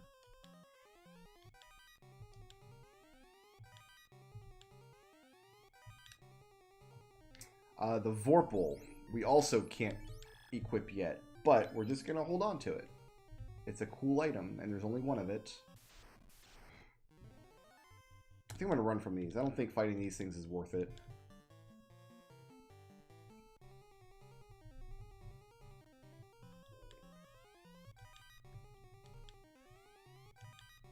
And this shields is also not equipable yet. No. So I can drop the silver hat if I need to. No problem. And we're going to get dragon armor in here, which is his best armor. That he also cannot equip yet. Ooh, chance to strike first against the bad mans. You don't say. Let's do it. Let's strike first against the bad mans.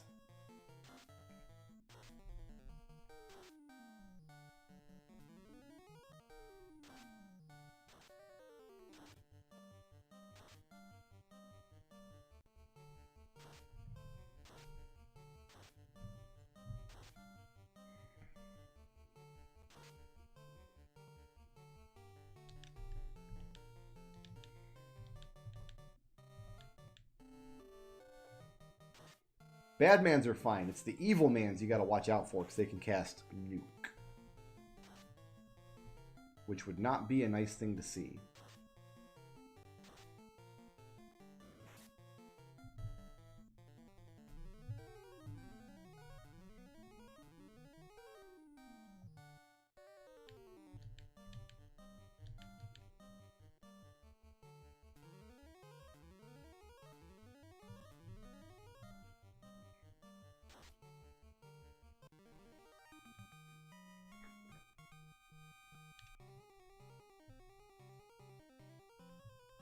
That box was a cabin. Okay, I was trying to think, did I get that box or not?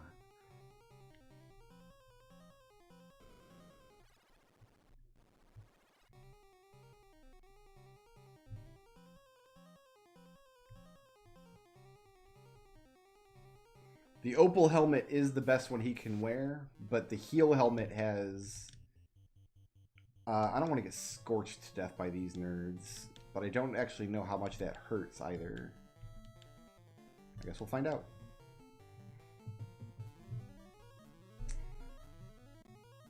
So Ziza's defense is not going to be as high as it could possibly be. We're sacrificing a couple points of absorb in order to hold a unique spellcasting item. The opal helmet is also a unique item, but it doesn't cast a spell, so heal helmet is cooler. It's the Chimera's cremate that hurts in here if we find them.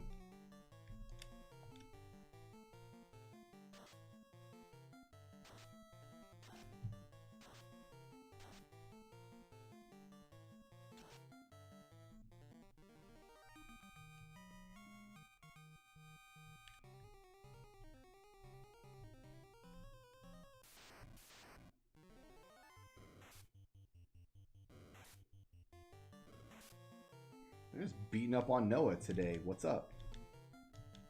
Oh, I don't want to use fire on Cerberus. I'm sorry, Cerebus.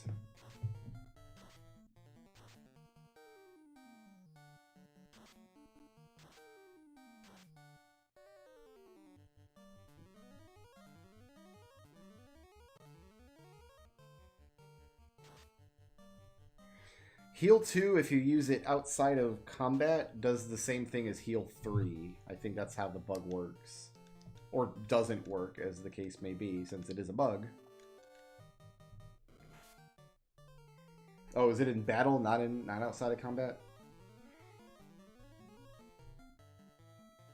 That's another thing you can fix using the Hackster if you were so inclined. Or you can just make, like, rapiers cast nuke when you use them as an item. Whatever. It's all good.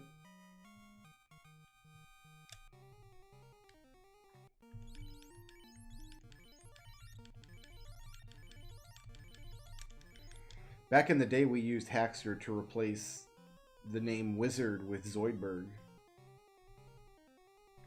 And we didn't tell anybody we had done that, and it blew people's minds. Like, there was...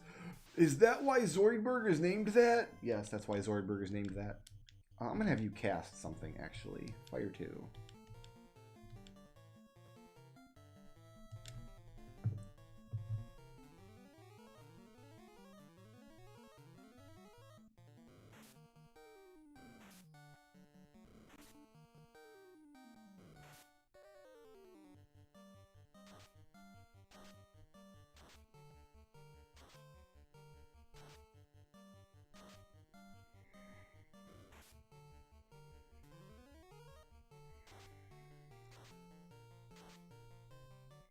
Was hoping the extra spell would wipe out some of these Catmans, but that has not occurred.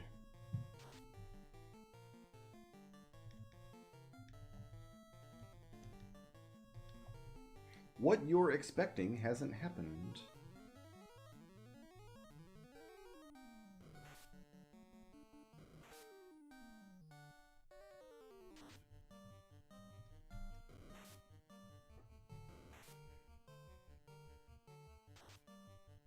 And now everybody's getting poisoned again. And I'm going to have to dip into my potion supply because I'm out of level 4 charges, I think.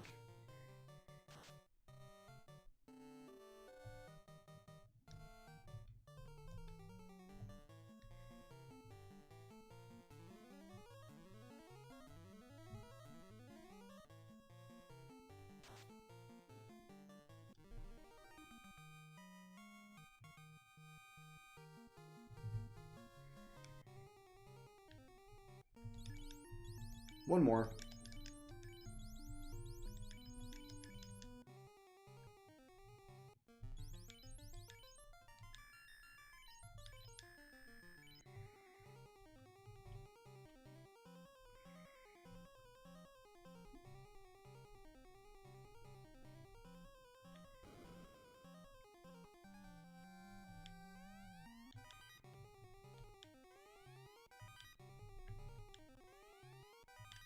So a Thor hammer, we're just going to give that to Noah and equip it. Oh, she can't equip it yet, but that's fine. She's who's going to carry it. So the Zeus Gauntlet, because now she has a way to cast lightning too.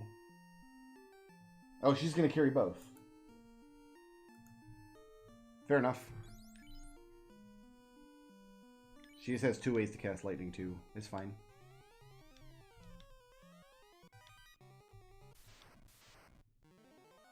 Wow, randomly walking around Blue D.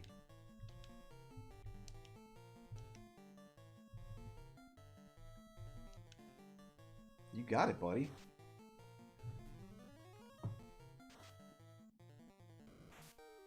Okay, we get anti-lightning off before it uses thunder.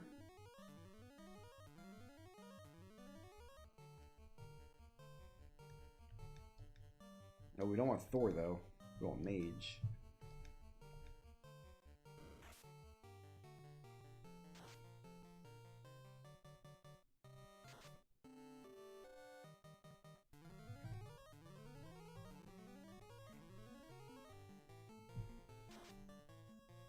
Oh, big damage, Ziza. What are you doing, man?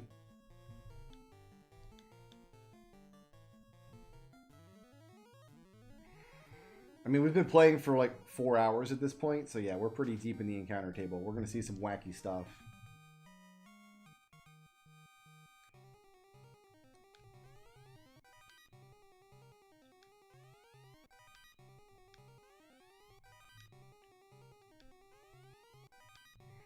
There's my son's sword.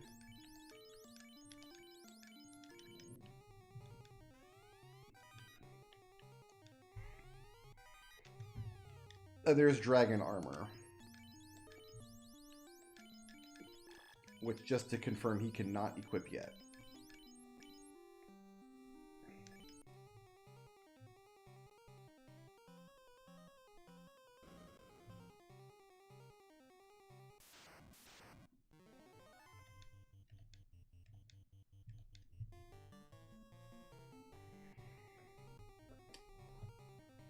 I'm not going to equip any gauntlets because, yeah, they take up the same equipment slot as a pro ring, and the pro ring is more important. So nobody's going to equip gauntlets. Who's holding my power gauntlet, actually? Let me check. In fact, the reason he's not going to hold the power gauntlet is because he doesn't have any slots open. He's going to have an opal bracelet, a ribbon, a pro cape, and a pro ring. So he doesn't. Corey's not gonna have any slots to hold any items.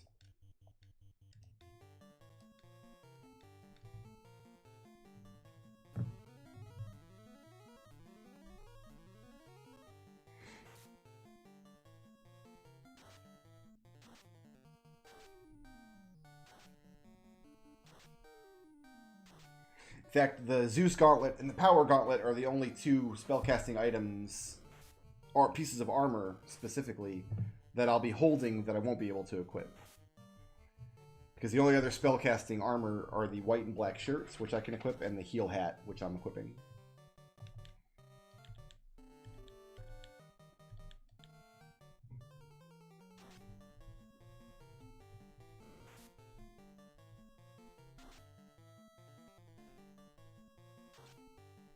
Ineffective.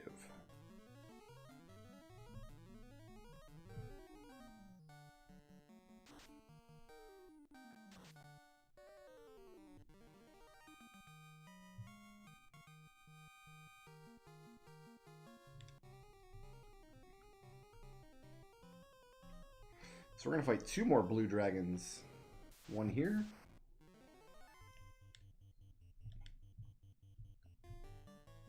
Here, let's do this. Let's make sure that it goes down.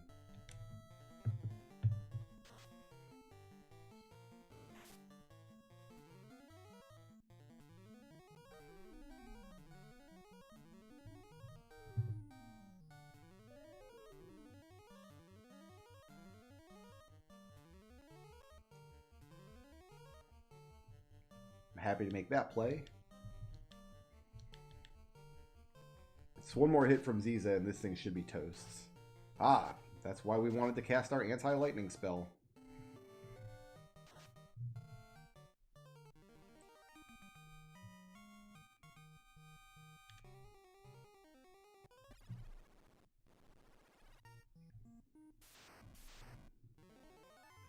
I'm not looking to fight some badmans right now. Because these are big damage here. Big damage. Ooh, Noah. Not looking salty there, buddy.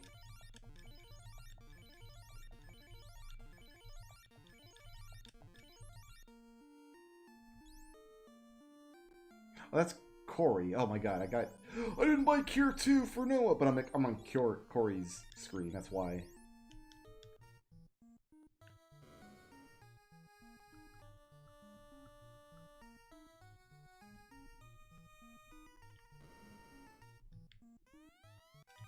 Okay, the Bane sword, I do believe I'm giving to Corey. Yes. And that's who's carrying it. So good. Gurnaga. I think the Gurnaga will use mute if we leave it alive long enough.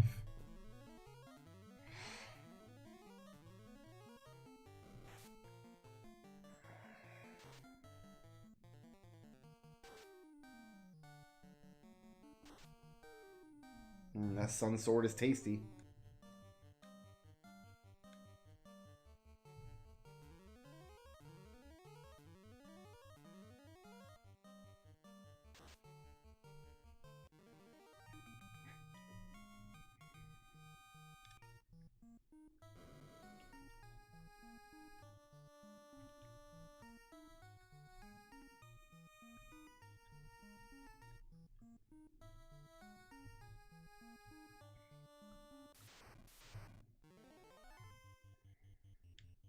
I kind of want to press all the way through here and complete the dungeon, but I don't want to risk doing all this looting and then getting wiped out by a Warmac.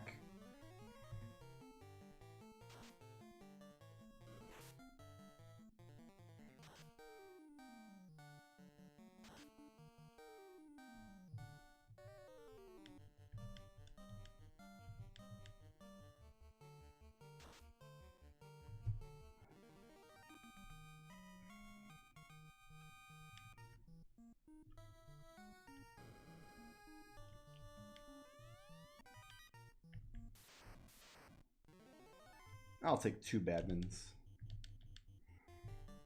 Why not?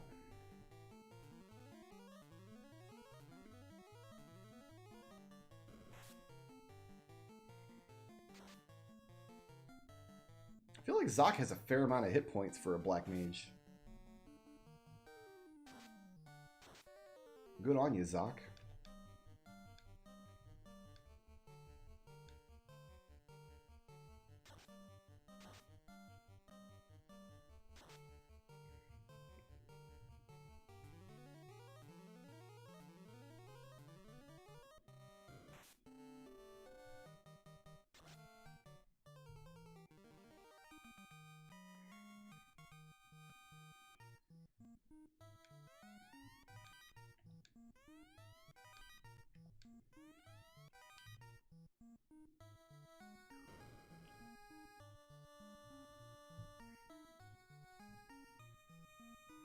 should get the next floor too, though.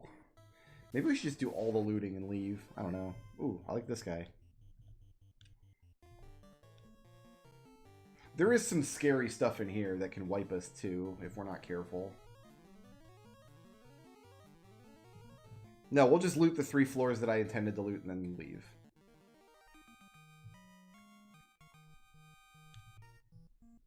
Because we can't really press onward anyway. Our inventory's too full until we can promote. So I think it is time to start the grind.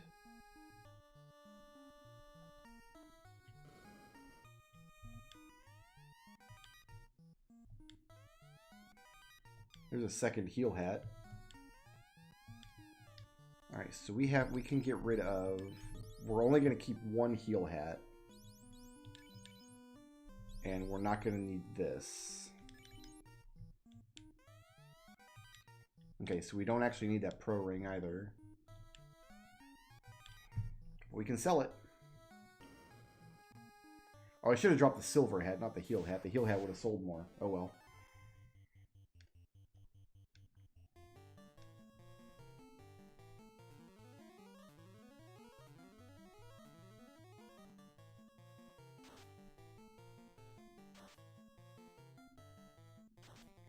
Good old pro rings doing their job.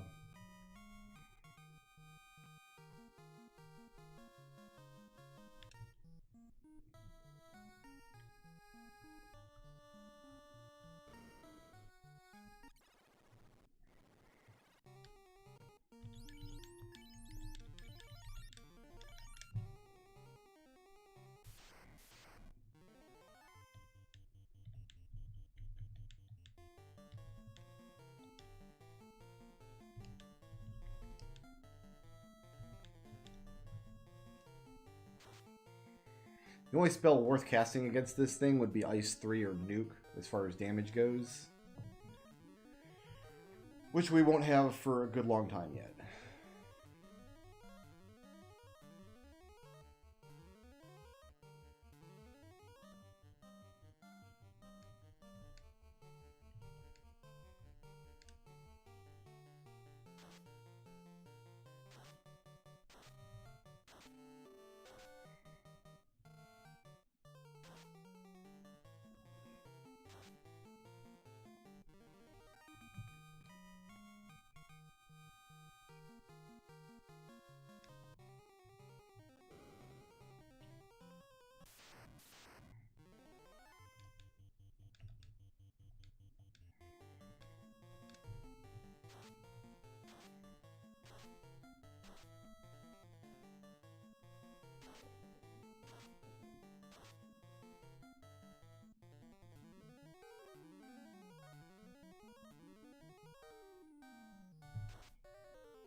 Ooh. Big Daddy Chimera. Chimera, I believe it's pronounced.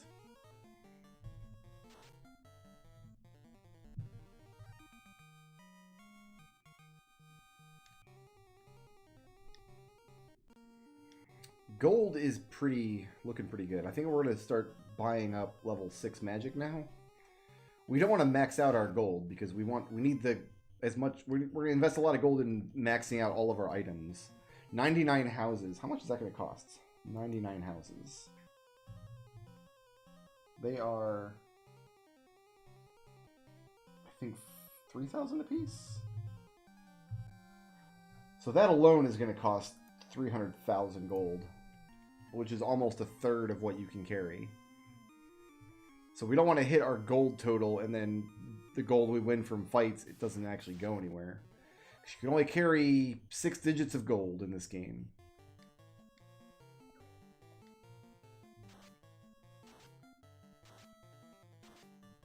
Cremate's a little scary, but not that bad.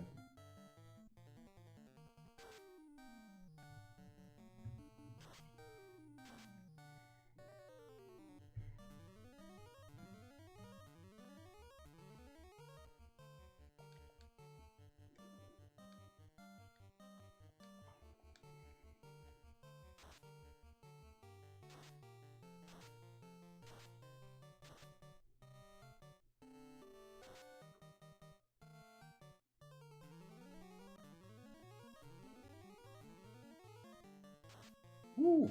Now it's getting toasty. Dead!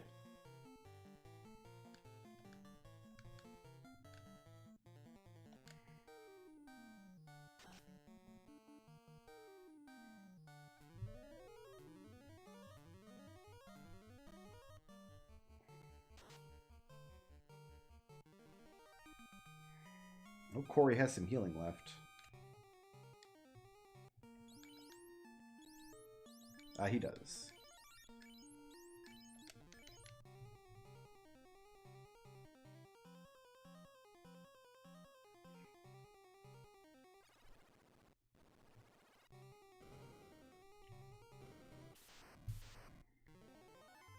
One more Badman. I'm not into this. I'm down a man. Let's get out of here.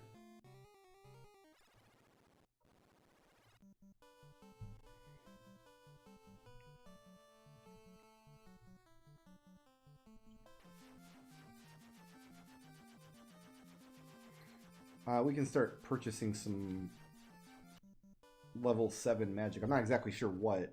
Oh, you know, let's do level 6 first, because that'll have more stuff that we can actually get right now. And we won't get price gouged as bad on the clinic.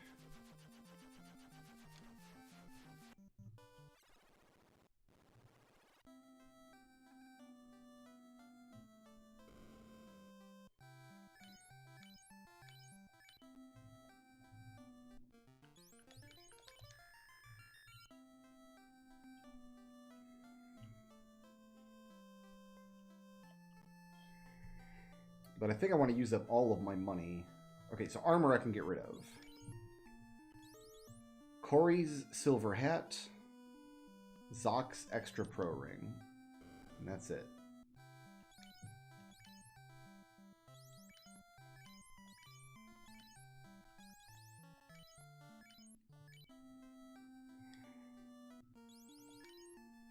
Okay, and then weapons I can get rid of.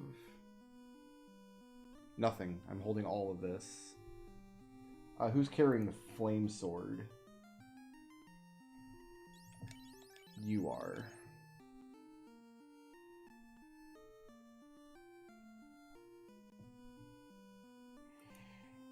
So I've only got 3 more spots for weapons, and if you played the game before and you kind of know what the haps is, you probably know what weapons those are. Level 6 magic. Corey.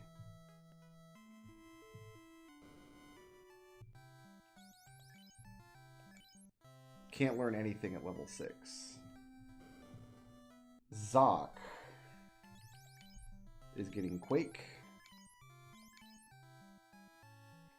Rub. And Stun. Because Corey can never learn any of those spells. So unfortunately, the only useful black magic spell, which is Lit 3, is something that Zock can't have. Corey here, level 6, is getting Fog 2. Oh, Corey's not going to be able to learn any level 6 magic until he promotes, probably. Alright, so Noah is getting Exit, which we can't cast yet. Inv 2 and Soft.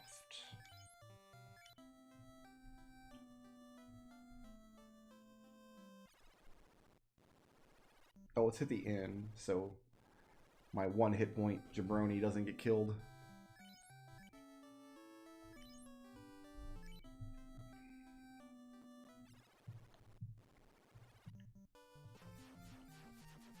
Let's see about some level 7 magic.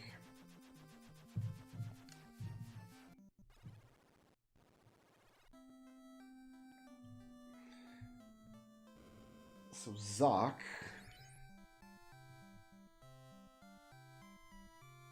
Just wants Brack, which we can't learn yet. And Noah.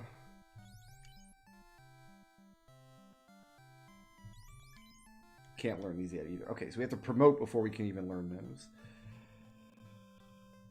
Let's spend all of this money on items then. This is going to take a minute. A hot minute. But I don't want to max out my money doing item grinding. Or doing level grinding. I guess we'll start by getting the heals.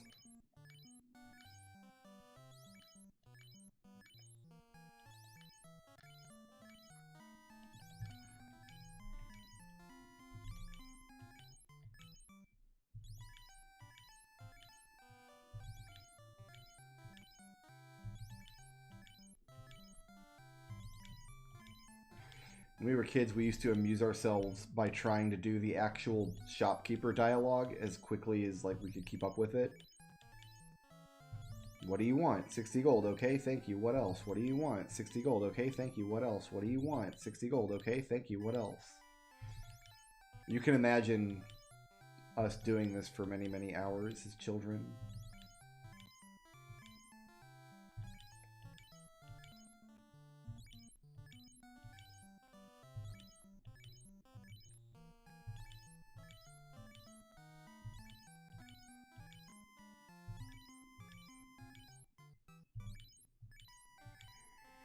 I've never bought houses in bulk like this before, though. This is a new experience for me.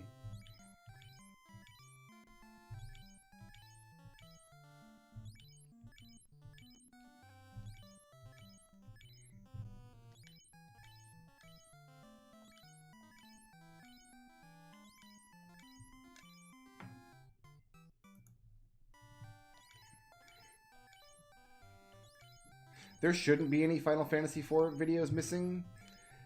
Some of the streams I ended after midnight, which in YouTube calendar it'll say a stream was done 3 days ago, and then the following stream it might also say was done 3 days ago because one of them ended after midnight. So technically 2 streams ended on the same day. But all the footage should be there. Unless I got a copyright strike or something I'm not aware of. Although if I got a copyright strike, I wouldn't be allowed to stream, so.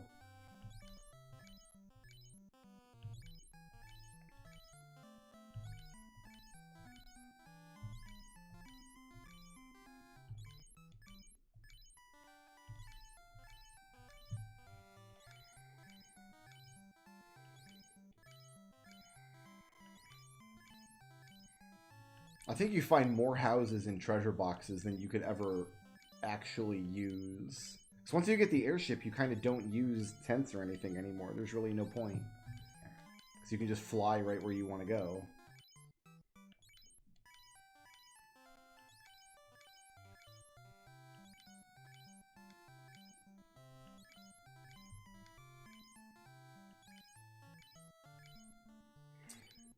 This money's going fast.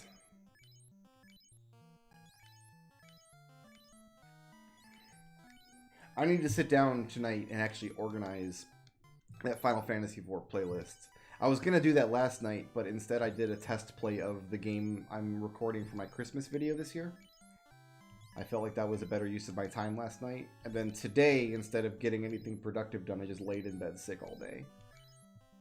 I'm actually feeling okay now, though. I felt terrible when I started streaming. But I'm feeling okay now. A little hungry, maybe. I didn't have any appetite all day. Maybe it was just a weird bug that's gone now, or maybe it was something weird I ate last night. I don't know.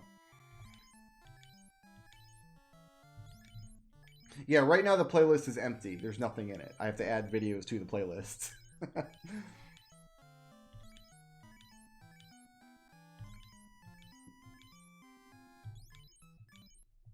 Yes, I'm going to change the titles so they have part numbers. It'll be easier to watch as a big lump. I'm going to try to do that with all of this footage. but it's not a task that I want to do every single day after every single stream. So when I complete the story of one of the games, I'll make sure that a playlist goes up with just the footage of that game. If that makes sense. And I will edit my main channel page so that playlists, the list of all the playlists is at the top of the channel, or as close to the top of the channel as I can get it. So you guys should be able to find it really easily. It's just a matter of me sitting down and doing the work. I am full up on houses. We'll go down to 5,000 gold on cabins.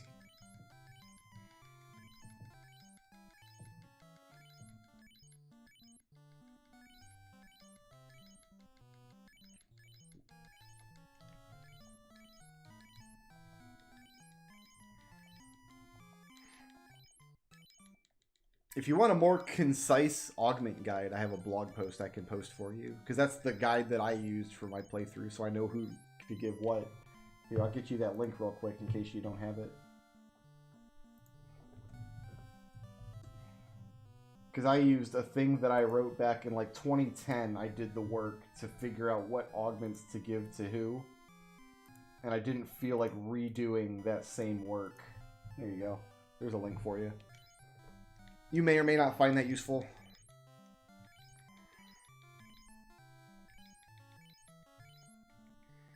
Unfortunately, some of the Final Fantasy IV videos is just long grind sessions looking for monster drops. Alright, so we have 99 houses. I can confidently state this is the first time I've ever had 99 houses in this game.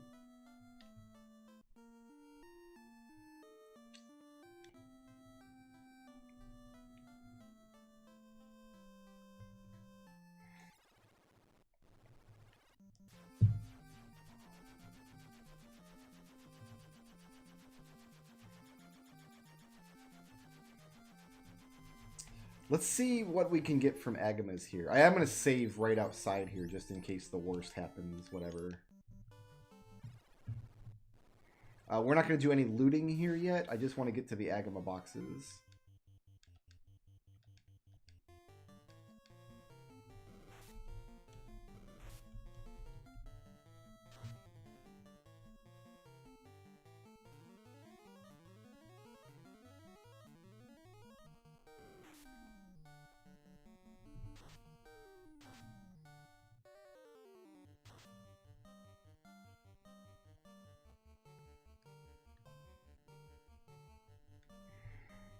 So we have time to get like 40 minutes of grinding in today.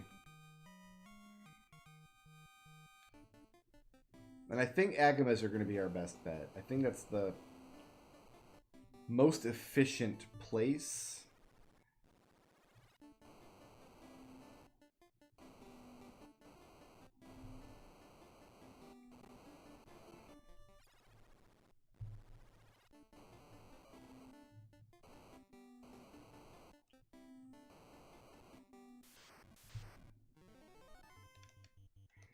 I was fighting you guys in the other place.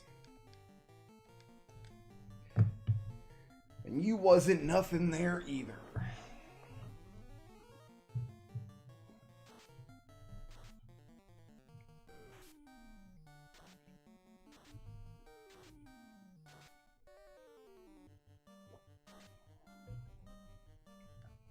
I am actually feeling much better than I was earlier.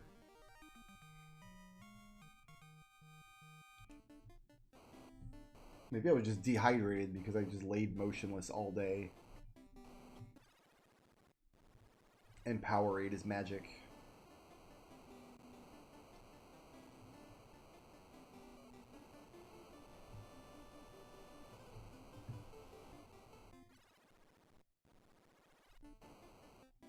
Because you gotta go pretty deep in here to get to the Agamas, unfortunately.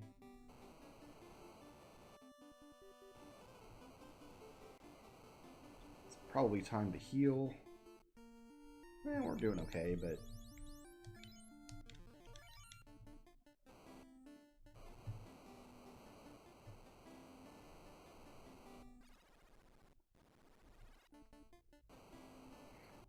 So all these rooms here have loot, but we're not here to loot right now. We're just here to get the grind started.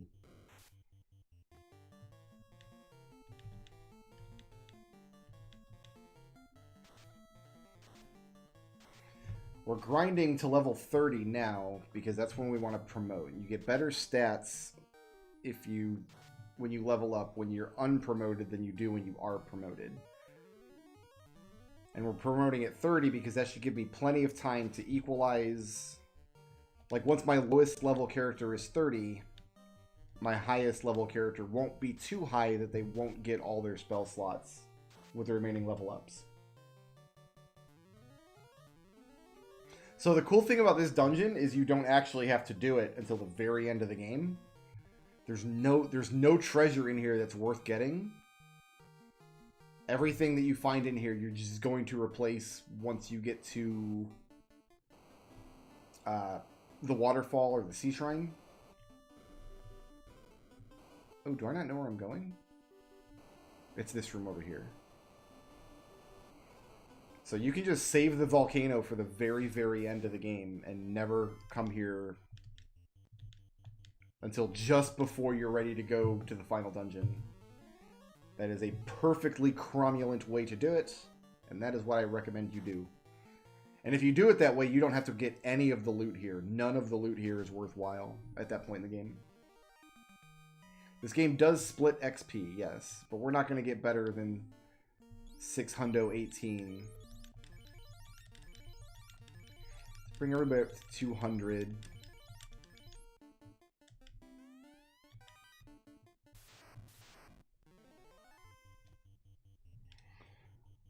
Dead party members don't increase XP gain because dead party members also don't get EXP. So, like, if we killed Zoc, yeah, Ziza, Corey, and Noah would level up faster, but we would just have to grind later again anyway to get Zoc up. So, might as well just do all four at once, because I am planning to use all four characters.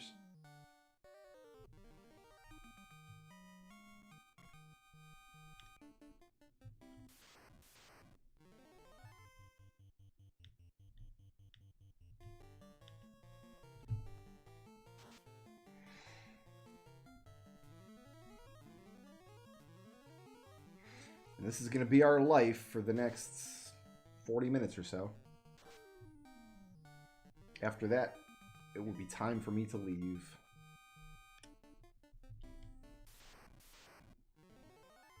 So the reason this is such a good spot for grinding is there's two spiked squares right next to each other. So you can't actually get into any volcano encounters here.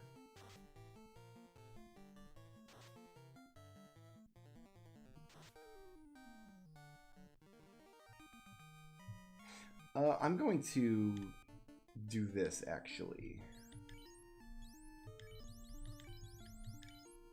Since she can't equip that hammer, I might get a lucky Bane off on these guys once in a while.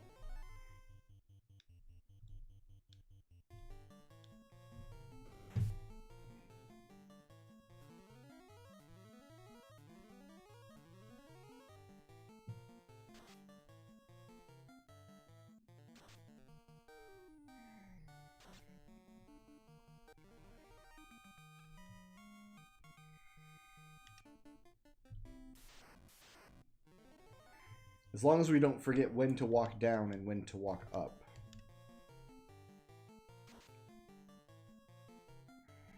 I guess if you really wanted to do low brain power mode, you just always try to walk up after you get out of a fight.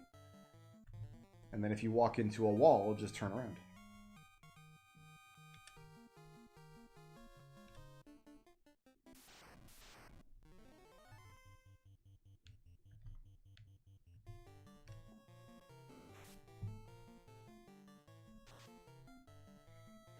I don't know if these things are susceptible to Bane.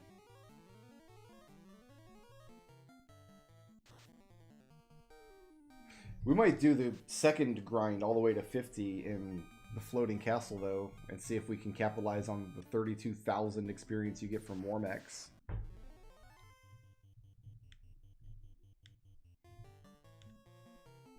Once we're just insanely powerful and nothing can touch us anymore.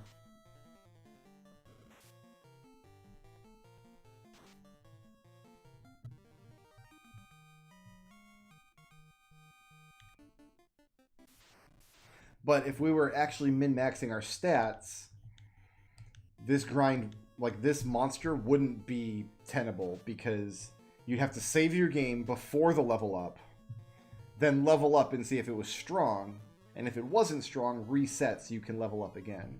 It's an enormous pain in the butt, and I do not recommend it.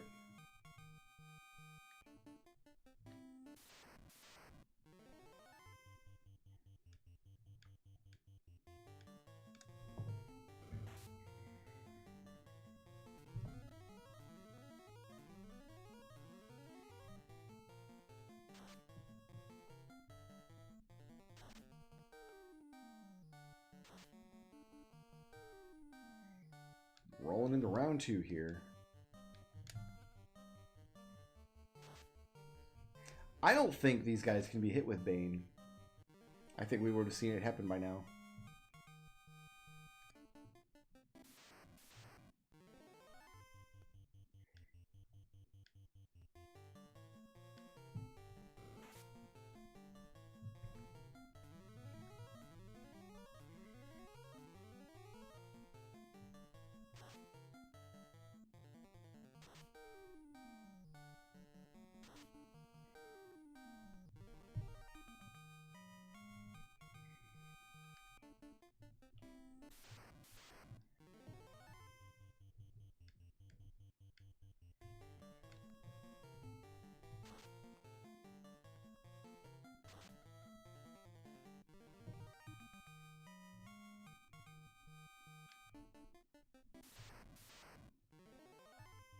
I thought you could get into 2 Agama fights here, but I haven't seen one.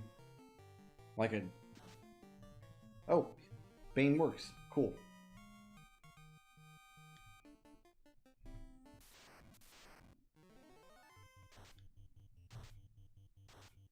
This is the scariest thing they can do, that heats, and it's not that bad.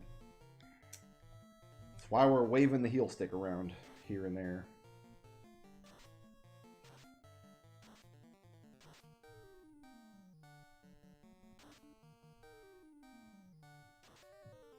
Just has a low hit rate against them, I guess.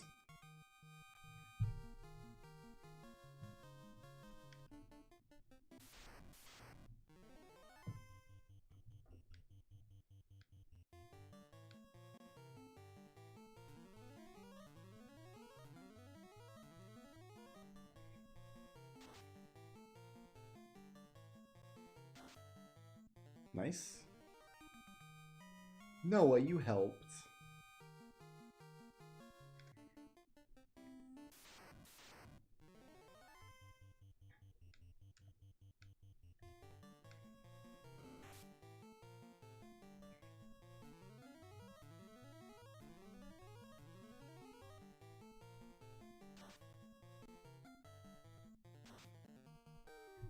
There are an awful lot of spells in this game that just try to inflict instant death that are tied to some obscure element, and trying to keep them all straight is virtually impossible.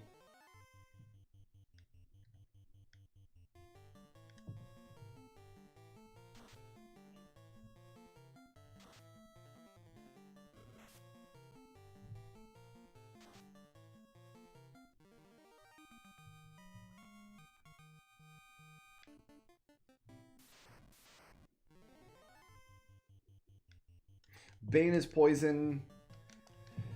Quake is actually... There's an earth element. There's also a separate death element for Rub. Then there's Zap. I have no idea what element that is. And then there's XXXX, which is death element and only hits if the target has less than 300 hit points. I think I got that all right.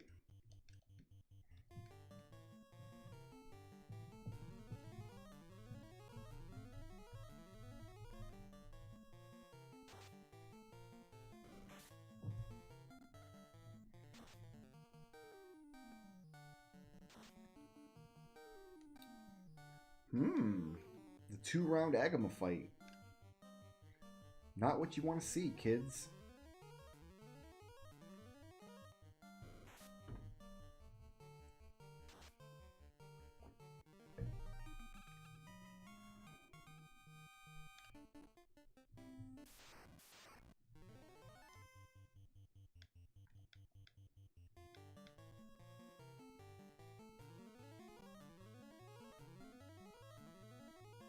The Eye might be a quicker fight for a comparable amount of experience.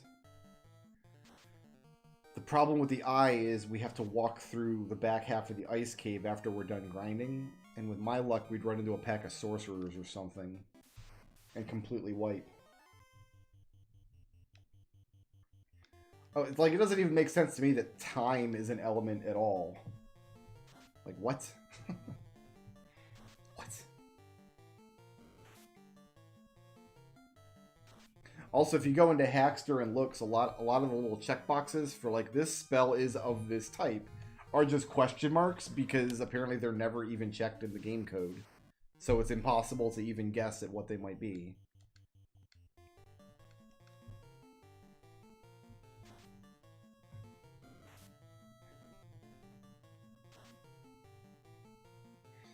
I don't think you can inflict status ailments on enemies in this game. Like, you can't poison them in a traditional sense. Like, you can cast slow on them, but it's just, I think it just lowers their accuracy. Lock lowers their evade, or is supposed to lower their evade. It doesn't actually do that. Oh, sleep. Yeah, you can put enemies to sleep, so I guess there is at least one.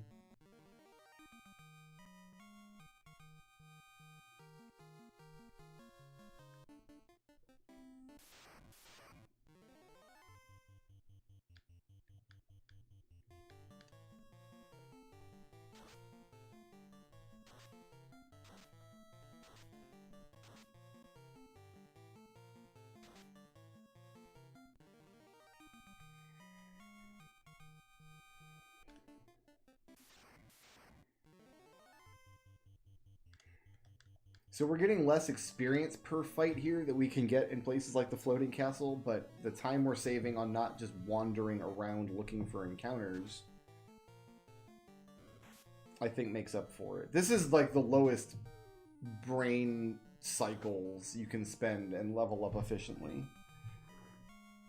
Sometimes you want to save time, sometimes you want to save brain cycles.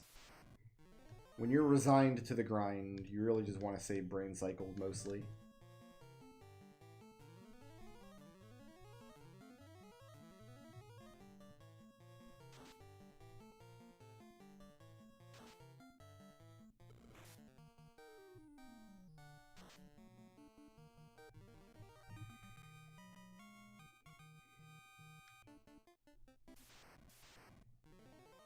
I watched a YouTube video recently about a guy who leveled Cloud and Barrett to level 99 in the first reactor, and it took like some obscene, like it took years. They maxed out the game clock and then some. There are people out there even crazier than I am, believe it or not.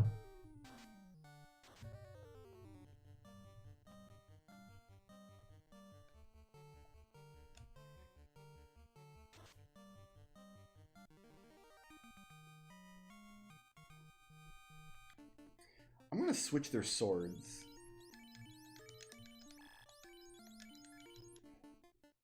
Because Ziza has better hit rate. I think we'll more consistently one-shot these if Ziza has the Sun Sword.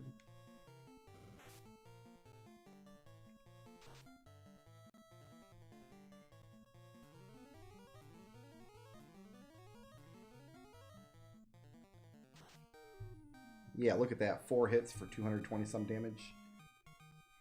Gasties are a good choice for the last grind. We might spend at least some of it in Floating Castle fighting war mechs, because if you can kill a war mech, 32,000 experience, you can't beat that. Of course, there's only 8 of them in the entire encounter lists.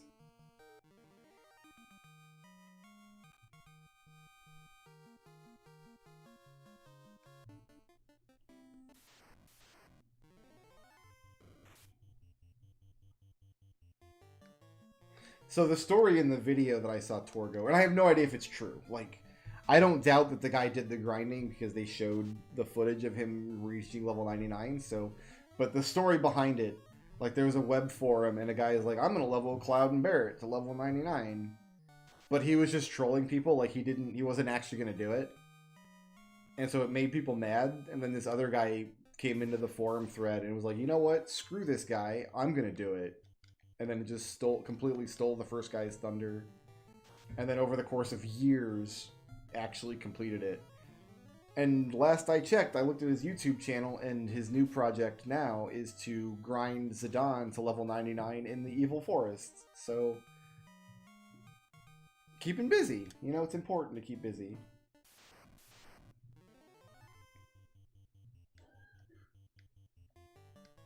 I mean, you reach a point where even war mechs aren't a threat in this game.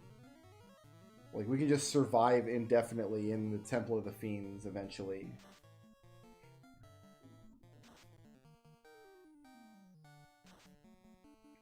Yeah, we're more consistently getting one round when Ziza has the Sun Sword. Corey can have it back later.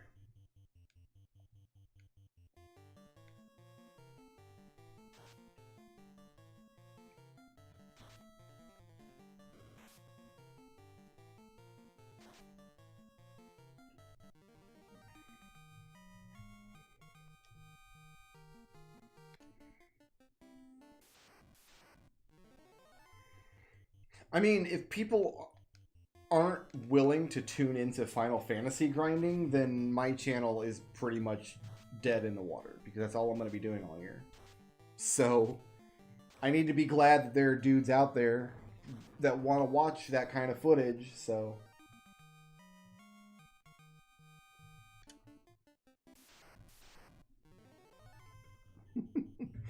I'm glad people want to watch Final Fantasy grinding. It's good for me.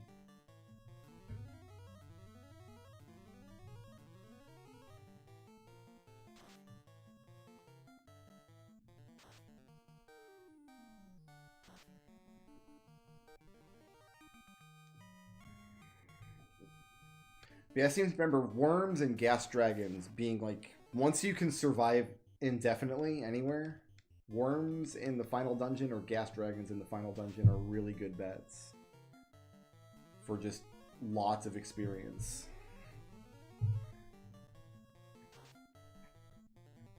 But the final floor of the floating castle has a really high encounter rate, and everything there gives some decent amount of experience. Like, nothing there is a complete slouch. And then you get 8 war mechs per... The encounter list has 256 entries on it. 8 of them are war mechs that are worth 32,000 each.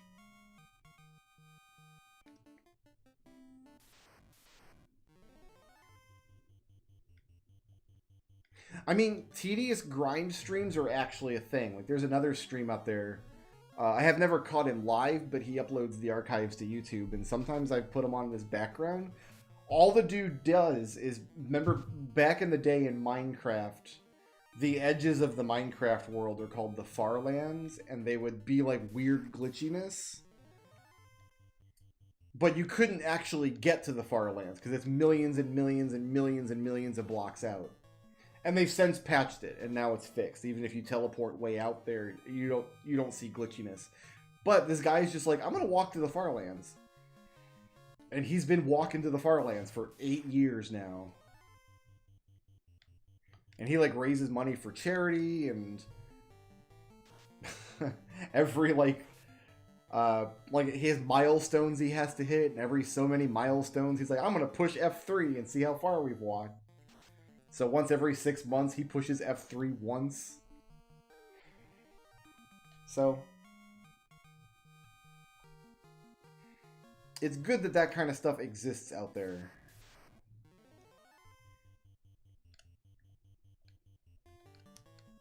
It becomes more about the sense of community than anything. Like...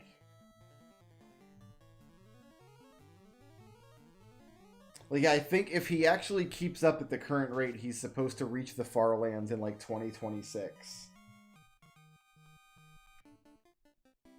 Apparently his channel started out as just, like, a regular Minecraft Let's Play. And then one day he was just, I read about the Farlands, I'm gonna go there. People are like, you can't go there. And he's like, watch me. And now he's been doing it for a decade.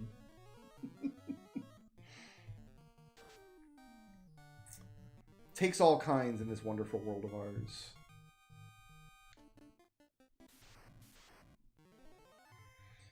This is no different than walking to the far lands. This is basically just the same waste of time.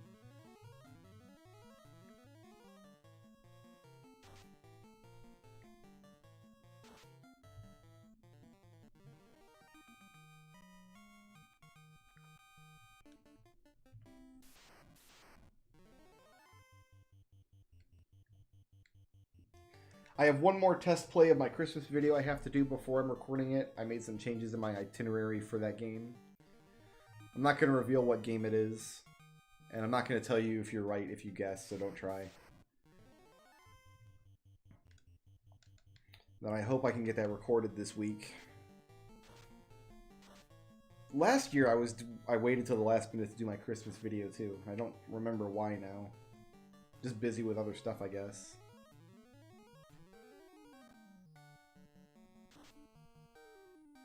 Poison smoke terminated.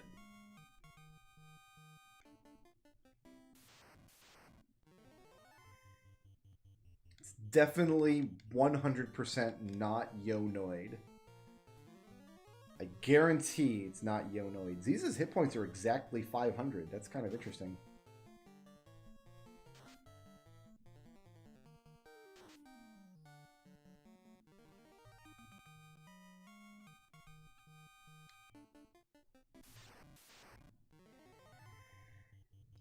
I can also guarantee that it's not Super Metroid.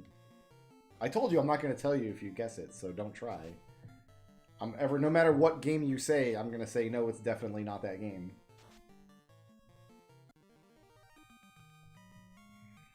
So maybe it is Yonoid. You won't know until Christmas morning.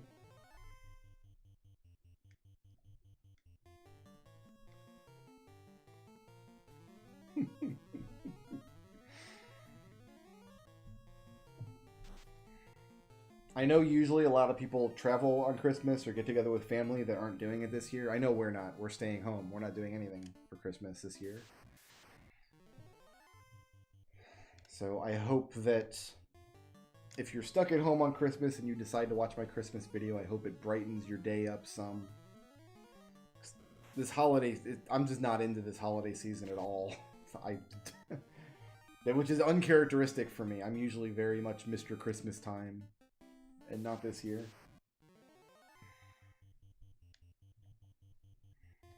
But I don't see a reason to break tradition.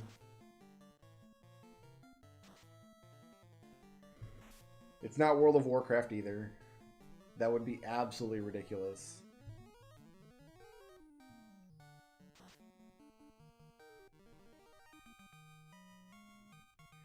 If you work on Christmas, then you can watch my Christmas video when you get off of work. It will still be there.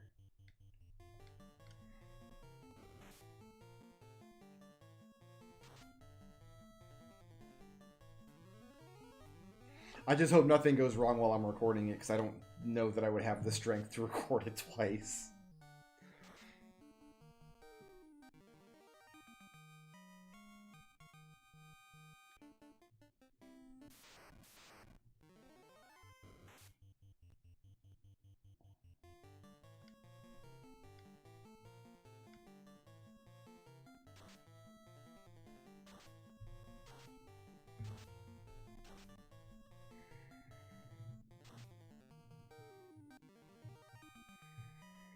I might even end up streaming on Christmas. I'm not really sure. We don't have anything going on that day.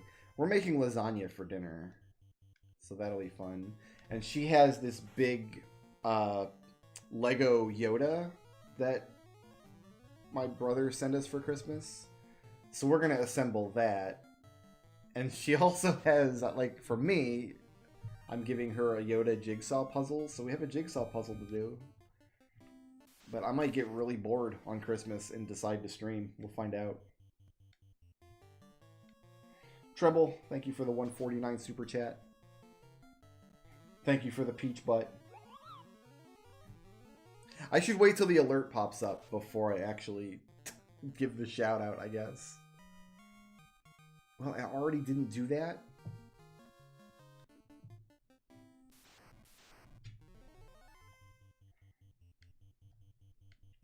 So we were discussing Final Fantasy Tactics and how tricky the Final Fantasy Tactics hundo is going to be. Some of the stuff in War of the Lions can only be obtained in the multiplayer stuff, and we might end up having to set up like multiplayer stuff for Final Fantasy Tactics War of the Lions when we do it. So that might be interesting. So I'm kind of thinking I might do that game sooner rather than later in this project. Simply because it sounds like it's going to be a lot more grinding than some of the other games. Like, some of the games, the grind is not going to take that long, and some of the games, the grind is going to be monumental. I don't want to get to, like, September of next year and be on the last 2 games that I'm grinding out and have 100 hours plus for each one remaining.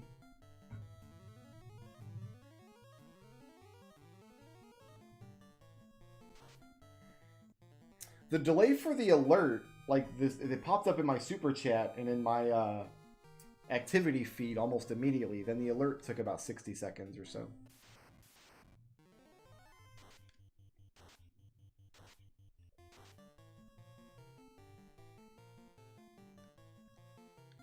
That would be cool. If we really get the multiplayer working and we can set up a tournament or something, that'd be fun. But my interest would be mostly just getting the items that I can't get elsewhere.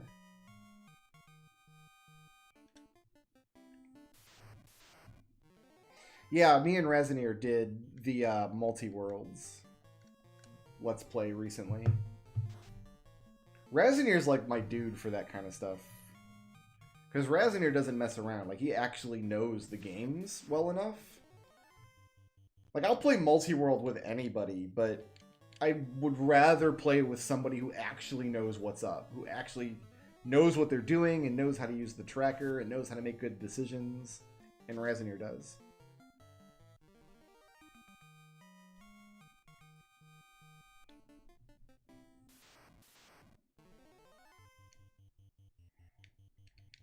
But for Let's Racing Time, that would be a big ask to get all those guys to play War of the Lions and set up the multiplayer stuff. Like, that might be a lot of work.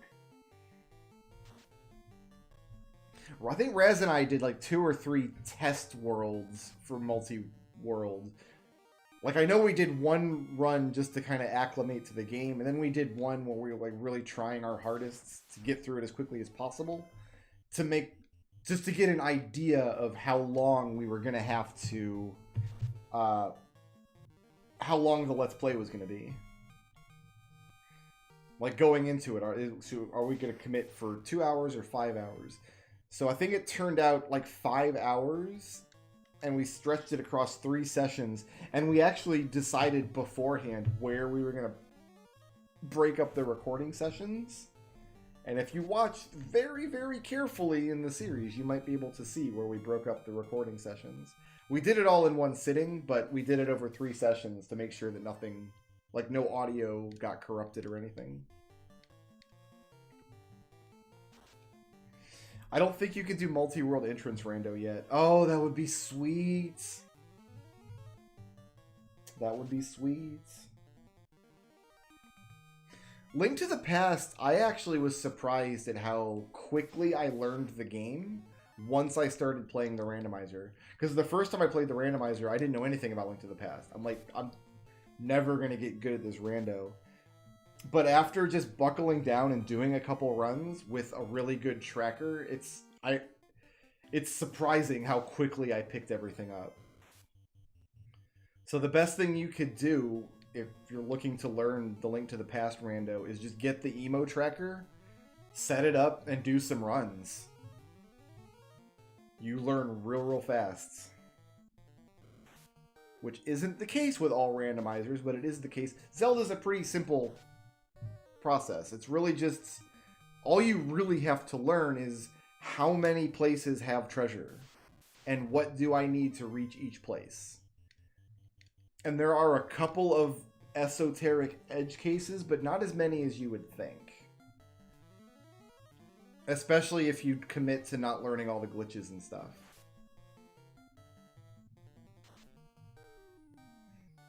So the current multi-world has keys, like it has Metroid keys that you can find. Each area of Metroid, like Brinstar, there's a Brinstar 1 key, a Brinstar 2 key, and a Brinstar boss key. And you can't open certain doors without the keys. So it added more gating to the Metroid side. So you end up spending more time, like you have to go back and forth more often than usual. Whereas before, when like me and Raz played, you kind of reach a point in the Metroid side where you're just in go mode and you can just complete all of Metroid. And then you still have all of Zelda left.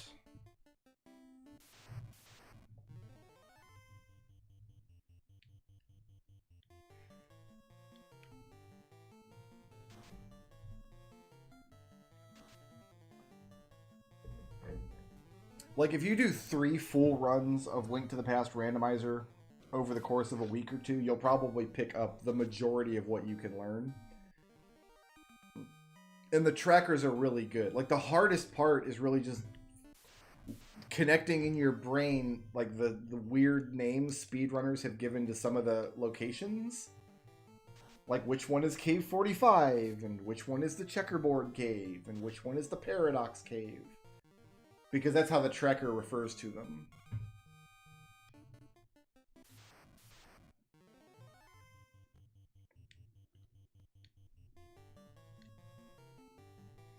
I actually had a harder time acclimating to Super Metroid Varia randomizer, actually. And I knew everything about Super Metroid going in. It's just there's so much stuff in Varia that you can mess with. I probably took 5 or 6 Varia runs before I got to a stage where I'm like, all right, this is the level I like to randomize.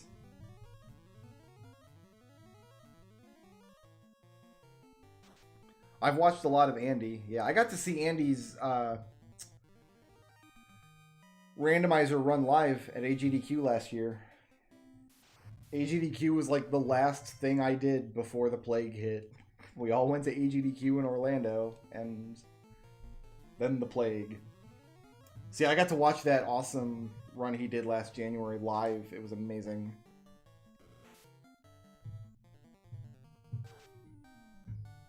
The problem with watching Andy's streams to learn the randomizer, though, is he does all the glitches all the time. Like, he's always completely breaking the game. When I play Link to the Past randomizer, I don't like to do any glitches. I don't know how to do the bomb jumps, and I can do the fake flippers, but I only do them in moments of actual desperation.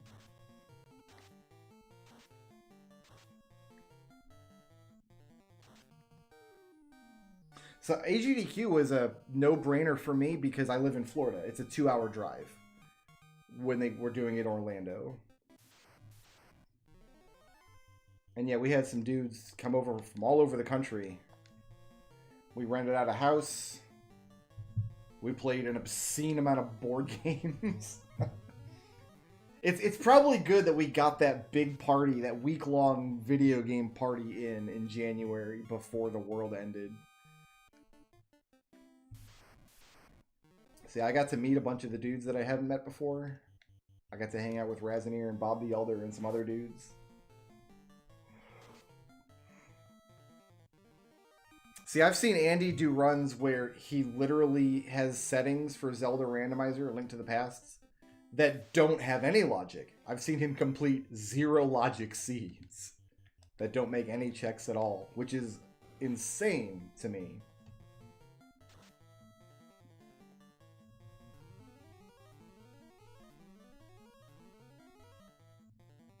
We played a stupid amount of Smash Brothers and a stupid amount of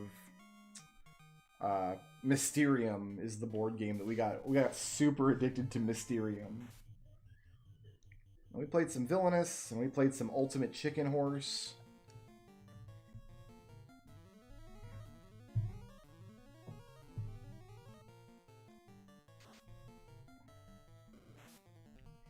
This year, AGDQ is going to be online again, which is fine. I mean, I'm going to watch it from home. It'll be good.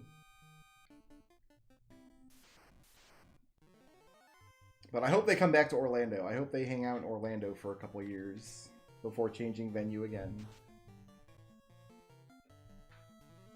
I really, really enjoyed it.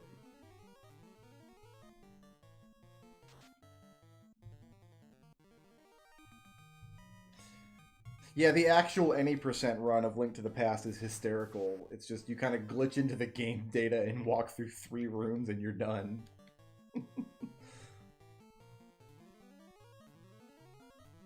There are some little things in Link to the Past that you would never, that you might actually need to just have somebody inform you, like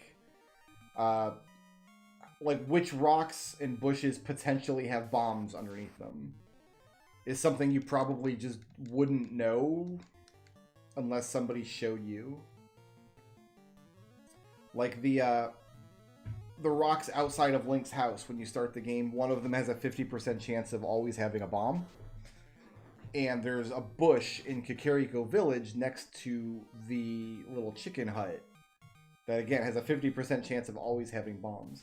So you can guarantee yourself, if you get to Kakariko Village and don't have bombs, you can always force bombs to drop by checking that bush and leaving the screen if you don't get bombs. And once you do get bombs, you can blow your way into the little supply shed in the corner of town, and there's always bomb pickups in there. That's why the trackers don't differentiate between having bombs and not having them in Link to the Past.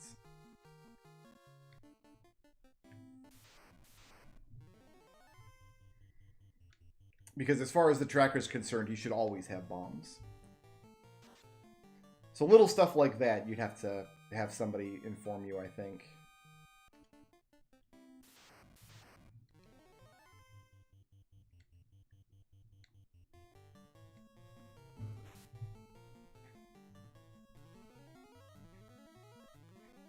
Yeah, if you just have the money, you can just buy them, but I almost never have money at that point because you also want to give 100 gold to the bottle guy.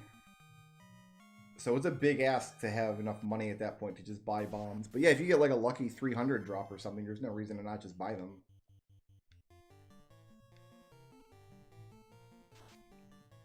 I think we just hit level 22 with some characters.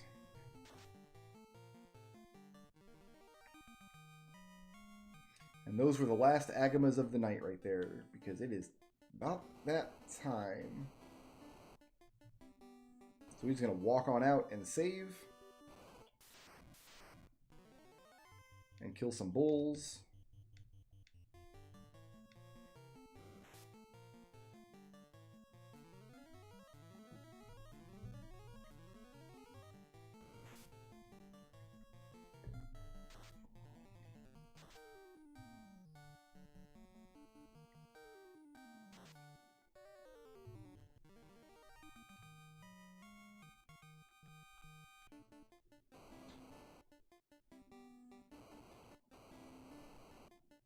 Oh, I'm lost. I'm lost! I actually don't want you to Bane Sword anymore.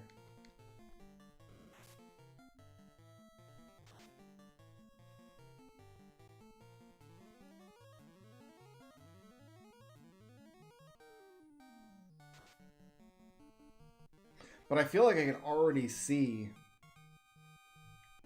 dividends paying off staying unpromoted, because I feel like I've never seen a black wizard with this much health at level, what are we, 22 now?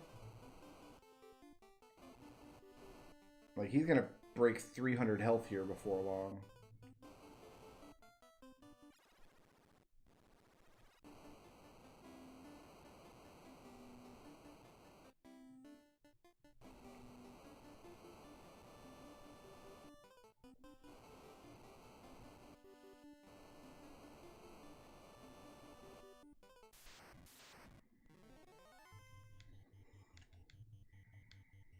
We'll try baiting these guys, I guess.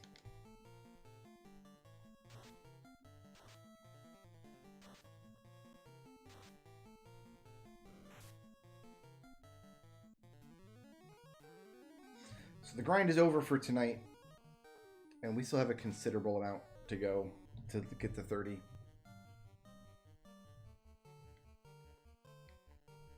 But get there we will, for sure.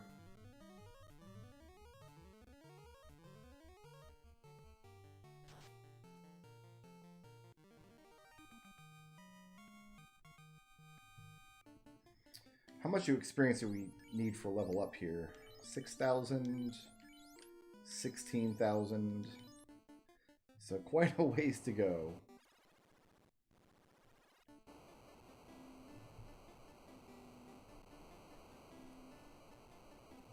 It's possible that the eye square is more efficient. Maybe we'll try the eyes out at the beginning of the next stream and see how it goes. The problem is we have to walk out of the cave when we're done. We have pro rings now.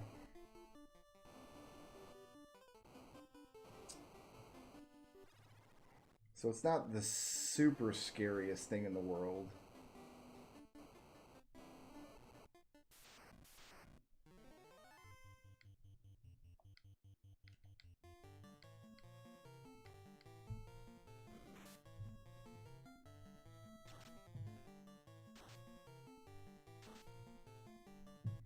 Get baned, nerds.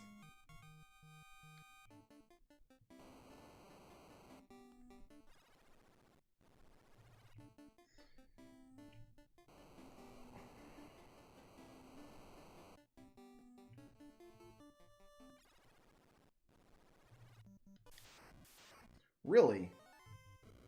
Why, though? Yeah, run away. Get the hell out of here. I'll make you all run away. Became terrified. Ineffective. That grip is standing his ground. Bad choice.